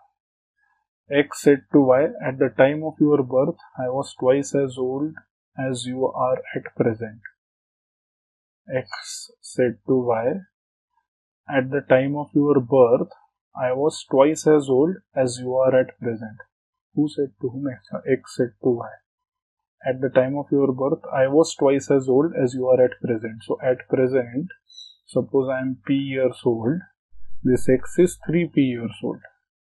Because P years ago, when this guy was born, this guy was 2P, which is twice of the current age, which is P. Correct? So these are the current ages right now. If the present age of X is 42, if this is 42, so this has to be 14. Then consider the following statements. 8 years ago, the age of X was 5 times that of Y. 8 years ago, this would be 34. 8 years ago, this would be 6. 34 is not 5 times of 6, so 1 doesn't make sense. After 14 years, the age of X would be 2 times that of Y. After 14 years, this will be 56. After 14 years, this will be 28. 56 is double of 28, so 2 makes sense. So 2 only. If the net price of an article is decreased by 20% and then the new price is increased by 25%, then what is the net change in the price? This is actually 0%. So 100 is decreased by 20% becomes 80. 80 increased by 25%. So 25% is what? 1/4. Now what is 1/4 of 80? 20. So 80 plus 20 is again 100. So 100 becomes 80 and 80 becomes 100. So eventually there is no change. 0. When a certain number is multiplied by 7, the product entirely comprises only ones only. 1, 1, 1, 1 and so on. What is the smallest such number? Okay, when a certain number is multiplied by 7. So 7 multiplied by 3 will give you unit digit as 1. So everything has a unit digit of 1. But 7 into 3 is what? 21, right? So 1 will be there to carry. Now again, if I have to have 1 here, I have to add plus 9 here. So 7 should be multiplied by what? 7 7s are 49. So at the tens place you need 7. So 1 gone, 2 gone, 8 gone. D. So 7 3s are 21, 2 carry, 7 7 are 49 plus 2, 51, 1, which is again 1 carry, 7 8s are 56 plus 5, 61, 1 carry, 7, so 1 is there, 6 carry, 35 plus 6, 41, 1, 4 carry, 7 plus 4, 11. So yes, D. A man completes 7/8 of a job in 21 days. How many more days will it take him to finish the job if quantum of work is further increased by 50%? So 7/8 of a job in 21 days. So complete job will be done in what? Right. So complete job will be done in 24 days. I am adding 50% more. So the job now can be done in 36 days. Now I have already done 21 days of work. 36 days of work has to be completed. So remaining work now is 15 days. D. There are 3 points PQR on a straight line such that PQ is to QR is 3 is to 5. If n is the number of possible values of PQ to PR, what is n equal to? Okay, so basically PQR. So PQ is 3, QR is 5. So in that case, what is the PQ is to QR? What is PQ here? 3. Oh, sorry, not PQ is to PR, sorry. So PQ is to PR. PR in this case is 8. What can be the other case? The other case is, what is common? PQ and QR. So Q is here. Let's say P and R is here. Now what is PQ? 3. And QR is 5. So PR becomes 2. So what is PQ to PR? PQ is 3. PR is 2. Do we have any other combination? PQR to PR. Can I have R in middle and then P and Q here? In that case, PQ will be 3 and QR will be 5. I guess this won't be possible. The bigger length cannot be, so PQ cannot be less than RQ in this case, right? So I guess 2 possible values of n. On a chessboard, in how many different ways can 6 consecutive squares be chosen on the diagonals along a straight path? So how many? The chessboard is of 8 by 8, right? So how many squares will you have? You have 1, 2, 3, 4, 5, 6, 7, 8. So you have to pick any 6 consecutive. So you can pick 1 to 6, or you can pick 2 to 7, or you can pick 3 to 8. Yeah, so 3 on one diagonal, or 3 on the and 3 on the other diagonal. So basically 6 in all. In the series dash B dash A dash B A dash B dash A B A B dash A A B A B A B dash A A B. Okay, so this looks a little complicated. B B B A. Let me just write it down. This is B. This is A. This is B A. This is B. This is A B A B dash A A B. B A B A B B A B A B B A B A B A B A B dash A A B and B A B A B A B A B dash A A B. What are the 4 options? B A B A B A. Then you have B A A B B A. Okay. Third option is B B A A B B. Last option is A B A B and A B. Alright, so what is the pattern? B B A A B B A A B B A B A B A A A B. Okay, so this doesn't make sense. B B A A A B A B B A A A B A B B B A B A B A A A B. This doesn't make sense either. B B B A A B B B A. Sorry, B B B A A B. Then again A A B B A B A B B. Oh my god, how this doesn't make any sense. A B B A A B A B B A A B A B B A A B. Okay, so this makes sense. A B B A A B A B B A A B and then A B B A A B. Oh, So D makes sense. Using 22333 as digits, how many distinct numbers greater than 30,000 can be found? 30,000. And how many digits do I have? 5 digits only. So it has to start with 3, and then these digits have to be filled with 2, 2, 3, 3. So I have to fill 4. I can fill these in 4 factorial ways, but this 2 is repeating and this 3 is also repeating, right? So 4 factorial divided by 2 factorial, 2 factorial. So this is 3 into 4 upon 6. Consider the following statement. The sum of 5 consecutive integers can be 100. Sum of 5 consecutive integers can be 100. So 20, if I take in the middle, 20 into 5 is 100. So I can put 1921 and then 1822. Yeah, I guess if I add all of this, it will be 100. So 1 is fine. The product of 3 consecutive natural numbers can be equal to their sum. Product of 3 consecutive natural numbers can be their sum. Yeah, 1 plus 2 plus 3 equal to 1 into 2 into 3. This is only possible for this, I guess, but not for any other. 2 is also fine. Oh, sorry, both. A cubical vessel of side 1 meter is filled completely with water. How many milliliters of water is contained in it? Neglect thickness of the vessel.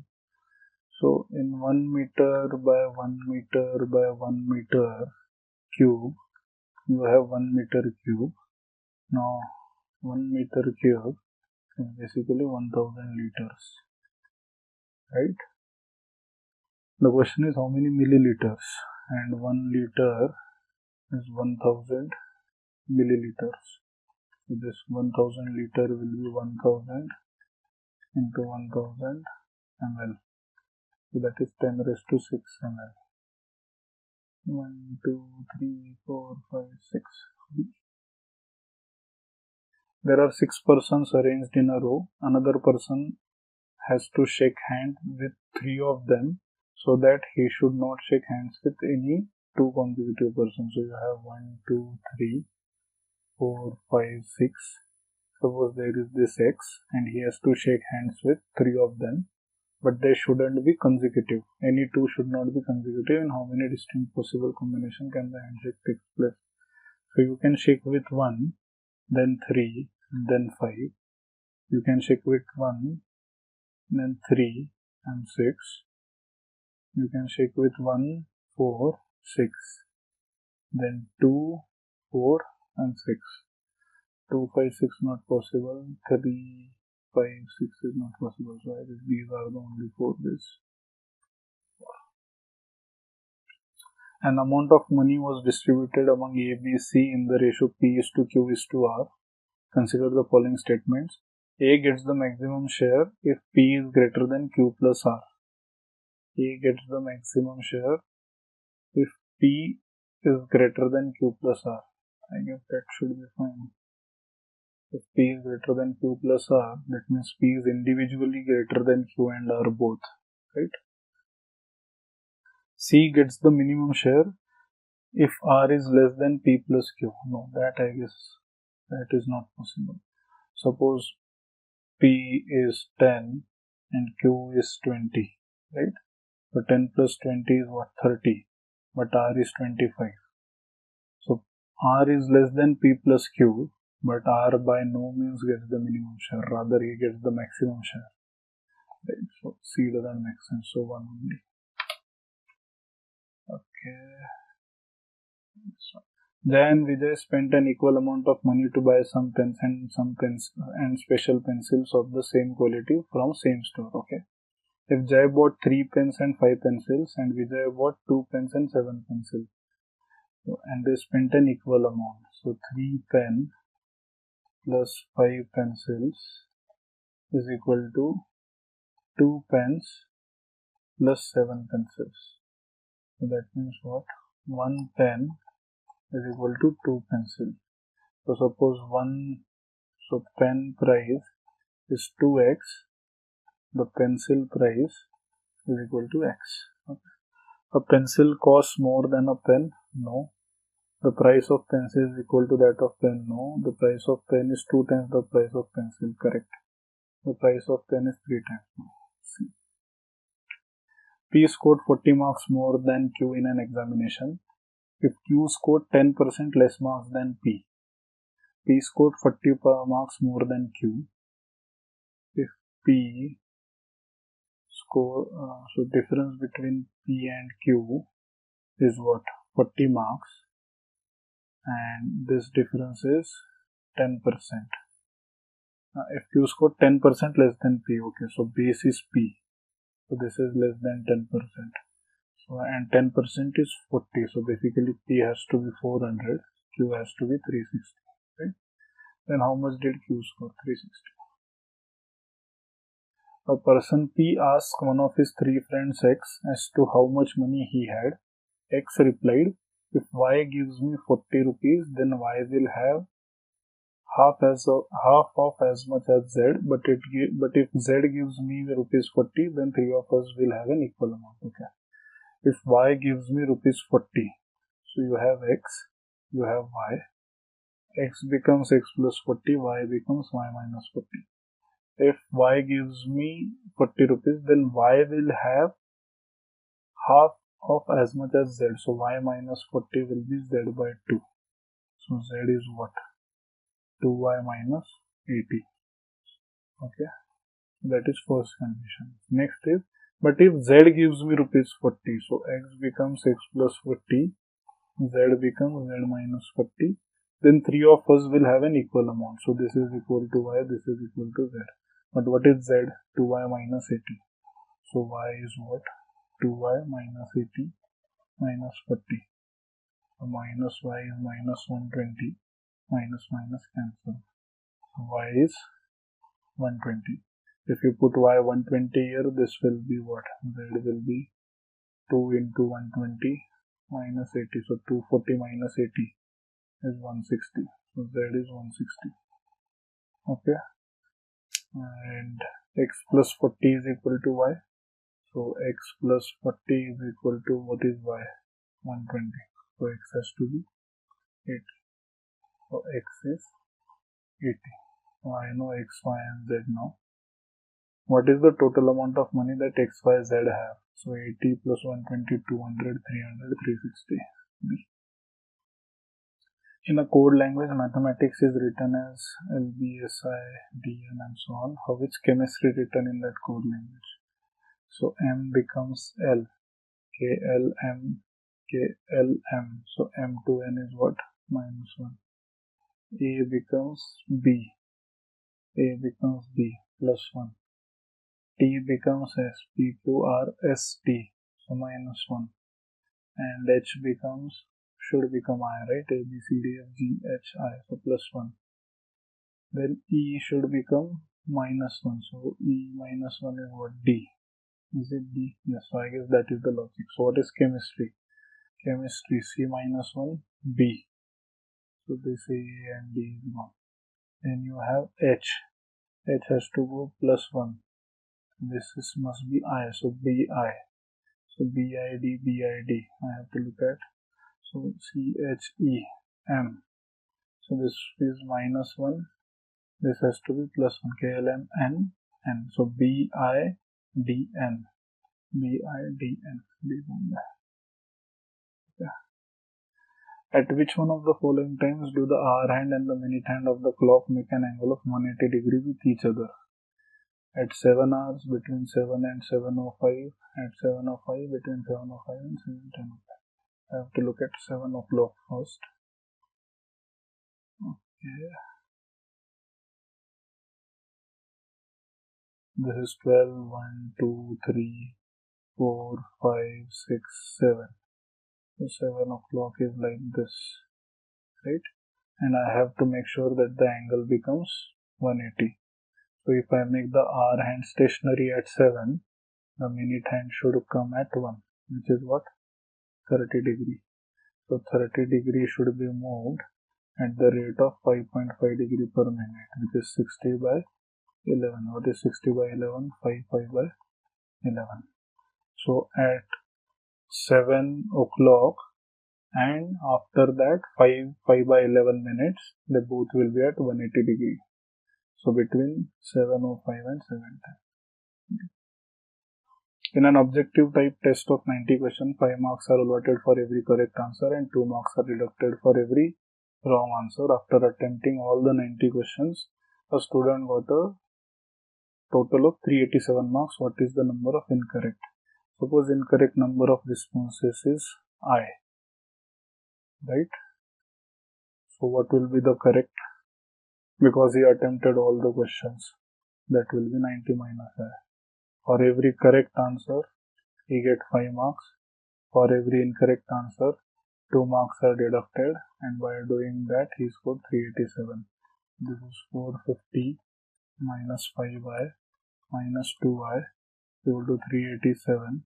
So 450 minus 387, that's 63, is equal to 7i. So I becomes 9. So 9 questions were incorrect. Consider the following addition problem. 3p plus 4p plus pp plus pp is equal to rq square. rq square. Is it rq square? Where p, q, r are different digits. I guess I made a certain mistake. rq square. p, p, p, p. So I'm assuming this is rq2. rq2. Okay, so let me just do that. 3p, 4p, pp, pp results in rq2. So I have p everywhere. So 4 into p must result in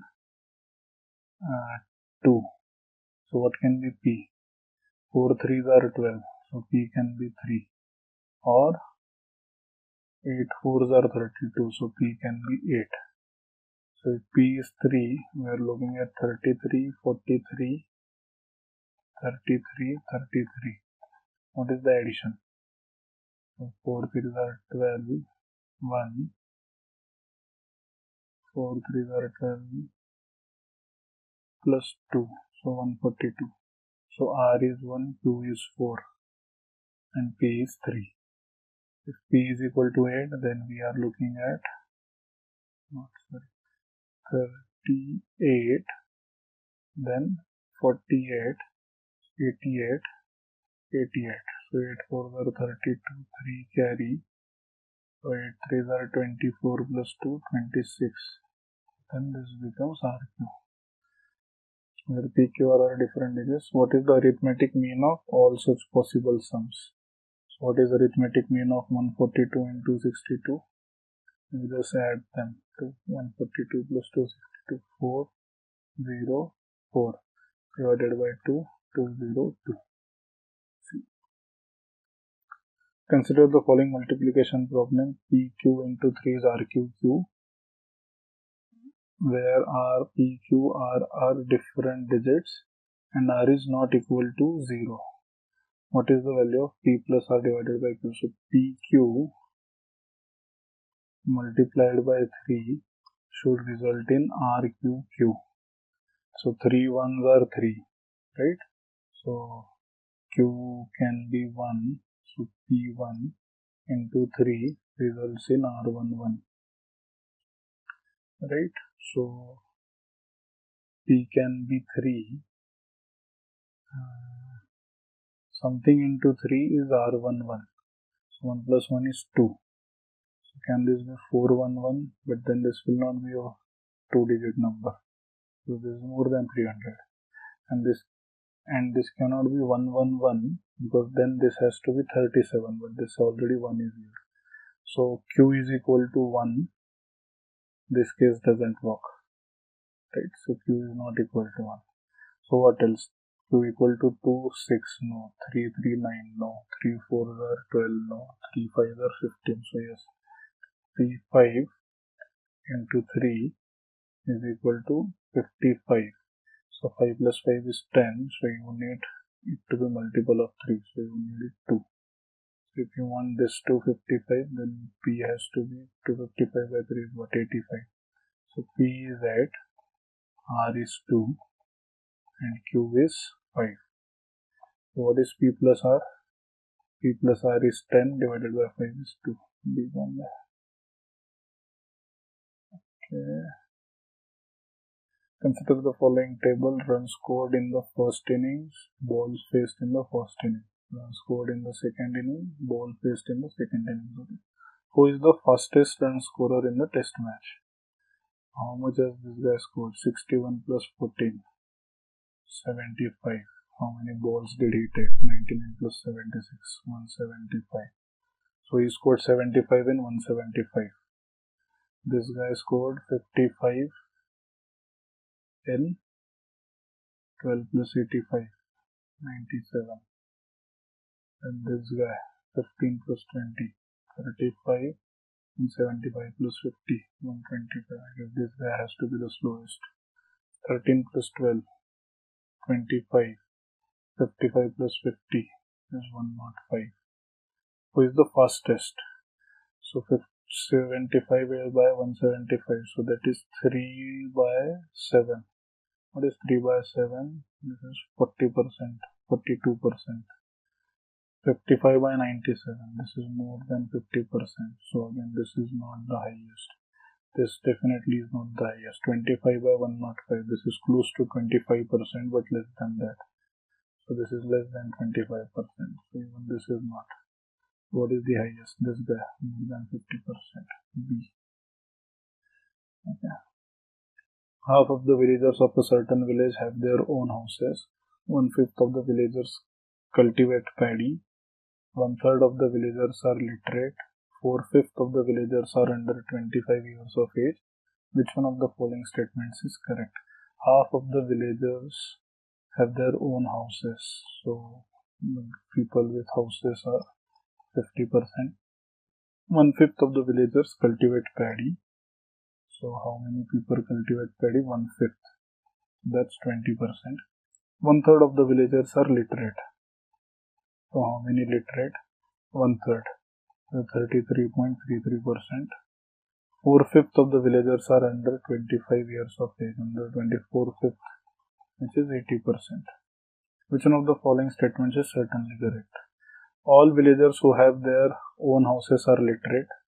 Houses can be 50% and literate is 33. So there can be a case where there is no overlap. Because 50 plus 33 is still 83 only, right? So we cannot say that. Some villagers under 25 years age of literate, less than 25 years of age are 80, literate are 33. So there certainly has to be overlap, right? So if I look at 0 to 100 scale, suppose 80% are literate. Okay, suppose these guys are literate, and 33%, these guys are less than 25 years age, and 33% are literate. So if I look at this 33% are literate. So there has to be this overlap, which is less than 25 and literate. So B is correct. The last day of the month is a Wednesday. The third Saturday of the month was the 17th day. What day is the 14th of the given month? The third Saturday of the month was 17th day. Third Saturday of the month was the 17th day. That itself is enough to figure out the whole calendar, right? So statement 2 alone is sufficient. The last day of the month is a Wednesday. I guess that doesn't help. Which day is 10th October 2027? 2027. So till 2000, how many odd days will be there? 0. In 26 years, you will have basically 8 leap years and remaining 18 non-leap years. Every leap year you will have 2, so 16 odd days here. 18 non-leap years you will have 18 to 2, 16. So 16 basically means how many odd days? 2 odd days. 18 basically means 4 odd days. So now 2026 is done. Then you have to look at Jan. Jan is 31, so 3 odd days. You have to look at Feb 28, 0 odd days. And there is March 31, 3 odd days. April is 30, so 2 odd days. April, then you have May 31, 3 odd days.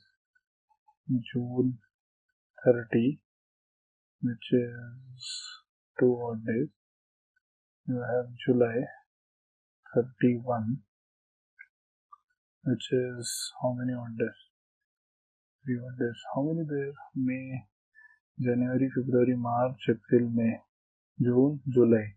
And then August again is, I guess, 31. August is 31, 3 odd days. Then you have September, which is 30, so 2 odd days. So how many odd days are done here? 2 plus 4, 6 plus 3 is 9, plus 3 is 12, plus 2 is 14. So till here there are 0 odd days. So 3 plus 2 is 5, plus 3 is 8, plus 3 is 11, plus 2, 13. So 13 odd days is basically 6 odd days. So till here we have 6 odd days. And then 10 days in October. So 16 odd days. So 16 odd days is what? 2 odd days. So Monday, Tuesday. Okay. Some greens are blues. Some greens are blues. Some blues are blacks. Some blues are black. Some greens are black. Some greens are blacks. No. No green is a black. No green is a black. This could be true or this could not be true also. So I cannot infer that. All greens are blacks? No. All blacks are greens? No. I guess neither conclusion can follow. Okay.